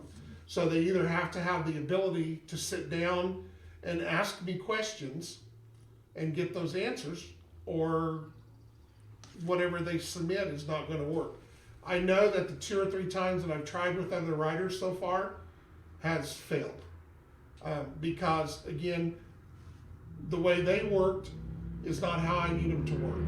If you have a question, how something needs to be explained or told, you need to ask me that question and I can give you that. And then you move ahead with that. But they haven't been able to do that. They just try to write it out of their ass and then hand it in to me, and I'm like, this isn't right. This is what needs to be changed like this. Then they get mad, and yeah, so Past performance is not indicative no, of what's it's going to just happen. in the I gotta future. it's just finding the right guy. Yes. I've got to be somebody that is willing and able to take direction in the way that I have the ability to give it. Hopefully down the road we'll have 5 or 6 books that everybody can look at and get enough of a framework to know how to build from that. You're right. To me, this is the biggest obstacle to us producing a meaningful RPG.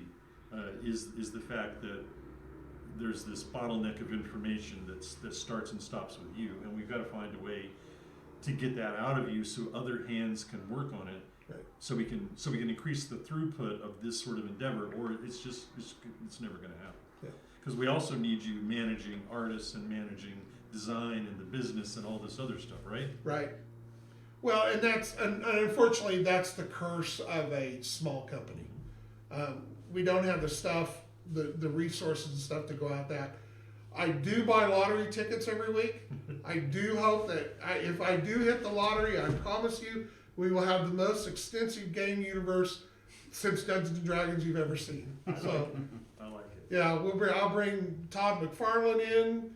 We'll rock and roll, man. We'll have calves with no feet. Yeah. So, and I agree, Huntsman. I think that there is room for a good mech-based RPG. I don't think that it's been there yet. I think that the way it's been approached as far as an overall universe, obviously, there's some anime RPGs and stuff that are very focused on that universe and what they are and how they do it, that have worked great for that if you want to do that. And that's the reason why this drew me to this system is because of aliens. Is I've made the comment many times, my idea of a game universe is the aliens hard sci-fi with CAVs in it. And minus the aliens. Minus the aliens. Okay. Well, to a degree, Those particular I think that those kind of aliens are probably out there. I think there are bugs. I think that down the road we can have, especially in an RPG, that there's a great story there with alien, those type of aliens. I don't think that there's another sentient type race, but.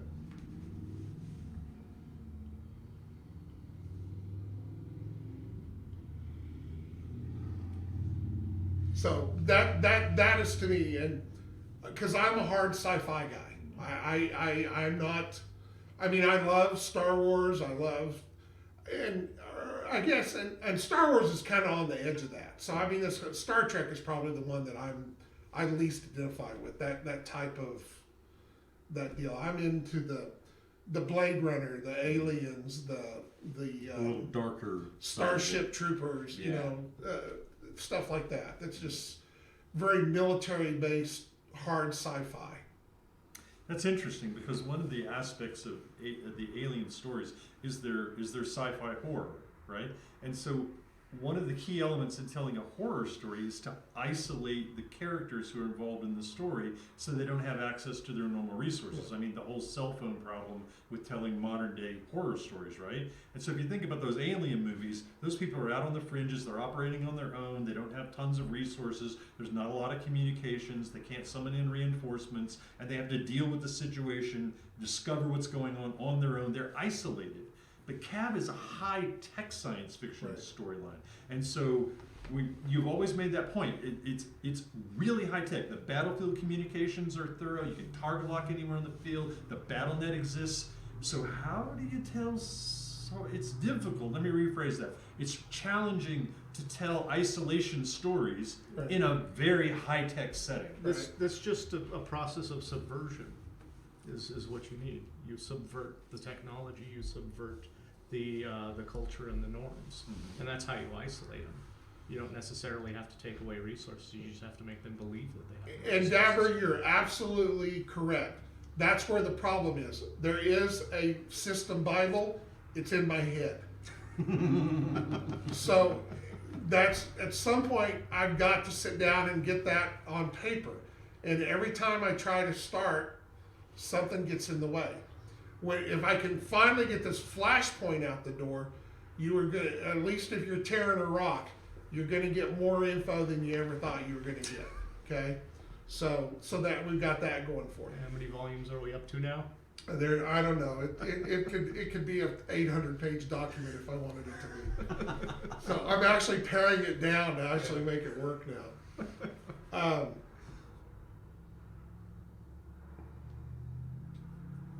But that's the direction that we're trying to look at. I will say that we're within 99% certainty that we will have a scenario to run at ReaperCon. Yeah, so here's my goal, my personal goal, because this really all started out with me going, hey, I get to go to ReaperCon.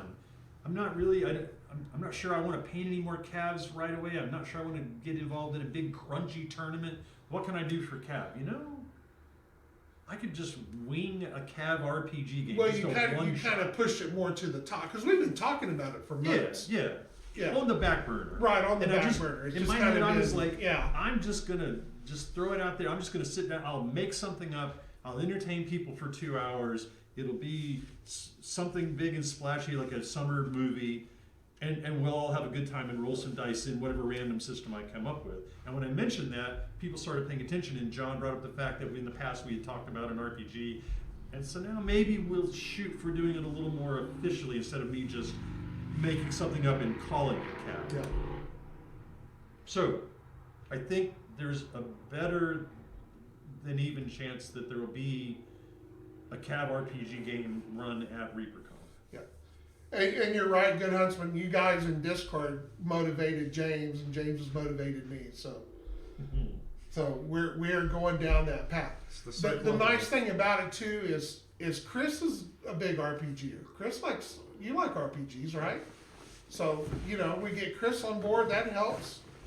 Todd, I think you haven't done a lot of RPG, or No, not 'cause in I many think years. you In were high talking school, I about did. like D&D recently with your daughter.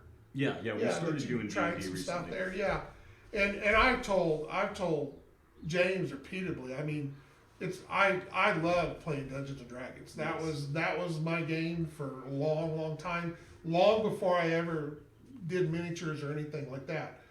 And I had great groups I played with, but because of everything that's got in the way over time, I've grown away from it, and there's not anything local enough that's got enough meat to draw me back into it, and I don't have the time anyway. So, I want to get back into that, but, I can just as easy, if I can get an RPG game that that works for me, then I can do that. I can play CAV. Wait. You want to play in the CAV RPG? I'm gonna be a real person in there. So what you're saying is we can encounter CAV Boss in the RPG. John Walker is like General Drake. Yeah. There's General Drake reports to John Walker. All right. John will be the high commander of Field the Marshal. The Terran Field Legion. Marshal Walker. Yep, Field Marshal. So clearly the first scenario is get John Walker. Yeah. We got to go in and extract him. Well, I had the part in the new Falcon thing. Was The that you? Well, it was. Yeah. But they got a different guy to do it. Okay. I'm sorry that they didn't keep me in it because the new guy sucks. I'd have been much, much better in that role. I think But the problem they was got a different the John Walker. costuming budget with you as U.S. agent was just too much. I was going to be Hulk Captain America. Hulk Captain Hulk. America. Yeah, Okay. Captain Hulk America. Yeah. So, but yes, that's the deal. As I look here on the camera, like, oh my God, you guys are little.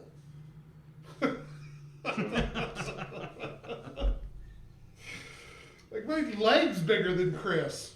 Oh, that's probably the camera, because my leg's closer to the camera. Like, oh my God, cameras suck. Anyway, lose my glasses there. Yeah, those cost money. Yeah, well, they're about wore out.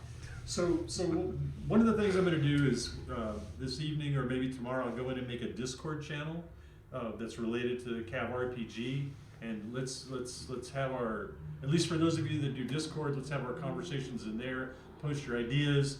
I'll let you know what we're thinking about. We'll get a link and share the base Right, system.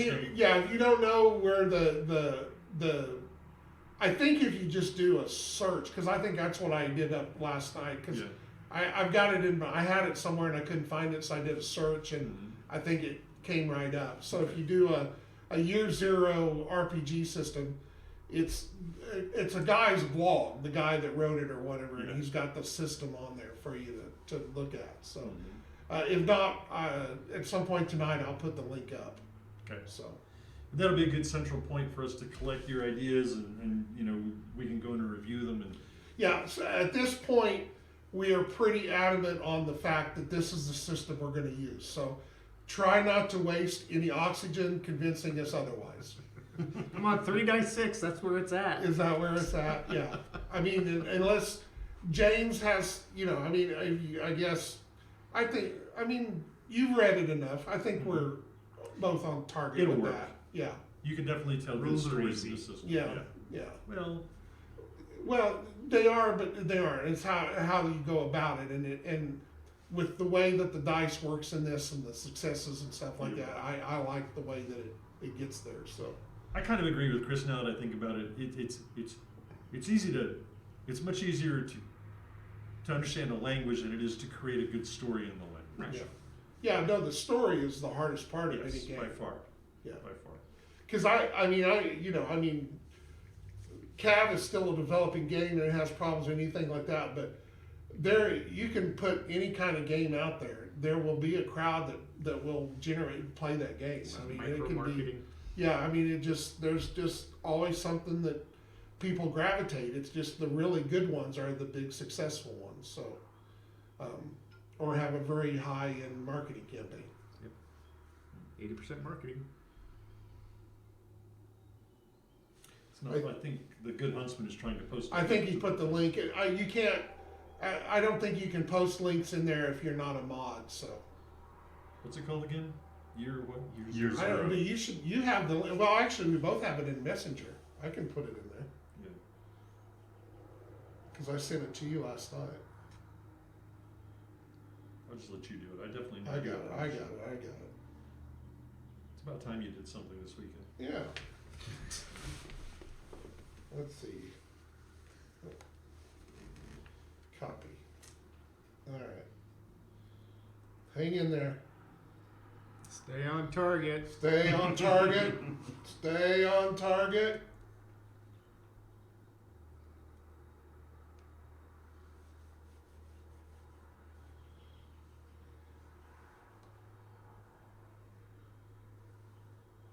I think that's it. There's a link. All I right. think I got There it. it is. So you guys take a look at that and you know, let that percolate in your mind and share your ideas. Sorry, Good Huntsman. Yeah, I don't. It's set up where you can't put links in there because right off the bat, when we really first started the channel, we had People spamming bots and people advertisements, coming yeah. in, putting in porn links and everything like that. So You know, there was actually a pretty decent. It was kind of a hybrid RPG and tabletop, like a 15mm rule set called Zona Alpha. yeah, Not terribly thick, you know, real easy Right. to use, but open source. A couple of buddies and I were playing last year. So I don't know. well, Whatever. and that's and just to clarify that too, because that brings up a big point. We are going to have a campaign quasi RPG system like that. Okay, that's the rules of engagement. When that's all done, you will be able to role play. It is a miniatures game with role playing elements if you want to go to that next level. The administrator's handbook. Exactly. So we will have that type of book. So don't worry about that side of it. But the other side of it is that is true RPG. We want you to tell your stories. We want to do that, but we want to be able to also kind of tell the stories that I think that are important to the game universe. Mm-hmm. So not just the calves are going to be bleeding, it's going to be people. Yeah. Everybody from their eyes. Well, every orifice. And their nose, Yes. and ears. And Oh, the- come and on, James. And then the Ritter come running because they can smell. Oh, the Ritter coming. Ew, that's gross. All Smell right. the fear. Anything else? Any other questions? Anybody, something you want to talk about? I think we've kind of covered what we're thinking we're doing, the direction, but you know what system we're going to kind of go with. I guess you're more active in Discord than I am, so. Yeah, I mean, So James will put a channel in there and convince James of what you need, and he'll convince me. yeah, I'll. I'd like to see that. I Post you know, it's surveys. It's strange you mentioned that. That was actually kind of Something you were It's getting- an idea I yeah. had for this scenario. Yeah. So I'll get us organized on Discord and I'll collect the ideas and pass them on up to His Highness John Walker. I mean, he's tall, right, Highness? Very high, very up there. So Interesting. oxygen is low. All right. So if we don't have any more RPG thoughts, anybody? Not without getting into specifics. Yeah. It's a little Yeah, we're a early. long way from that. Yeah. So just very broadly, this thing that we're going to do at ReaperCon, again with gigantic brushstrokes. Yeah. Is it one session? Is it many sessions? How many times do we run this thing at ReaperCon? Whatever it is. I guess it depends on how much we want to run it. And that's kind of what I'm getting at, because in my mind, when I build a story, I can build, you know, if I'm building a story where I need to entertain people for 2 hours, it has a certain I would structure. think that it would be something that we would do in the evenings. So a Because longer so thing. that we can both participate, because obviously I'll be busy with the booth during the day. No, we're going to play without you. You're not allowed in. Oh, Joe. no, you gotta let me play. He won't be able to change the rules on this one. That's my. Oh, yes, he will. It's still his game, right? Yeah, but he's putting you in charge of it, so. Because you can't have a CAV game without John Walker. We've already discussed. See, that's right. I am the most important person. that You've you- all been doing it wrong because you haven't had John Walker there. Yeah. So our mercenary force has a John Walker tied up in the back room. I don't know why we keep him. Things seem to work better. Last time we left him on the planet, the damn engines wouldn't start, and then the glass on the cockpit cracked, the food spoiled. So we just stick him in the back. Target locks wouldn't work. It was awful. Yeah. So Great I don't know. sound. We'll have to figure out. I do know we're gonna have a couple of tables set up for the miniature side of it, Okay. and we'll see if we can't All right. find a room or. So we're talking about table. a one, like Friday night done, or Friday night repeat, Saturday night repeat, Sunday. I mean, just we got to give him something to Well, we show. don't, I mean, it's going to be one or the You're other. gonna build one on top of we the don't other. have this. We don't have the scenario written yet, so we don't know how it's going to go. Well, he needs We to can know the still scope. draw a circle. Like, is it a gigantic circle or a small narrow I focus? would think that we probably need to make it small and be able to run the same Okay, thing like good. each night, I like so that those we can kinds get of more stories. people in. Yeah, I like those kind of Yeah, stories. I mean, I don't want to get a group of six that's the only six that we play with for 4 days. Because the thing is, with those kind of stories, I just rip off all the external part, and all we get is the good stuff. Yeah. I mean, like, none of this introduction stuff. Here's your character sheets. Oh, by the way, the spaceship is crashing through the atmosphere. Exactly. You're gonna die. What do you do? Exactly. And that's kind of that story I gave you. That's kind of how Yeah. that started. It's right here, Bam, dropped right? into it and got it. I've always been a fan of the way they start James Bond movies. Yes. That's the way I love to start my I scenarios. agree. Yeah. Here's a hand grenade. You can't find the pin. What are you doing? Oh, by the way, you're in church. I don't see where that's going to change my decision. Okay, and it's your option to role play. You go for it.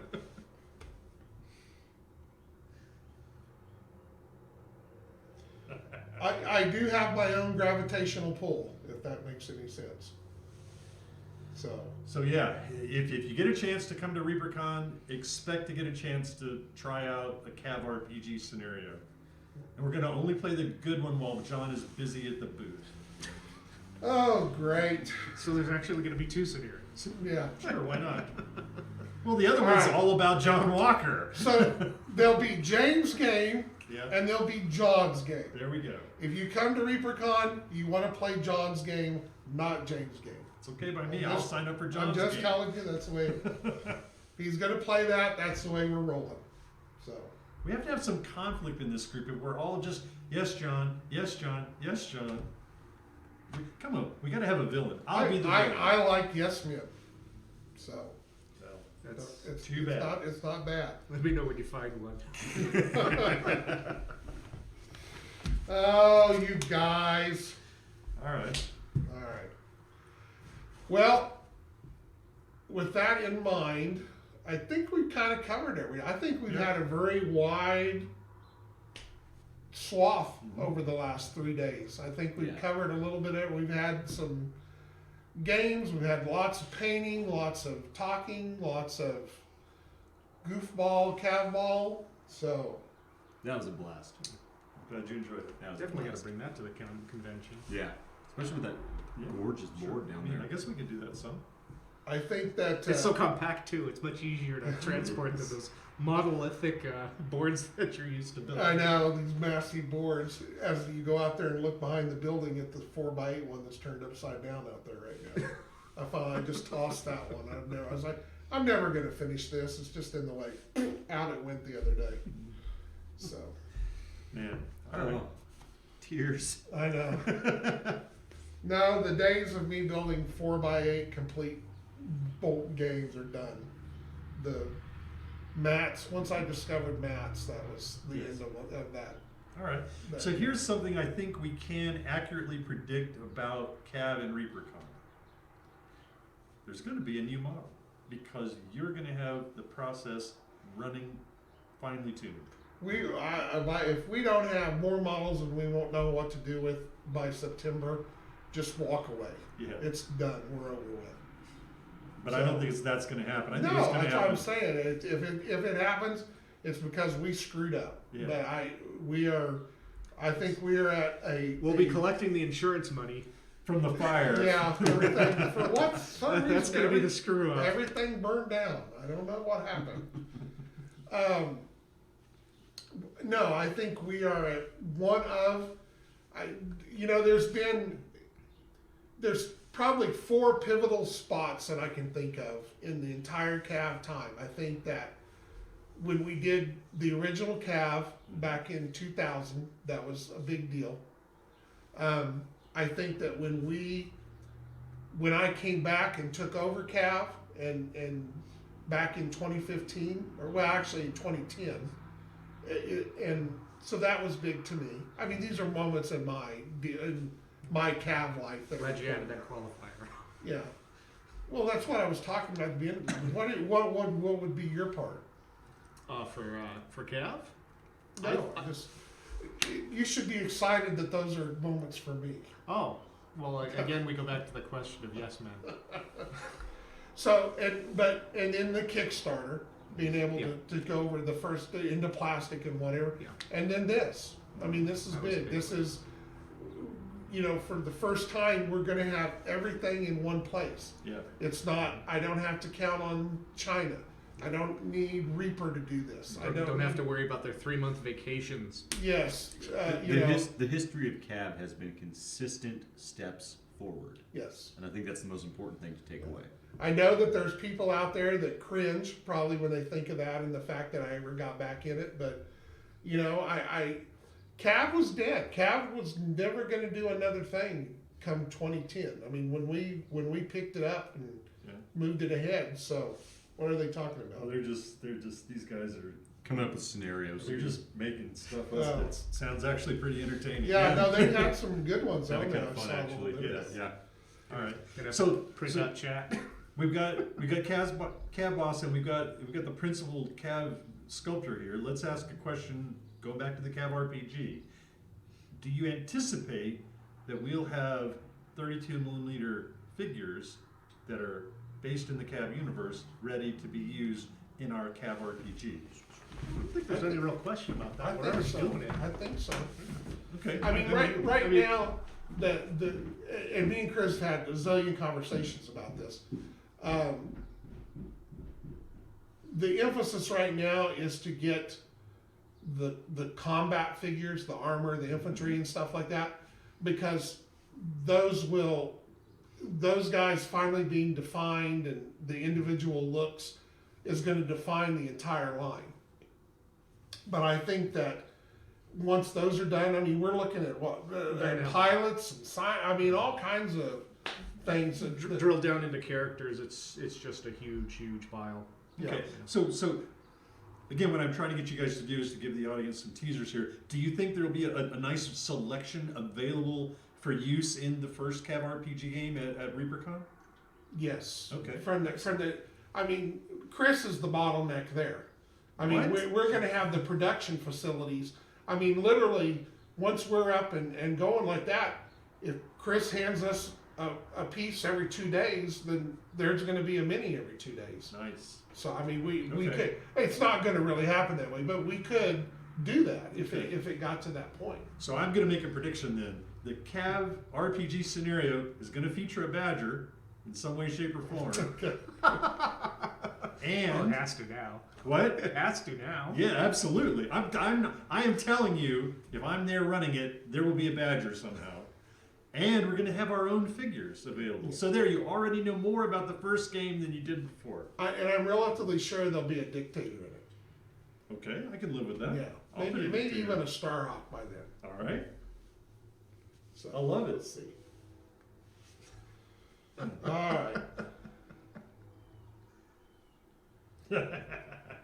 A hobby habit is causing trouble. Listen to him.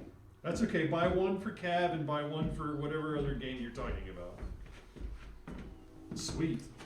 Well, that cross-platform appeal is also very good. Yeah, there's definitely nothing wrong with that. That doesn't break my heart at all. We don't mind if those other misguided fools buy the tools or the things. Well, you if they're buying our miniatures, Yes. I don't really consider that misguided. And no, I knew give you that. that was one of the, talking about the Badger being for 32. I knew that when I built that ship scales well for us in CAV, but it also is a 32 millimeter ship. I mean, if you want to have, instead of CAVs, you've got soldiers coming out of it. It still scales Yes. well. Yes. And I knew that it would do that. Disgorge. I think it's Yeah. scale agnostic enough to really work for anything. Yeah, no, I agree, and I thought so. With it being just such a big model, it just becomes a smaller type craft for other games. So, I am looking forward to Stargrave. I want to see what he does with that. It was hard for me to wrap my head around Frostgrave because everything was Because covered of in snow. snow. Snow is what kept you from understanding It is. Stargrave. I know, I understood it completely. I've got it and read it. I mean, it's like the reason I don't do a spaceship game Right. is I can only fly in the blackness of space for so long before I'm like, Okay. you know. So same thing. Everything was revolved around ice and snow, and I just like, how boring is that? So it seems like a fun system. I mean, I It thought is a was fun good. system. Just pretend I- it's sand. Change But- it to grass the next week. But I had thought that once that he did Stargrave out, I'd already started thinking about is taking and doing a CAV. Yeah. Just something you can download if you want to play Stargrave, Right. but in the CAV universe. I think that's a I thought that fantastic would be idea. fun. That's sort of like battle to battle RPG element, level up, Yeah. expand your force, improve your pilots, have a chance of suffering catastrophic losses that actually genuinely set you back, and doing this in a group with other people. I think it's a fantastic Yeah, idea. no, that's just a side project. It's nothing I'm talking about selling or Yeah. do anything like that. It just, I thought it would be, if the game turns out like I think it's going to turn out, then I would like to, do a plug-in for it where you can play Stargrave but in the CAV universe. As long as there's no snow. Well, I don't mind there being snow every once in a while. It's just not all the freaking time. Cap grave is what they're saying. Yeah. Same reason I don't get into any games that are all Egyptian and desert all the time. I can only play desert every once in a while. Can only watch Rat Patrol so many times. No, I can do Rat Patrol forever. Have you seen There's not the whole have you series. seen the new board that the guy up at CAV has been messing and building? I understand that, and that's a good deal. But there, you can go play other boards. We can take a break. I haven't seen any other boards this weekend. Dude, you just have. There are more mats out there looking than anywhere. We went from desert to green, lush green To today. gray. We went to gray. We had We had the Starship one, the Yeah. desert one. Oh yeah. All I saw was pyramids. I distinctly remember 2 years ago there was what 5, 6 Yeah. tables next to Obviously, each other. I'm Each kidding. one I was just- a different. I get hung up that John dismissed a fantastic game system because it was set in an icy environment. He didn't dismiss it. He duly judged it. Yeah, and Filed he it dismissed appropriately. it. what can I say? I'm a unique individual. Yes, totally agree. So, I have very weird outlooks sometimes. No, there's nothing wrong with it. It surprises me that that's the thing that turned you up about CrossFit, It's from living my lonely life in El Dorado, Kansas. where it's freezing cold all the time. Yeah, according to you guys. I don't know about y'all. I've been wearing shorts all weekend, so you guys. All right, I have an excuse. I'm old. That's my excuse. Thin blood. All right. What else do we want to talk about the weekend before we shut her down? So, you and I talked about this earlier. Going forward, let's pretend like physical conventions are 100% back on the menu. Yeah. Are you going to continue to have a virtual convention? Yes. My plan, as we talked about, is I would like to do a virtual convention when it's cold Okay. and nobody wants to get out, Mm-hmm. and then have a physical CAV-CON during when the weather's nicer. Okay. So So kind of in a 6-month kind of period there, we'll have one at the first, like we did here, virtual con at the first of the year, and then, 6 months down the road, August, September, or whatever at CAV-CON. okay. I doubt that CAV-CON and ReaperCon will be that anymore, just because ReaperCon is really going back to its painting roots. There's really not going to be any more emphasis on gaming at all, Okay. to a degree. So I think they'll still have some fantasy role playing and stuff because that kind of goes along with the with that crowd, with that painting crowd. But that puts us in a funny situation as to where we can do a physical CAV-CON. Obviously, being in Kansas, we're very centrally located to everybody, and we have several metroplexes within a 6-hour drive. To me, that seems a pretty ideal situation, but I don't know. I guess because there's got to be a reason why we don't have a big convention in Wichita. Yeah. Because we have a couple here, but They're medium conventions. Yeah, if you're anybody, well, they're not even medium. Tsunami-Con? Well, I wasn't going to mention any names. Okay, sorry. I pulled one out of the hat. I was amazed. Yeah, well, I don't know who's listening. We might get in trouble. I might have tsunami assassins over here tomorrow. You're John Walker. You just tell them the rule doesn't work that way. Well, but yeah, we're kind of in a, what do they call it? Like a desert. We're in a convention desert here. Okay. But I don't know. It's something. I mean, we could. I mean, El Dorado has the facilities for us to have a pretty good sized convention and stuff like that. But who wants to come to El Dorado? Maybe there's no convention here because nobody thinks of it. Or doesn't think big enough. Yeah, maybe not. The problem, because for years I ran the You can blame convention. that one on El Dorado. For years I ran the convention down in the Dallas area. We were the biggest game convention in the Dallas area years ago, back when we did that. But the way that the hotels and everything worked back then is not how they work anymore. Right. And that makes it very hard for a convention to start out, without laying out $50,000 right off the bat. So I don't know. I mean, it's obviously going to have to take into to something. I thought a little bit too of for it to travel a little bit, maybe, as if each year we could attach ourselves to a different show or something, kind of like we've done with ReaperCon, but that's more gaming and miniatures orientated. Wargaming oriented. And by moving around a little bit, different crowds get Expose get yourself to different subcultures. I know You that can find the ones that work and the ones that don't. that ended up being the kiss of death for Origins. Yeah. So, I'm not, but maybe being more specific, it won't be as bad for us.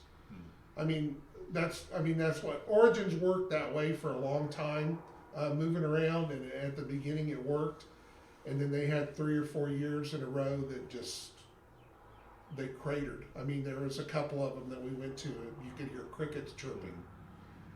Actually, one of them was out in California. I blame you guys. It's Todd's Everybody fault. blames California. Yeah, San Diego. That was probably the worst Origins I ever went to. Yeah, if it's not Comic-Con, it doesn't really happen. Yeah, so they finally decided on one spot, and they chose Columbus. The Origins the biggest ones they ever had was in the Baltimore area, but they didn't want to go back up there because of the unions and the way stuff was set up there. So they kind of chose Columbus in the middle and called it good. So, I don't know much about organizing conventions, but it occurs to me that an analogy is like being an opening act for a concert, right? So if you could attach yourself to a big convention, the Las Vegas Open, something along those lines, if you could become part of that for a few years, rotate around, get your name and your product out in those kinds of gigantic miniature-based venues, then you might be able to say, okay, now we're going to go to Wichita or El Dorado, wherever you want to go, and you've had this chance to expose yourself under the auspices of these other, Warhammer 40K style, these big conventions. But that's the problem there you're going to get is we would be lost. That's the reason we don't go to Gen Con and Origins anymore. It doesn't work. Is you're lost in the deal, and like the Las Vegas Open and Adepticon and stuff like that. Adepticon was a really good convention for us for 2 or 3 years in a row because Games Workshop had cut everybody off. Right. All right, they're back in bed with Games Workshop and have become a 40K convention again. And 40K conventions are the death of everybody else. Are they? All right. Yes. All right. So this is all stuff I don't really know. So Yeah, this it's is just speculative. 40K Yeah. people are just, they come in and it's just, they take, it's everything. I always thought It's- Adepticon was just always a 40K. Well, it was. Okay. They started it out, and that's all it was, and they grew and they grew and they grew, and then Games Workshop decided we're not supporting conventions, we're not doing events, we're not doing all that stuff that the Golden Demon things and all that stuff that they were doing. They were trying to pull it in so that they were doing their own thing as opposed to being big at these shows. And all these shows all of a sudden had to adapt or die.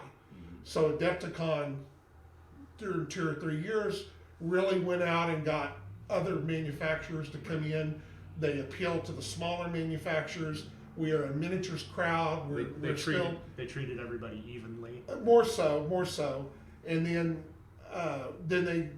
they grew, and then Games Workshop started looking at it again and goes, wait a minute, these are big shows that got all these people now. This didn't really work for us, so let's go back to them and hey, if you guys will do 90% 40K, we're behind you 100%, and here we go. And unfortunately, those conventions jumped right back into bed with them. Okay. And if down the road, if somebody decides they don't want to be there again, they're going to try to come back to the smaller manufacturers. Hey, you need to come back and help us. And they've lost me. Okay. So, So what's the road forward? Is there a second or a third tier of conventions, like a warlord convention, like we went to in Oklahoma City, Well- that you can attend and get exposure with? those are the ones that I'm saying that if you can get a crowd if you can get the organizers that really want you to be there, that are there to support you, and you're to support them, those are the shows that we need to go. So is that a NashCon? Is that CincyCon? Is it's that those Little Wars. KUBLA-Con, Little Wars, yeah. The problem you got to watch out with Little Wars and stuff on those is because they're very historical. Okay. Anything that's HMGS is they begrudgingly let sci-fi in there just because we need you guys to show up to help pay for stuff. So it's not really the right crowd. I Yeah, think is what you're HMGS saying. shows are kind of hard for sci-fi guys. So. I know the last one. They're good shows. Yeah. And I enjoy going to them. I mean, Little Wars, we've always done really well in there. And that really helped make the decision with Adepticon. Is because Little Wars is held in the original hotel Adepticon was in. And then Adepticon moved to another larger facility. Little Wars has come into that hotel. It's a big hotel. I mean, it's still a big show and everything like that. And we've always had good response. We've always had lots of people that come up there, and we do well in sales and everything. So I would much rather go to the smaller Little Wars and be a larger fish in that pond than go to Adepticon and just get lost in the rush. Okay. So So in a perfect world, there's some convention you can attach yourself that's west, one that's kind of west, one that's kind of east, so close enough so that the East Coast guys or gals that are interested could think about making the travel, and the same thing for the West Well- Coast people, right? well, the problem is, and that's I guess maybe because we're on the edge of it, and that's where it affects us. West Coast shows for conventions are not well. Okay. I mean, you guys have a couple of shows out there that are decent shows, but Yeah. cons have that's the reason the big shows aren't out there for games, is that it just not as embraced out there. Okay. You get into that Columbus, Indiana, Illinois, all that area right in there. There's just so much stuff within just hours of each other that's where. So we would probably, if we attached ourselves to a show, it would be more east. So something in Indianapolis, Louisville, Something Columbus, like that. Yeah. somewhere up in there. Okay. Yeah. I mean, ideally, in the perfect world, we would have our own show in Wichita. Well, I mean, You that's know, the and ultimate that's goal, what we right? need to be. I mean, So, at least in my head, that's the purpose of this conversation. Was like the goal is to have a meaningful physical CAV convention somewhere in your vicinity. How do we expand the player base to the point where we can get people to travel because they're interested in your specific product? And to do that, you need exposure. I think I could be wrong. I'm definitely not an expert in this area. All right, I'm a programmer. I don't make products, really, kind of. So you need exposure. You need to get your product out there in front of people so that in a year or 5, you could say to this customer base, "Hey, come to El Dorado. We're going to have the CAV convention from hell, and hopefully get enough people here to make it worth your while." or we do like HEMGS does.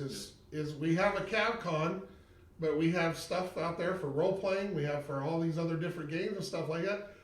We just want them to show up to pay for stuff so we can do our stuff. Okay, I see what you're saying. Yeah, I see what you're yeah. saying. So that could be. No shame in that. It's called Little Warsing it. Is that Yeah, it? yeah, with a CAV emphasis. So, and that might be something to do. I don't know that I want to get into that kind of a hat, wearing that hat again. Call it StompCon. No, it'd be called CAV-CON. It would just be, we'd have other events and other stuff there in a vendor room, and just having the control of it, we can do the CAV things that we want to do as well. So You know, it's funny. It never fails to amaze me the absolute concentration of miniature manufacturers that are in Texas, Oklahoma, and Kansas, obviously. You know, especially around Reaper. You know, there's a lot of 15 millimeter manufacturers are right there. I know, and really, I mean, me and Ed's had the same conversation. I mean, we talked, and that's why I know why ReaperCon is going the direction that it's going. Reaper and Ed and I have talked about maybe doing a separate convention that is game based down there as well, and that could be something that may come about. That seems like it has a lot of potential because I feel like Reaper has a nice, they have a good size of audience. They have a core group of people that are in love with what they do. And I think it's possible to create an intersection with their core group of people that's productive for what you're doing. Well, and we have, I mean, I lived there for a long, long time, and with the conventions and the people I know now, I have a lot of contacts there too that people that could be brought in. I mean, I still know most of the main of the BattleTech guys down there, you know, and you know, we all still get along, and if I gave them tables to come and play BattleTech, they'll be there in a heartbeat. So, you know, so that's something that we can look at too. Now, Dave asked about, do I see conventions returning back to their normal deal? Not this year. I mean, and you know, I don't know who the greatest scientist in the world thought up the fact that Origins and Gen Con should be both held a weekend apart from each other in the same month.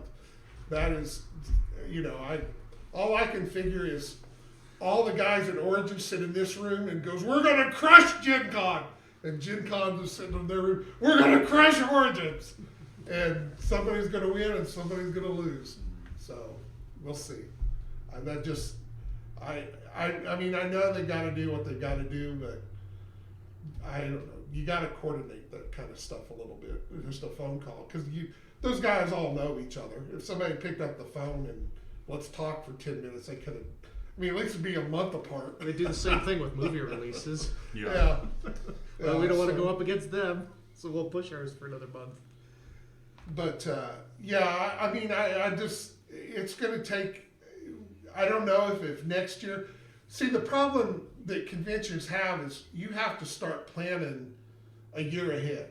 All right. And there's a bunch that happens at 9 months, there's a bunch that happens at 6 months, and then 3 months, and then you have the show, you know. That cycle has been destroyed. It's got to start again. So, you know, the people that are, you know, we're already, you know, a third of the way through the year. They have to go back to hotels. They have to go back and reorganize this and redo this. Hotels got burned big time on shows last year.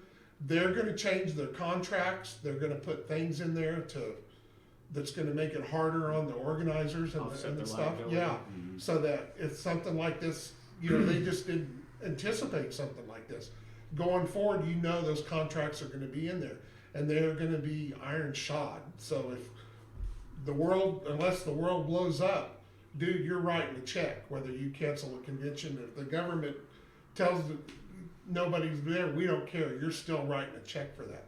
That's going to make a lot of convention people very leery to, am I really going to take a chance? So I've got to come up with $100,000. Some insurance company's going to be interested in writing you a policy against cancellation of your hotel contract. Right, and that's the other side of it. You can buy insurance for that. Again, you could buy that beforehand, okay? Just like you buy insurance for a trip. But it was dirt cheap because it really never happened. They had a year of it really happening, and now everybody's going to start doing it. And it's going to go up in price because now the insurance company, look, there's a good chance this might happen again.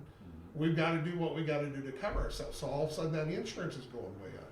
And you're already, if you're a really good show, you're already paying a lot for insurance just if something, liability, you know, something happens. So. Yep, our convention will come with waivers. Sign the EULA. By walking through this door, you Walking agree to through this this door. EULA. And Kruger, I agree. I think Gen Con's going to come out on the top of that. The problem is I don't look at Gen Con as a game convention anymore. It is an event convention. All right. It is there. It's and Origins is getting this way very quickly. It is dominated by 3 or 4 companies, and everything revolves around them. 90% of the other 10 gets thrown over here. It's just like Gen Con or Comic Con is not about comics anymore. No, it's all it's only pop about culture. Yeah, movies Gen and Con has games. really pushed itself towards the electronic side and lots of stuff like that. And like I said, it's not a game. It's not to me a game convention anymore. It's an event convention. So, you know, I was still at Reaper when we decided not to go to Gen Con anymore. You know, I mean, that was it. Just them at their size and the things that they do, it was just a wash for them to go. So. Woo! It's a lot of information. That's a lot of it, and it's all been recorded. I probably am gonna get sued. Giving away That'll down in the secrets. week. That'll be the other thing. Either the factory burns down, or I'm in jail, or we've got sued out of existence. You said that we made bad decisions. We're suing you. Oh well, whatever. Was that defamation of character? Yeah, defamation. Yeah. No, I'm just telling the truth, buddy. You're a public figure. You can't handle the truth. It was all sarcasm. Yeah. It's satire. There you go. That's the word I was looking for. Yeah, everything that was here is a parody, Yes. which is legal under several different laws, so we're all good. You have to go back and edit in a disclaimer saying the thoughts and opinions presented in this video do not necessarily Yeah. represent those of anyone other than John Walker. Oh man, no. I don't represent myself. I was medicated. Little did you know that Todd is really the power behind the throne. So Todd is responsible for all of this. All right, we're loopy. We're getting loopy. Just a little bit. Just a little bit. All right, so last thoughts. We'll start with James and work our way here. I'll be the last one, then I'll hit the kill button. What do you think? Overall? What was good? What was bad? Where do we want to go? Well, I don't think it'll surprise anybody that's ever listened to anything I've said when I say that I really enjoyed myself and I had a great time and I liked what we did. I really did. The games were fun. The activities behind the scenes you guys didn't get to do. We were making stuff together. We were hanging out last night painting that CAVBALL board. Me and Todd and Hugh chipped in, and of course John did like magic with the MDF. And cutter. then Black can magic. Then I sprayed all the matte sealer, and we were high for 30 minutes. Sort of, yeah. That's the Open sort up of that thing. big old roll. Yeah, open the door for Christ's sake. We're dying in here. So that's the thing that COVID has taken away from me, was the ability to hang out with people of like and similar interests that share my passion for the hobby and stuff like that. But I will tell you this, it's been at least partially replaced by the cool people that I've met online, all right? The people from the Discord, the people that come and hang out in the Twitch channel and chat and just care about the game and get my dumb Badger jokes and roll their eyes when I call them 12-year-olds because of their potty humor. It's wonderful. So I've made new friends, even though I've never met them. Hopefully I'll get to one of these days. And so in that respect, it's been a little bit of comfort since my physical friends have been taken away from me for the most part. The convention and CAV in general has given me those new contacts, and I'm super appreciative of that. I like everybody that cuts up with me. I like the people that tell me that I'm wrong. I like the people that just make me smile, because I love smiling. All right, that's my takeaway from all of this. It's fun, makes me happy. I like it. Who would have ever guessed? I ended with I like it. All right, Todd. Oh wow, it's. All right, thank you. All right, Chris. If I take anything away from this experience got me excited about hobbying again. This last year, like I'm sure everybody else, has been very kind of a hobby desert for a lot of us. Not for lack of ability, but I think maybe for lack of desire, just from not being able to go and play games. Having that excitement that would build you up to want to paint those models and all that. This definitely changed that. I'm very excited to get home and start working on some stuff again. And I mean, even here, this is the first miniature I've painted like start to finish in over month and a half or something. So yeah, John, thank you for having me out. It was a hell of a lot of fun, and just getting to hobby again, and remembering why I love it. So Cool. and of course the badger. Well, we're certainly glad to have you out here. So we'll do it again. We'll figure something out. There's a good chance there might be John Con, so we'll see how that all works out. It's got a nice ring to it. Yeah. As long as it's Nice. warmer when John Con comes around. We need to do it warmer. Yeah. It could be hot and humid. I'm okay with hot and humid. Okay. All right, Chris, what are your thoughts? I mean, you weren't as much in the physical side of it, but you did your show yesterday, and Well, first and Watch foremost, some of it. I want to thank all of the Chris's who have joined the CAV universe. Phase 1 is in the can. We'll be moving forward. I want to thank those who traveled. Hugh, who I believe traveled the furthest. And is still is that tra- technically? Or Well, no. At least drove the furthest. Drove the furthest, yeah. That is a mad feat, and thank you for coming all that way and joining us. And Todd, who braved the flying suppository to get here, and of course James, who drove the shortest distance of those who went out of the state. But it's always great to have you technically here, I you know. drove the show. I drove like 3 blocks. Oh, but he's out of state. John has got to win every con. It's okay. Let John win. All right. It's all right. That baby out of his bottle, I guess.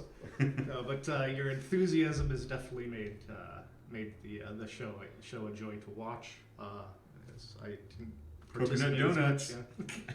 Donuts everywhere. Every time I looked online, I was seeing pictures of donuts. Wait till you see the donut shirt Oh, coming soon. coming soon.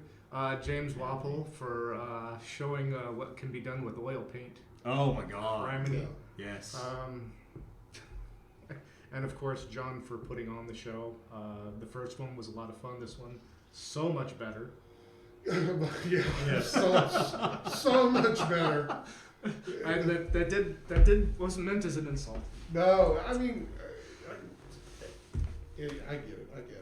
And was. thank everybody who showed up and watched. I looked at the numbers. The numbers are definitely significantly higher than they were last time. Oh gosh, yes. So thank you for making it all work.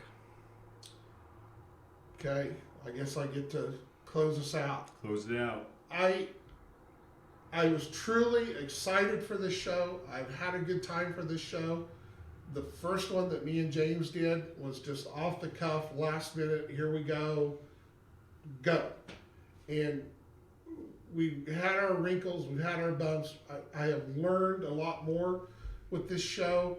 I have better ideas for the next time that we do it. But it's been great. It's been fun to have everybody here. It's with the COVID and everything like that, we've been stuffed up. It's good to be around other people for a while that enjoy the hobby rather than just talking virtually or whatever. And this is the stuff that reinvigorates me, and helps me. And I think that's been part of the problem from last year, is because usually I attend those shows and it kind of keeps recharging my batteries. And that first 2 or 3 weeks I come back and I'm gung ho and ready to go again. And I haven't had that. It hadn't done that. So that part of it's good. It's good to be around people that I know and friends and everything like that. So, I mean, I'm very excited about the future. This show had well exceeded my expectations. I know that I haven't looked at some of the other numbers, but I know the first Friday sales were awesome.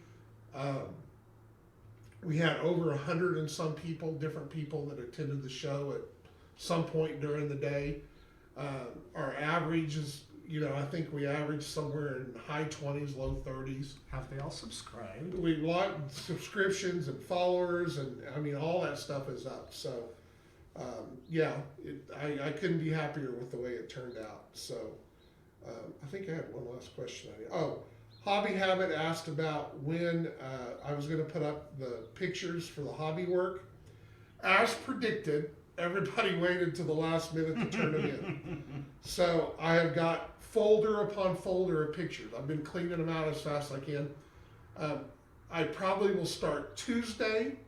I'm getting them more because I've got to go in and reformat them and code them and get them all so that they fit in the page right.